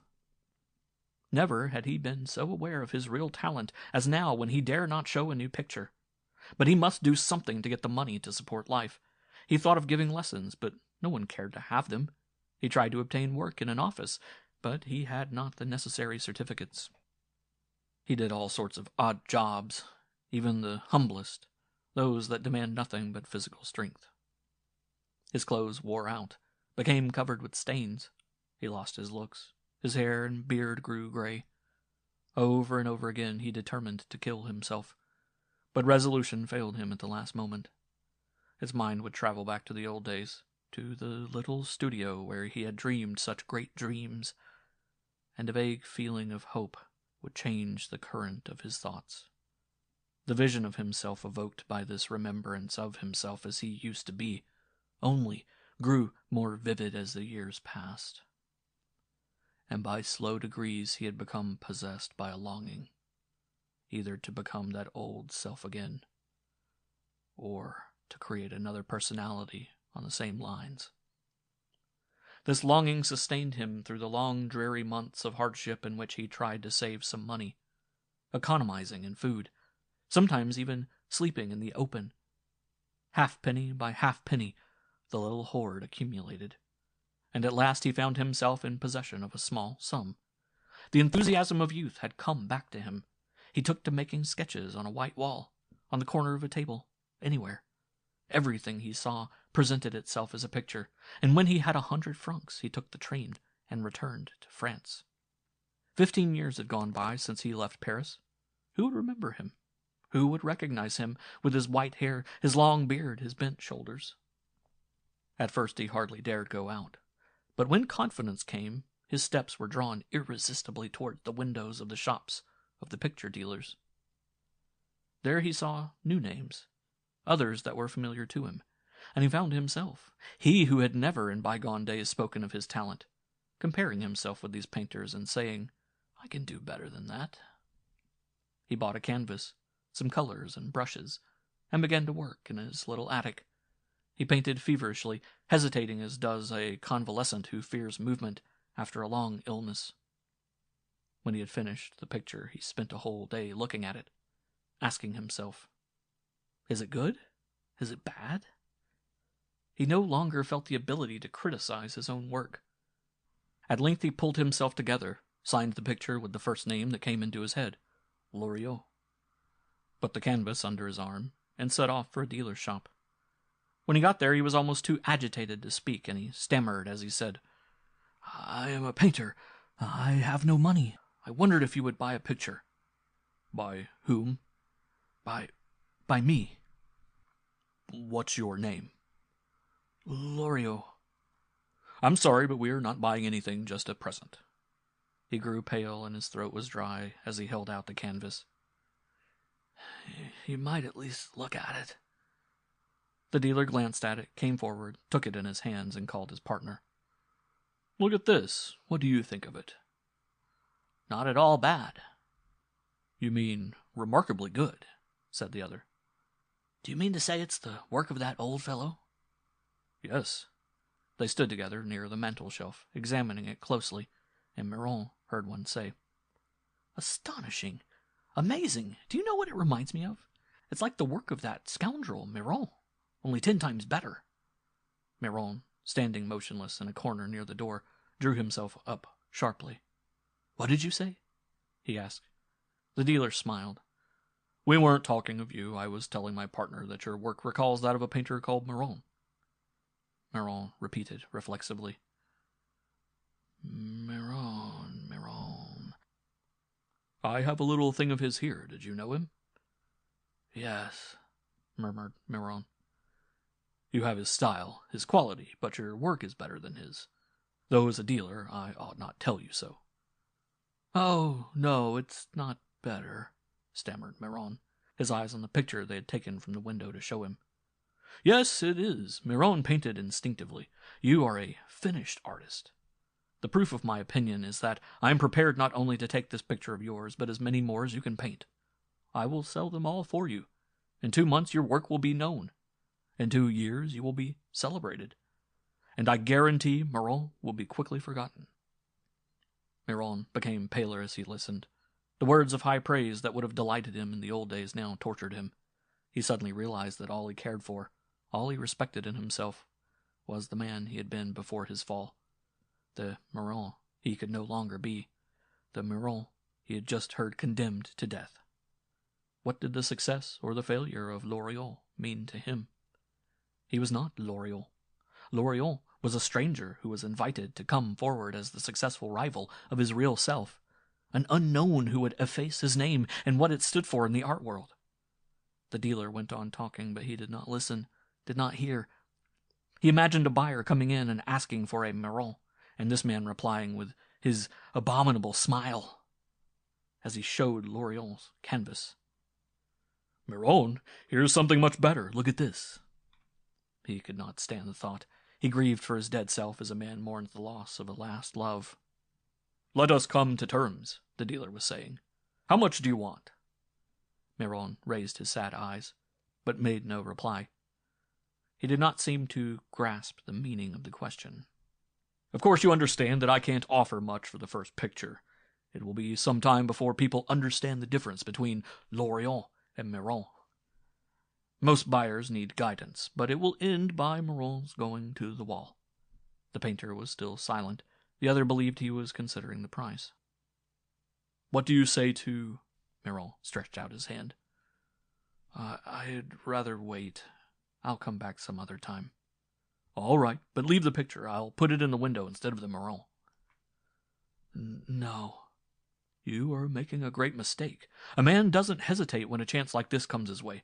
Why, if I had offered that scoundrel Miron what I am offering you, it is more than likely he'd be here now. Would never have done what he did." "That's true," Miron muttered. He was trembling. "You can't possibly refuse my offer. It would be childish." "I do refuse it. Give me the picture." "But I—" "Give me the picture," repeated Miron. His voice was hoarse, and there was a curious gleam in the depths of his eyes. "It's a great pity," declared the dealer. "I repeat, I would have made a bigger name for you than Miron made." "That's true," replied Miron for the second time, and he left the shop. It was growing dark. Some people who were hurrying along stumbled up against him. It was a damp, dreary evening, very like the night of his flight. He stood on the curbstone, his picture in his hand. He held it for a second at arm's length, then threw it on the road in front of a passing carriage. "You've dropped something," said a man. "I know. It's nothing, thank you," replied Miron. At that moment the hoof of the horse struck the frame. Then came the wheel. The noise it made as it passed over the picture was hardly audible, but it split the canvas and crushed it in the mud, so that little remained of it but a gray mass like crumpled paper. Miron went back to the shop window. There, in a place of honor, hung his picture. Through the mist that blurred the lights, he could see the glimmer of the little plaque on the frame that bore his name, Miron. He looked at it for a long time, with eyes that shone with tenderness, thoughts of the past filling his mind. A tear rolled down his cheek as he turned and walked away in the slow rain that was making the pavement shine.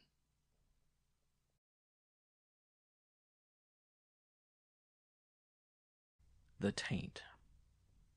Prisoner had listened to the charge in complete silence and had replied to the questions of the judge in evasive phrases. "I was alone when my child was born. I tried to get up, to call for help. I had not the strength.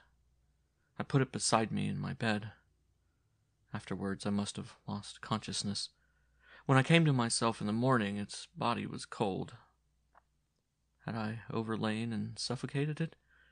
Was it dead when I placed it by my side? How could I possibly know, seeing I hardly remember anything that happened before I fainted?" "Did it cry?" I don't know."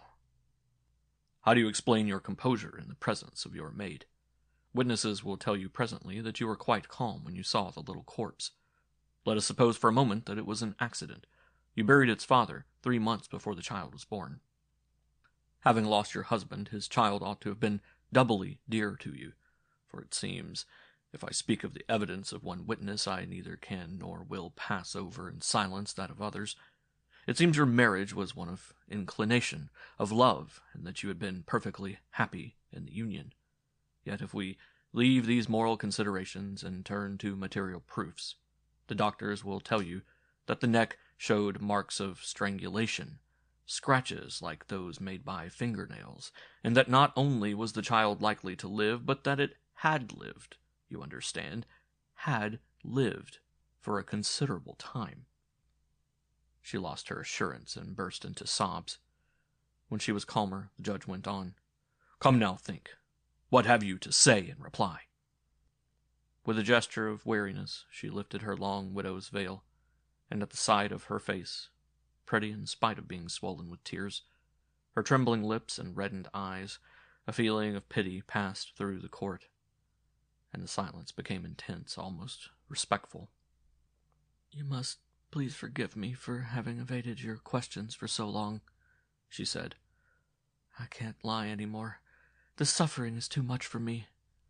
Perhaps it will comfort me if I tell the truth. I confess it was I, yes, I, who killed my child. The judge made a gesture. She stretched out her hands as if to stop a coming accusation. But I did not premeditate my crime. I swear I did not. I will explain as quickly as I can so as to end it all as quickly as possible. Never again to hear anyone speak of it. Never, never. I was enceinte when my husband fell ill. Till then his health had been perfect. At first I believed it was some passing indisposition, and attached no importance to it. He himself tried to behave as if he were quite well. But I ended up by becoming anxious, more because of his curiously preoccupied manner than because of any actual suffering. He had always been so good-tempered, so light-hearted, but when I begged him to tell me what was wrong with him, he replied nervously, almost angrily, Nothing at all. I assure you it's nothing. Don't worry about me. I'm just a little out of sorts. Nothing of any importance. In a few days I shall be all right again. I asked him to see a doctor. He became violently angry. Finding him so changed in manner, so changed in his attitude towards me, I began to wonder whether I had been mistaken in my estimate of him. Was it possible his character was so different from what I had believed it to be? Then came an evening when, just as we were finishing dinner, he complained of violent pains in his head. Almost at once his eyes became glazed. He jumped up, upsetting his chair, and without any warning fell flat on the ground, dragging the plates and glasses from the table with him. He struggled, making inarticulate cries, foaming at the mouth. The servants were terrified. I knelt down and spoke to him. He did not hear me, did not know me. The doctor who came, they had brought the nearest one, made a very slight examination. I know now that it was not necessary to look long to understand. He asked me if he were subject to attacks of the kind. I replied, This is the first. What can it be? He looked curiously at me, no doubt very astonished by my question, shook his head, and said gently, Sooner or later you will have to know it is epilepsy. Ah, that word, that terrible word. It still rings in my ears. I remember how I had never heard it without feeling terror and a sort of disgust. Once passing a crowd in the street with my father, we stopped to see what had happened, but my father drew me away quickly. Don't look. It's an epileptic. And here my husband was one. I stood stupefied, not daring to go near the unfortunate being they were holding down on the floor. I'm very sorry, said the doctor, probably regretting his brutal frankness, but you must not let the word make the thing seem more terrible than it really is. It is useless to deny that it is a grave form of illness, but it is much more common than is usually believed, and there is little real danger for those who are able to be properly looked after. Your husband will recover from this attack and will probably not have another for months, for years. All I can do is to warn you that for some time to come you must not let there be any chance of your having a child.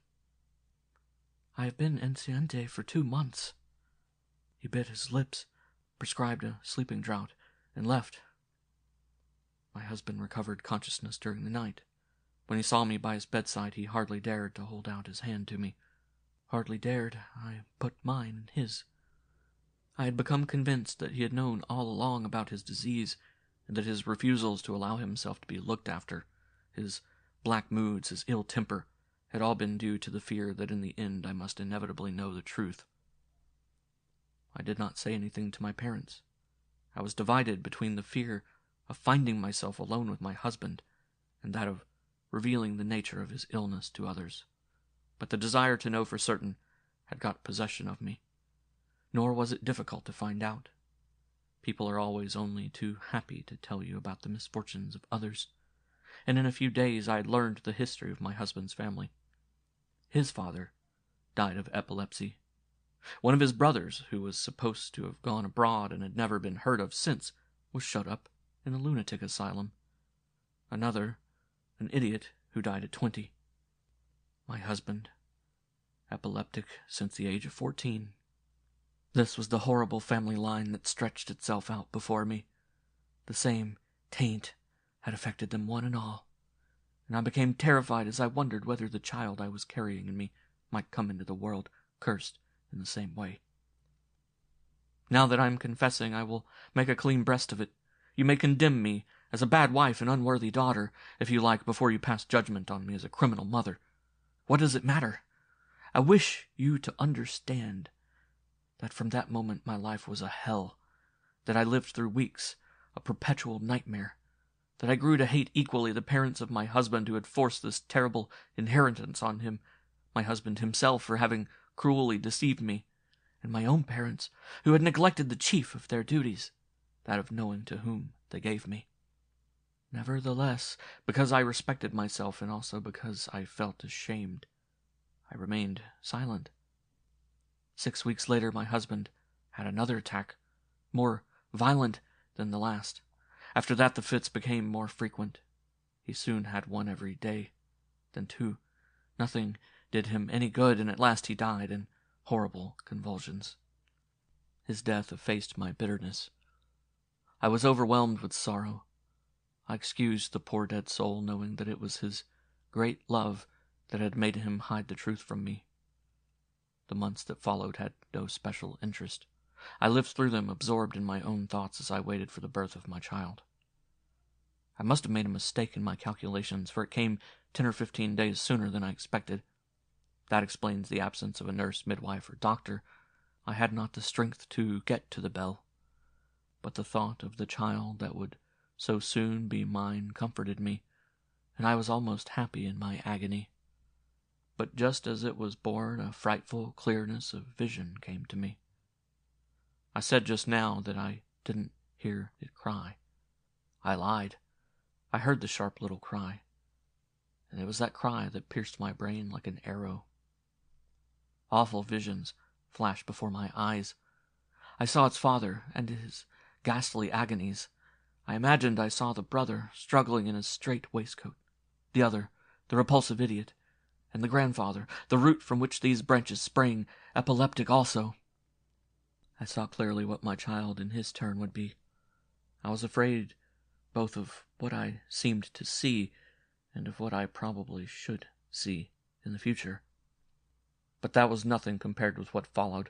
Suddenly, as I felt a little piece of living flesh move against my side, a mad terror overwhelmed me. I tried to soothe myself by saying it was my child, my own child, but a voice seemed to hiss in my ears, "Child of a madman! Child of a madman!" I began to shudder, as one would at the touch of some loathly reptile. It is unbelievable. How can anyone understand? A mother afraid of her own child, of a thing so fragile, hardly alive. But it was so, and I could not dominate the feeling. I pulled myself away from it, and it seemed as if I was bound to defend myself against something terrible, something monstrous.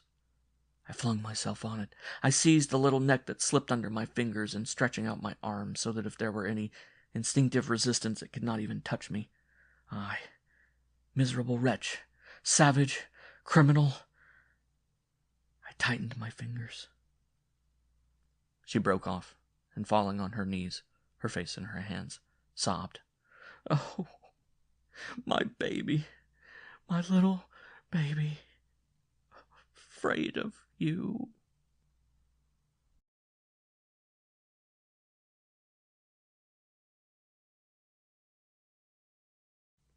The kiss. Yes, monsieur. It was for a woman he did it, my poor boy. Soon after he knew her, he changed completely. He had always been so quiet and good-tempered, and he suddenly became irritable and short in his answers.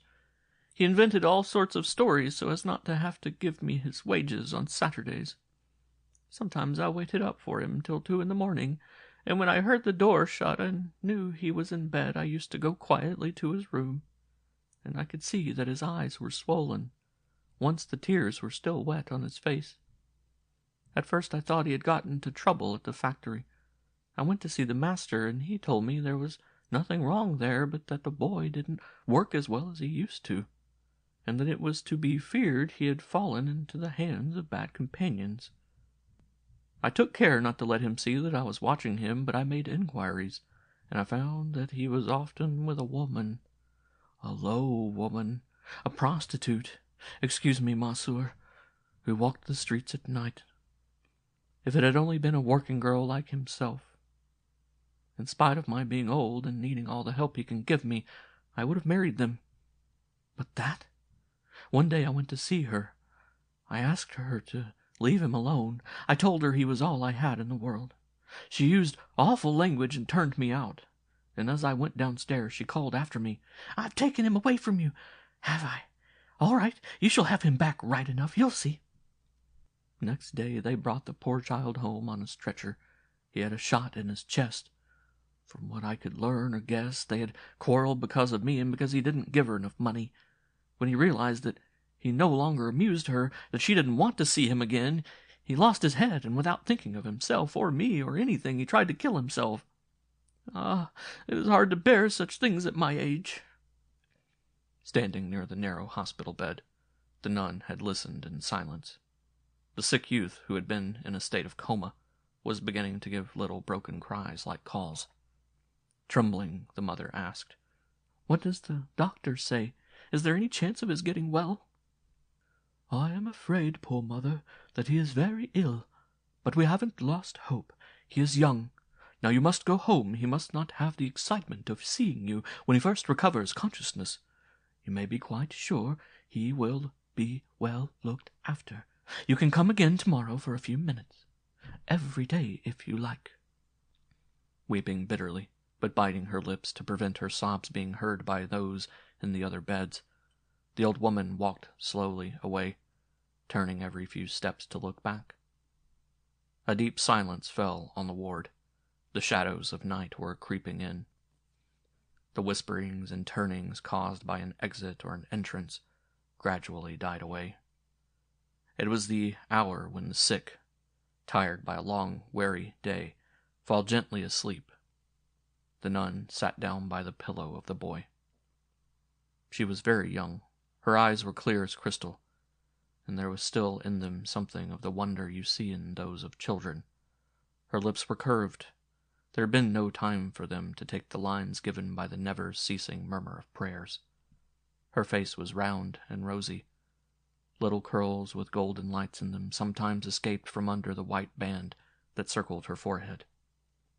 But notwithstanding her fresh young laughter, she knew all the words and ways that soothe pain.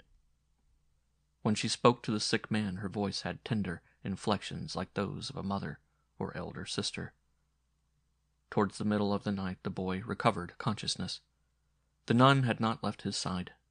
He wanted to ask questions, but she told him he must keep quiet. He obeyed, docile as a child, and fell asleep. During the first days he saw her constantly, for she rarely left his side. Timid, almost ashamed, he hardly ever spoke, lying motionless for hours with his eyes shut. It was only when the door opened or shut that he raised his eyelids, and they would fall again immediately. More than once on these occasions he had spoken, saying shyly, "Ma, sir." But when the nun had bent over him with a, "What is it, little one?" he turned away his head, murmuring, "Nothing, nothing." One morning he had more courage. "Tell me, please, ma, sir, if anyone has come to ask about me since I came here." "But of course. Your mother, you know that, don't you?" "Yes, but anyone else?" "No, nobody." He turned away his head, but she saw there were tears in her eyes. "Come, come, little one, this won't do. What's the matter?" A pressing need to confide in someone after his long silence drew the confession from him. "It is so unkind. I can tell you anything. You are so good to me, and I shall feel better if you know. Mother doesn't know. She thinks it was an accident. But it wasn't. I tried to kill myself." The nun stopped him with a gesture. "She knows all about it." "Ah!" For some time he was silent, slowly shaking his head. "My poor old mother. I have given her so much trouble. She will forgive me, for she knows it wasn't my fault. I was so unhappy. When that woman turned me away, I thought I couldn't go on living without her. I loved her so much. She could have done anything she liked with me. And you see that even though she knows it is because of her I am here, she has never even come to ask how I am. Whenever I heard the door open, I thought I should see her walking towards me. But now I know she will never come. I don't want her to either. I shall leave off thinking of her. I shall leave off loving her. No, I don't love her at all now." The tears that were in his eyes gave the lie to his words. Presently he asked, "It is a great sin, isn't it, monsieur, to try to kill yourself?" "A very great sin. The greatest of all. But if you are too unhappy, wouldn't God know that and understand?" She bowed her head and clasped her hands. Her shoulders moved, and the wings of her white headdress trembled as she replied in a low voice, "Shh, shh. You must not tire yourself, little one. You must shut your eyes and go to sleep." He seemed to do so, but about 2 a.m. he became very restless. They sent for the nun. "Well, and what's all this about?" she said as she bent over him. "You are not being good?" He burst into harsh, incoherent words that came in gasps. She took one of his hands in hers and with the other gently wiped the perspiration from his forehead, trying to calm him. Soothed as if by a caress, he grew quiet. He breathed more easily. His voice was even, his words intelligible. "Yes, I know I am late. It was my work that kept me. I'll come earlier next time. You don't like the flowers? On Sunday we will pick a lot. We will go to the river for the day. We will have dinner on the grass. We will go home early, and you will see how much I love you. If only you knew how much I love you. I love your eyes and your hair. All of you. Your skin smells like flowers." This was said in a tone of supplication, and it sounded like a passionate prayer. But soon he was talking too quickly again, the words running into one another.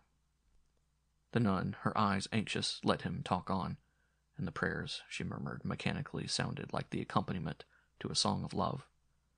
He began to moan and shudder, and suddenly he sprang up. "What? Going away? Never see you again?" He was panting now, the breath coming in short, painful gasps. The nun hurriedly brought a light and looked carefully at him. He was livid and his eyes were wild. Deep shadows stretched from the eyes to the corner of the lips. The temples seemed to have fallen in. Drenched with perspiration, his hair was sticking in wisps to his forehead, and his palpitating nostrils seemed to draw all the rest of his face to them.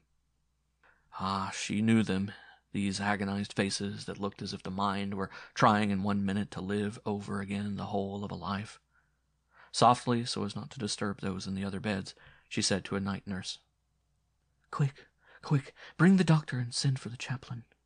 Number 6 is very ill." Kneeling by the bed, she began to pray. "Thy will be done, O God, but pardon, O pardon this poor child." The dying boy had taken her folded hands in his and went on talking, but his voice was now quiet, far, far away. "Don't go. I will give you everything you want. Anything if only you will stay with me. If you leave me, I shall die. Come." His head brushed against the forehead of the nun. His neck stretched forwards. He bent towards her.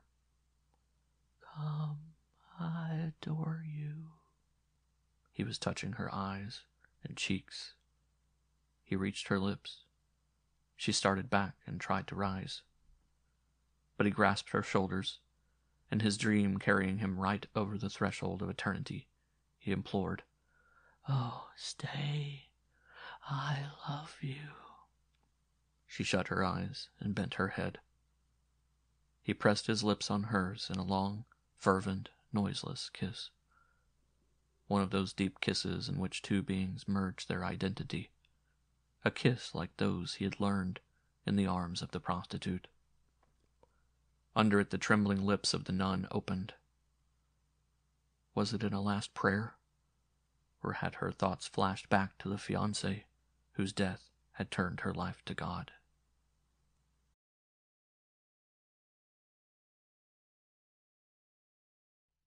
A maniac. He was neither malicious nor bloodthirsty. It was only that he had conceived a very special idea of the pleasures of existence. Perhaps it was that, having tried them all, he no longer found the thrill of the unexpected in any of them. He went to the theater, not to follow the piece or to look through his opera glasses at the spectators, but because he hoped that someday a fire might break out. At the fair of Neuilly, he visited the various menageries in anticipation of a catastrophe. The tamer attacked by the beasts. He had tried bullfights, but soon tired of them. The slaughter appeared too well regulated, too natural, and it disgusted him to watch suffering. What he was always looking for was the quick and keen anguish caused by some unexpected disaster, some new kind of accident. So much so that, having been at the Opera Comique on the night of the great fire from which he escaped unhurt, then having been a couple of steps from the cage the day the celebrated Fred was devoured by his lions, he lost almost all interest in theaters and menageries. To those who were astonished at this apparent change in his tastes, he replied, "But there's nothing more to see there. They don't give me the slightest sensation. All that I care for is the effect produced on others and on me." When he was deprived of these two favorite pleasures, it had taken him 10 years to get what he wanted from them. He fell into a state of mental and physical depression, and for some months rarely left his house. Then came a morning when the walls of Paris were covered with multicolored posters that showed, on an azure background, a curious inclined track, which came down, wound round, and fell like a ribbon. Up at the top, little bigger than a dot, a cyclist seemed to be waiting for a signal to rush down the giddy descent. At the same time, the newspapers gave accounts of an extraordinary feat that explained the meaning of this weird picture. It seemed that the cyclist dashed down the narrow path at full speed, went up round the loop, then down to the bottom. For a second, during this fantastic performance, he was head downwards, his feet up in the air. The acrobat invited the press to come and examine the track and the machine so that they might see there was no trickery about it. And he explained that his ability to perform the feat was due to calculations of extreme precision, and that so long as he kept his nerve, nothing could prevent its accomplishment. Now it is certain that when the life of a man hangs on keeping his nerve, it hangs on a very insecure peg.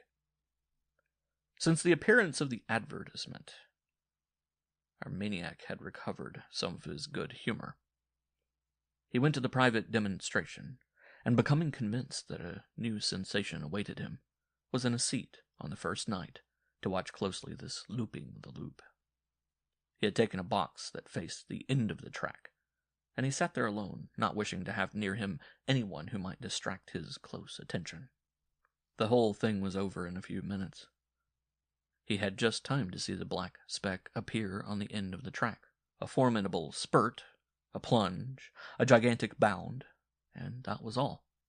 It gave him a thrill, swift and vivid as lightning. But as he went out with the crowd, he reflected that though he might feel this sensation twice or thrice, it must eventually fail, as all the others had done. He had not found what he was looking for. Then came the thought that a man's nerve has limitations, that the strength of a bicycle is, after all, only relative, and that there is no track of the kind, however secure it may seem, that may not some time give way. And he arrived at the conclusion that it was inevitable that some day an accident must occur. From this to deciding to watch for that accident was a very small step. I will go to see this looping of the loop every night, he decided. I will go till I see that man break his head. If it doesn't happen during this 3 months in Paris, I will follow him elsewhere till it does. For 2 months, every evening at the same time, he went to the same box and in the same seat. The management had grown to know him.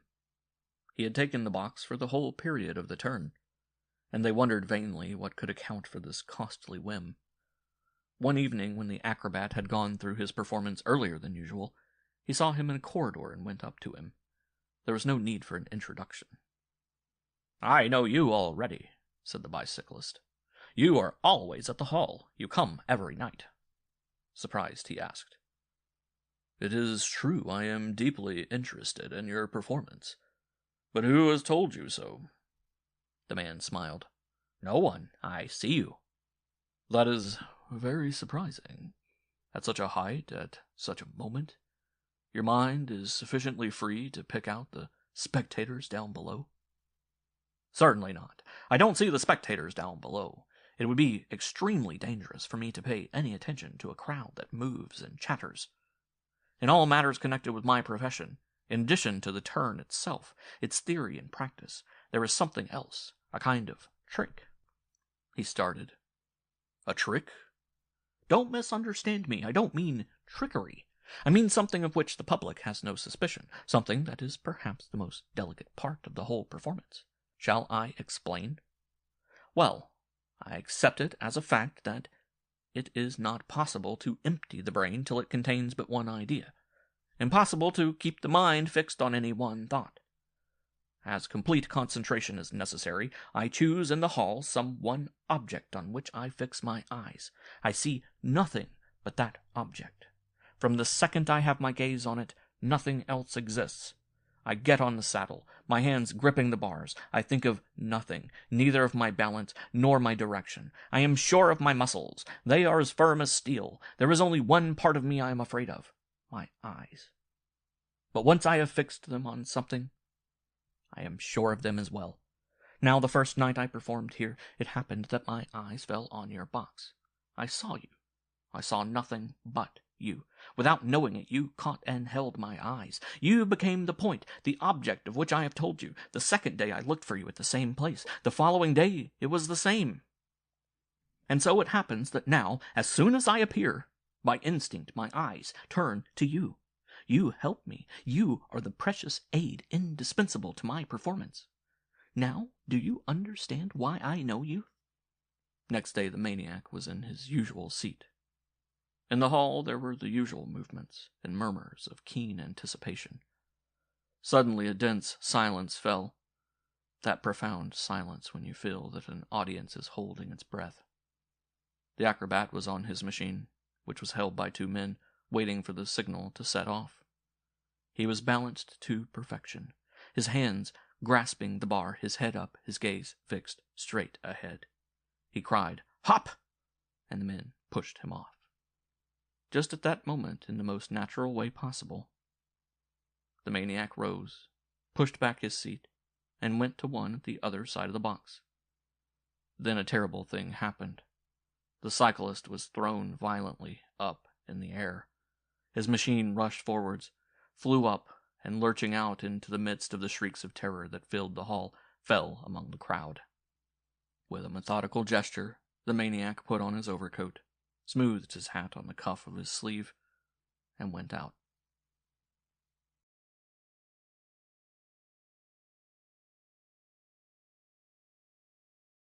The 10:50 Express. "They say you are leaving us today, sir," the cripple said to me. "I must. I have to be at Marseille on Monday morning. I shall go by the 10:50 Express tonight from the Gare de Lyon. It's a good train, but you ought to know it. You were employed by the PLM before you fell ill, weren't you?" He shut his eyes, and his face became suddenly very pale as he replied, "Yes, I know it too well." There were tears under his eyelids as, after a moment's silence, he added, "No one knows it as well as I do."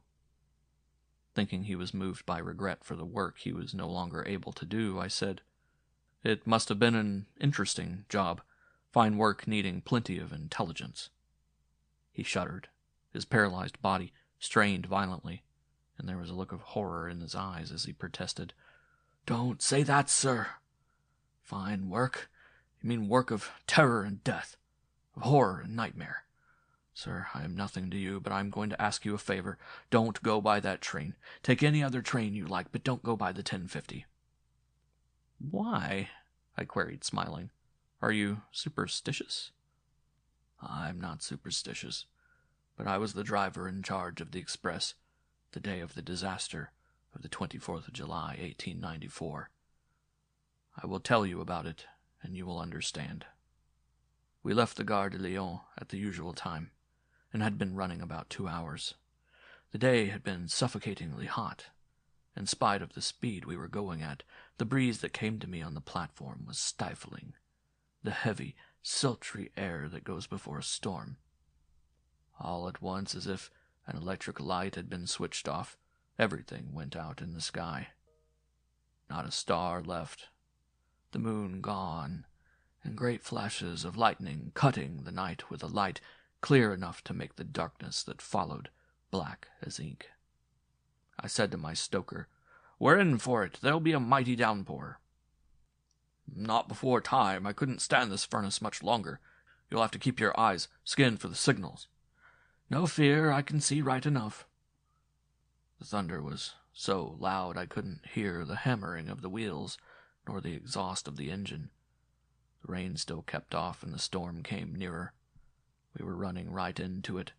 It seemed as if we were running after it. You needn't be a coward to feel a bit queer when you find yourself being hurled into a great storm on a monster of steel that rushes on like a madman.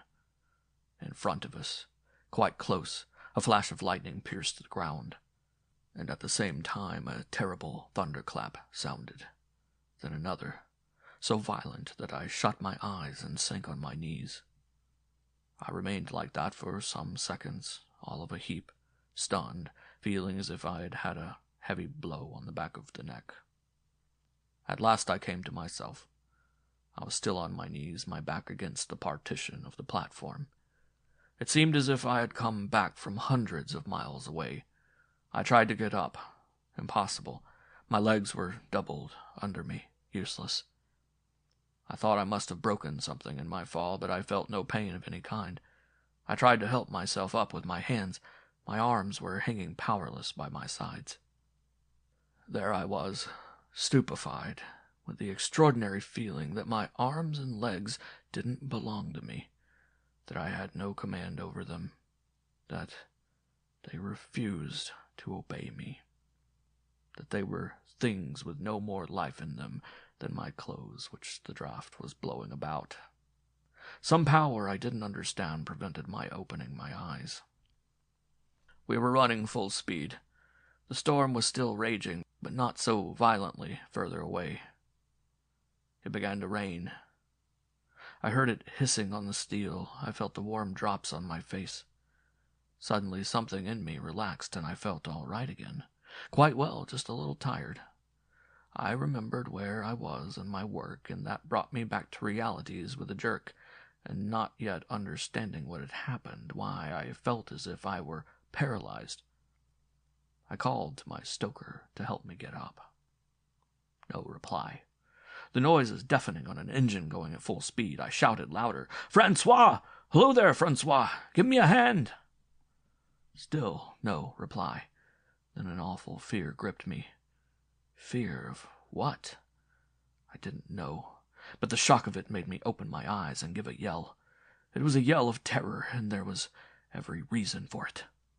The platform was empty. My stoker had disappeared. In 1 second, I understood exactly what had happened. The flash of lightning had struck us. It had killed the stoker, and he had fallen out on the line. I was paralyzed. No, sir, not even if I were a great scholar and searched for words, could I give you an idea of the horror I felt.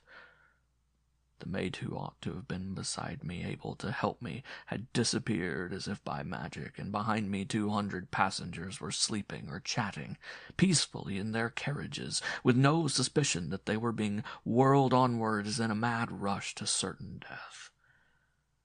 For the man in charge of the train, their driver, was a helpless mass, unable to stretch out an arm, paralyzed, a cripple.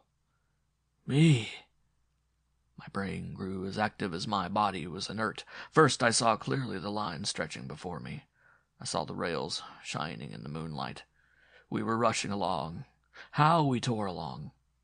I became aware of the sensation of speed that habit had made me lose. The train passed a little station like a flash of lightning, but not too quickly for me to see a signalman dozing in his box near a telegraphic apparatus. A jolt or two on the turntable, a clanging of plates, the line marked by rails that crossed each other, suddenly large, then small, the deep cutting, and once more the dash into darkness.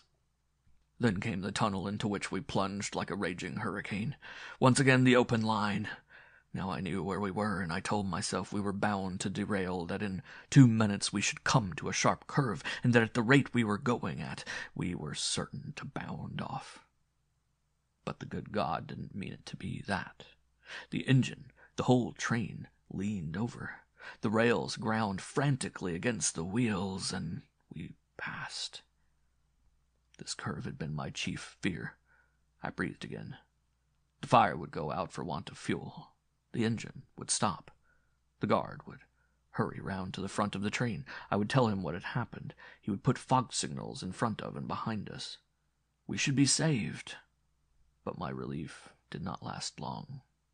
We had just dashed through a station when I saw something that made my hair stand on end. The signal was against us. The block I was entering wasn't free. I don't know why I didn't go mad. Imagine what can go through a man's mind when, tearing along on an engine going at 70 miles an hour, he is warned that an obstacle bars the road. I said to myself, if you don't stop, you, and with you the whole train, will be smashed to pieces. To stop this awful thing, you need only make a slight movement. The simple movement of taking hold of that lever 2 feet away from you. But you won't make the movement. You can't make it. And you will see the whole thing happen. Will have the agony 100 times worse than death itself of sighting the thing on which you will smash, of watching it grow larger, of rushing on to it. I tried to shut my eyes. I couldn't. In spite of myself, I kept watching. And I saw it all, sir. I saw it all. I guessed what the obstacle was before it appeared, and soon there was no doubt about it. It was a train that had broken down that was blocking our way. I could see its shadow, its rear lights. It came nearer. It came nearer. Why did I shriek? Help! Stop! Who could hear? It came nearer. All of me was dead except my head, and that was alive with the terrible life of eyes that could see everything even in the blackness of the night, of ears that could hear everything even through the roaring of the wheels, of a frantic will that kept giving me orders like those an officer gives to routed soldiers he is trying to rally. It came nearer. Only 500 yards away. Only 300. Shadowy forms ran along the line. Only 100. 100 yards. Just a flash. It was the end. The crash. The charnel heap. Annihilation. Sir, those who haven't seen it. I came to myself under a pile of wreckage. Agonized calls for help filled the air. I could see people running through the fields carrying lanterns, and others with the injured in their arms, and shrieks and moans and weeping. I heard all that, and I didn't care. I was no longer thinking. I didn't call for help. Between two beams that crossed over my head, so close that my lips touched them, I could see a little bit of sky. Very soft, very pure. I just lay there looking at a tiny star that trembled there. Bright, pretty. It amused me.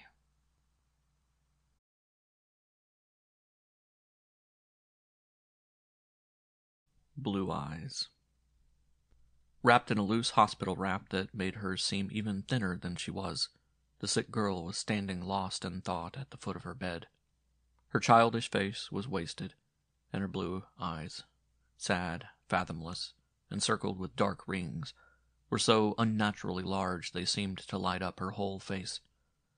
Her cheeks burned with a hectic flush, and the deep lines that ran down to her mouth looked as if they had been worn there by the flow of unceasing tears. She hung her head when the house surgeon stopped beside her. "Well, little number 4, what's this I hear? You want to go out?" "Yes, sir." The voice was hardly more than a whisper. "But that's very foolish. You've only been up 2 or 3 days. In weather like this, too. You'd certainly fall ill again. Wait a day or 2. You're not unhappy here. Has anyone been unkind to you?" "No. Oh, no, sir." "What is it, then?" There was more energy in her tone as she said, "I must go out." And, as if anticipating his question, she continued quickly, "This is All Saints' Day. I promised to take some flowers to my sweetheart's grave. I promised. He has only me. If I don't go, no one will. I promised." A tear shone under her eyelid. She wiped it away with a finger. The house surgeon was touched, and either out of curiosity or so as not to seem awkward and leave her without some word of comfort, he asked, "Is it long since he died?" "Nearly a year." What was the matter with him? She seemed to shrink, to become more frail, her chest more hollow, her hands thinner as her eyes half closed, her lips trembling. She murmured, "He was executed." The house surgeon bit his lip and said in a low voice, "Poor child. I'm very sorry. If you really must go out, go. But take care not to catch a cold. You must come back tomorrow." Once outside the hospital gates, she began to shiver. It was a dreary autumn morning. Moisture trickled down the walls. Everything was gray. The sky, the houses, the naked trees, and the misty distance where people hurried along anxious to get out of the damp streets.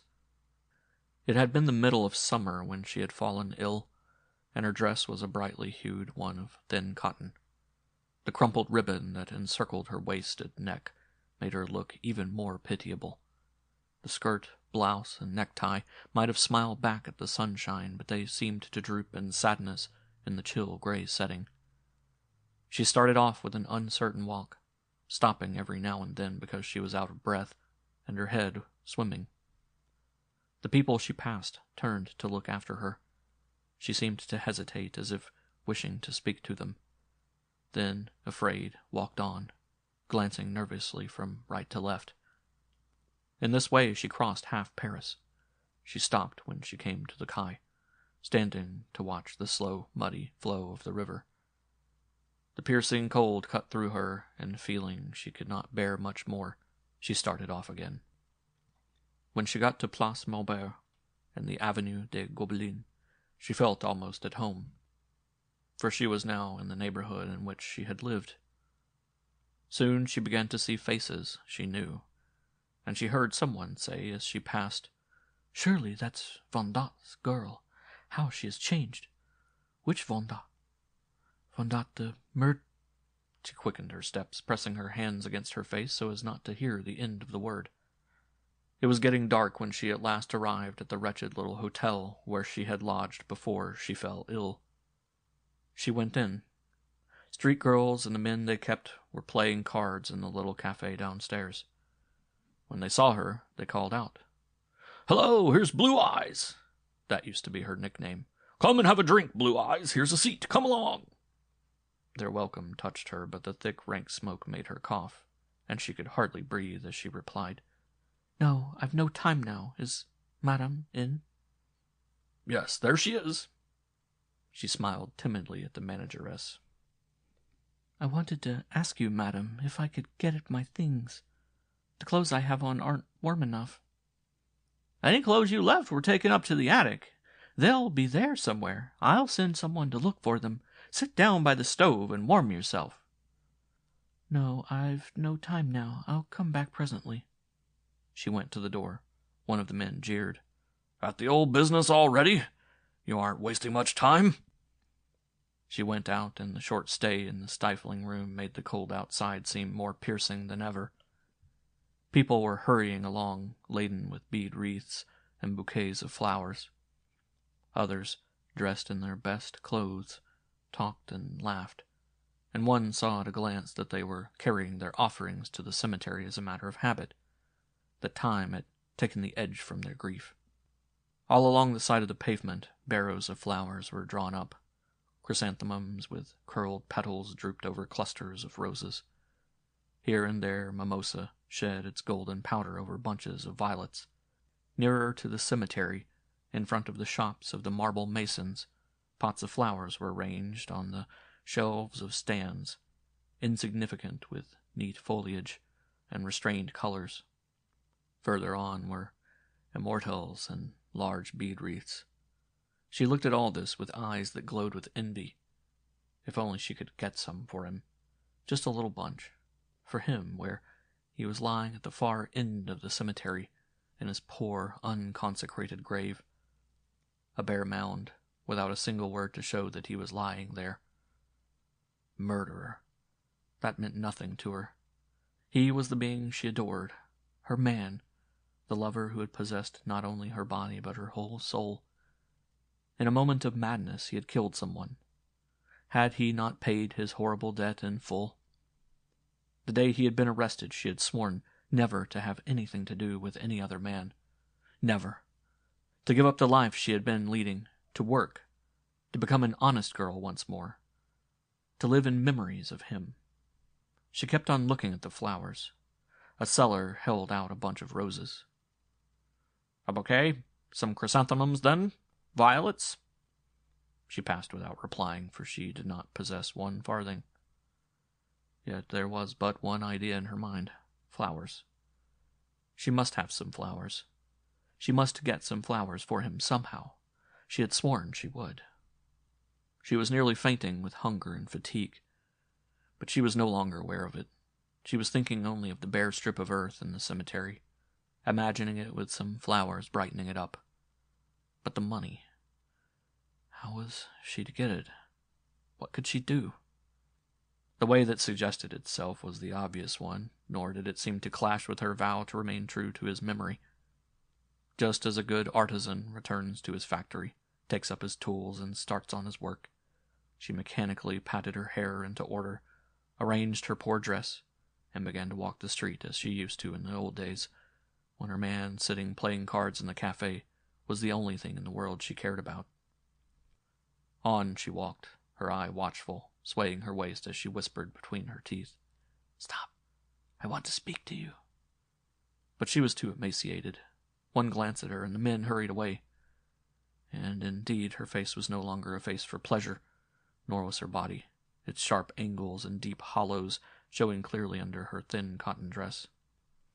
In bygone days, when she was pretty, when she really was the Blue Eyes everyone admired, it was different. Now she was only an object of pity. The daylight was fading. Suppose the cemetery was shut before she was able to buy the flowers. A thin, misty rain was falling, silent and palpable, and everything was becoming wrapped in gray shadows. You could see nothing of her thin face now except her eyes. 2 great eyes, burning with fever. A man was passing the corner of a quiet street, his coat collar up, his hands in his pockets. She brushed up against him and said softly, her whole heart's craving vibrating in her voice, "Stop. Won't you come with me?" He looked at her for a moment. She had gone close up to him, her eyes penetrating his with the inspired expression of one conscious of a higher mission. He took her arm, and she guided him to the low hotel she had recently left. Through the half-open door, she said quickly, "My key. A candle." The manageress replied in a low voice, "Number 23, second floor, third door." The men and the girls in the cafe bent forward to see who was there, and as she went upstairs she heard exclamations and bursts of laughter. It was almost dark when she came down again. She threw a hasty goodbye at her companion and set off at a run. Stopping before the first flower seller she came to, she seized the nearest bunch and threw down the 2 pieces of silver that clinked in her hands. Quickly, she ran to the cemetery. People were coming away in little groups. She trembled. Would there still be time? At the entrance, the gatekeeper said, "Too late. We're closing now." "Oh, please, I only want to run in and out again. Just 2 minutes." "Very well, but quick." Down the path she rushed, stumbling over the stones in the dark. It was a long way. She could hardly breathe. Something was burning so painfully in her chest. She stopped by the wall where those who were executed are buried, and fell on her knees, scattering her flowers on the earth. Her tears streamed from her eyes, dripping between the hands she pressed against her face. She tried to pray, but she could not remember any of the proper words, and she just sobbed, her lips on the ground. "Oh, my man, my man." Then, so worn out she had lost all sensation in her limbs, but with a feeling of ease, almost of joy in her heart, she rose and hurried away. She even smiled at the gatekeeper as she said, "You see, I haven't been long." But now that it was over, now that she had kept her promise, had been near her man, she became aware again of the cold and her exhaustion. She could hardly drag herself along. Her cough was so bad, every now and then she had to stop and lean against the wall. At last she got back to the hotel and stumbled into the door. The girls and men were still playing cards in the overheated, smoke-filled room. A dead silence fell on them all when they saw her. She tried to laugh. A woman at the far end of the room threw herself back on her chair and cried, "You've made a fine start, Blue Eyes. Needed a bit of nerve, didn't it?" She shrugged her shoulders. The other went on, "Did you know who it was?" "No." "Well, I'll tell you. It was Labing." Blue Eyes stammered. "What do you say?" Emptying her glass and taking up her cards again, the girl called back, "Yes, Labing. You know, the executioner." End of section 25. Blue Eyes.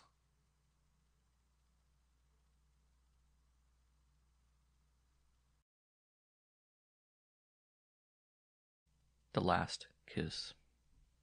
Forgive me. His voice was less assured as he replied, "Get up, dry your eyes. I, too, have a good deal to reproach myself with." No, she sobbed. He shook his head. "I ought never to have left you. You loved me. Just at first after it all happened, when I could still feel the fire of the vitriol burning my face, when I began to realize that I should never see again, that all my life I should be a thing of horror, of death. Certainly I wasn't able to think of it like that. It isn't possible to resign oneself all at once to such a fate, but living in this eternal darkness, a man's thoughts pierce far below the surface and grow quiet like those of a person falling asleep. And gradually calm comes. Today, no longer able to use my eyes, I see with my imagination. I see again our little house, our peaceful days, and your smile. I see your poor little face the night I said that last goodbye. The judge couldn't imagine any of that, could he? And it was only fair to try to explain, for they thought only of your action, the action that made me into what I am. They were going to send you to prison where you would slowly have faded. No years of such punishment for you could have given me back my eyes. When you saw me go into the witness box, you were afraid, weren't you? You believed that I would charge you, have you condemned. No, I could never have done that. Never. She was still crying, her face buried in her hands. How good you are. I am just... In a voice that came in jerks, she repeated, I repent. I repent. I've done the most awful thing to you that a woman could do. And you begged for my acquittal. And now you can even find words of pity for me. What can I do to prove my sorrow? Oh, you are wonderful, wonderful. He let her go on talking and weeping, his head thrown back, his hands on the arms of his chair. He listened apparently without emotion. When she was calm again, he asked, What are you going to do now? I don't know. I shall rest for a few days. I am so tired. Then I shall go back to work. I shall try to find a place in a shop, or as a mannequin. His voice was a little stifled as he asked, You are still as pretty as ever? She did not reply. I want to know if you are as pretty as you used to be. She remained silent. With a slight shiver, he murmured, It is dark now, isn't it? Turn on the light. Though I can no longer see, I like to feel that there is light around me. Where are you? Near the mantelpiece? Stretch out your hand. You will find the switch there. No sense even of light could penetrate his eyelids, but from the sudden sound of horror she stifled, he knew that the lamp was on. For the first time she was able to see the result of her work. The terrifying face, streaked with white swellings, seamed with red furrows, a narrow black band round the eyes. While he had pleaded for her in court, she had crouched on her seat weeping, not daring to look at him. Now before this abominable thing, she grew sick with a kind of disgust. But it was without any anger that he murmured, I am very different from the man you knew in the old days. I horrify you now, don't I? You shrink from me? She tried to keep her voice steady. Certainly not. I am here in the same place. Yes, now. And I want you to come still nearer. If you knew how the thought of your hands tempt me in my darkness, how I should love to feel their softness once again. But I dare not, and yet that is what I wanted to ask you. To let me feel your hand for a minute in mine. We, the blind, can get such marvelous memories from just a touch. Turning her head away, she held out her arm, caressing her fingers. He murmured, Ah, how good. Don't tremble. Let me try to imagine we are lovers again, just as we used to be. But you are not wearing my ring. Why? I have not taken yours off. Do you remember? You said it is our wedding ring. Why have you taken it off? I dare not wear it. You must put it on again.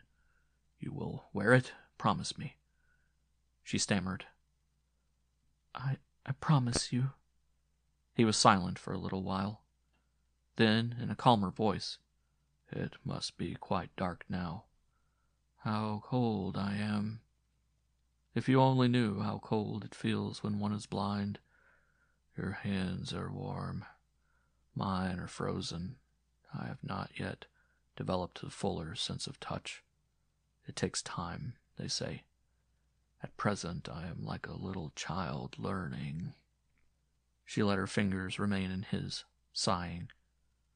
Oh, mon Dieu, mon Dieu. Speaking like a man in a dream, he went on. How glad I am that you came. I wondered whether you would, and I felt I wanted to keep you with me for a long, long time. Always. That wouldn't be possible. Life with me would be too sad. You see, little one, when people have memories like ours, they must be careful not to spoil them, and it must be horrible to look at me now. Isn't it? She tried to protest. What might have been a smile passed over his face. Why lie? I remember I once saw a man whose mistress had thrown vitriol over him. His face was not human. Women turned their heads away as they passed, while he, not being able to see and so not knowing, went on talking to the people who were shrinking away from him. I am like that poor wretch, am I not? Even you who knew me as I used to be, you tremble with disgust. I can feel it. For a long time you will be haunted by the remembrance of my face. It will come in between you and everything else. How the thought hurts. But don't let us go on talking about me. You said just now that you were going back to work. Tell me your plans. Come nearer, I don't hear as well as I used to. Well, their two armchairs were almost touching. She was silent. He sighed. I can smell your scent. How I have longed for it. I bought a bottle of the perfume you always used, but on me it didn't smell the same. From you it comes mixed with the scent of your skin and hair. Come nearer. Let me drink it in. You are going away. You will never come back again.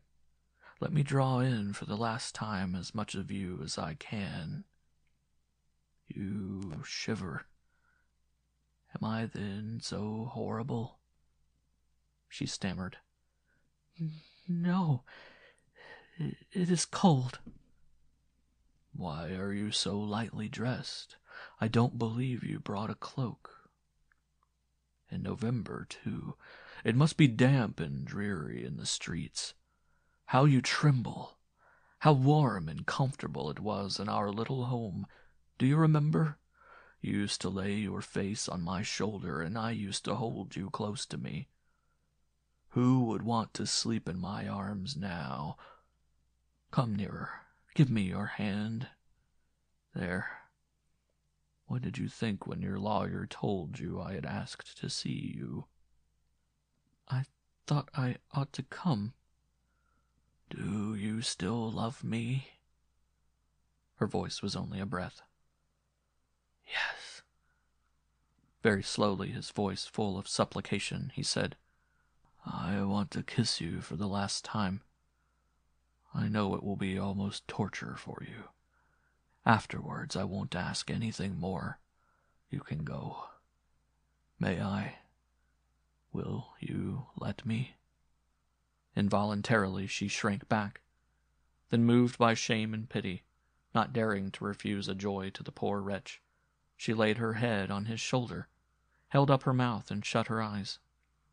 He pressed her gently to him, silent, prolonging the happy moment. She opened her eyes, and seeing the terrible face so near, almost touching her own, for the second time she shivered with disgust, and would have drawn sharply away. But he pressed her closer to him, passionately. You would go away so soon? Stay a little longer. You haven't seen enough of me. Look at me, and give me your mouth again. More of it than that. It is horrible, isn't it?" She moaned. "You hurt me." "Oh, no," he sneered. "I frighten you." She struggled. "You hurt me! You hurt me!" In a low voice he said, "Shh, no noise. Be quiet. I've got you now, and I'll keep you. For how many days have I waited for this moment? Keep still, I say. Keep still. No nonsense. You know I am much stronger than you." He seized both her hands in one of his, took a little bottle from the pocket of his coat, drew out the stopper with his teeth, and went on in the same quiet voice. "Yes, it is vitriol. Bend your head. There. You will see. We are going to be incomparable lovers, made for each other. Ah, you tremble. Do you understand now why I had you acquitted, and why I made you come here today? Your pretty face will be exactly like mine. You will be a monstrous thing, and like me, blind. Ah, yes, it hurts. Hurts terribly."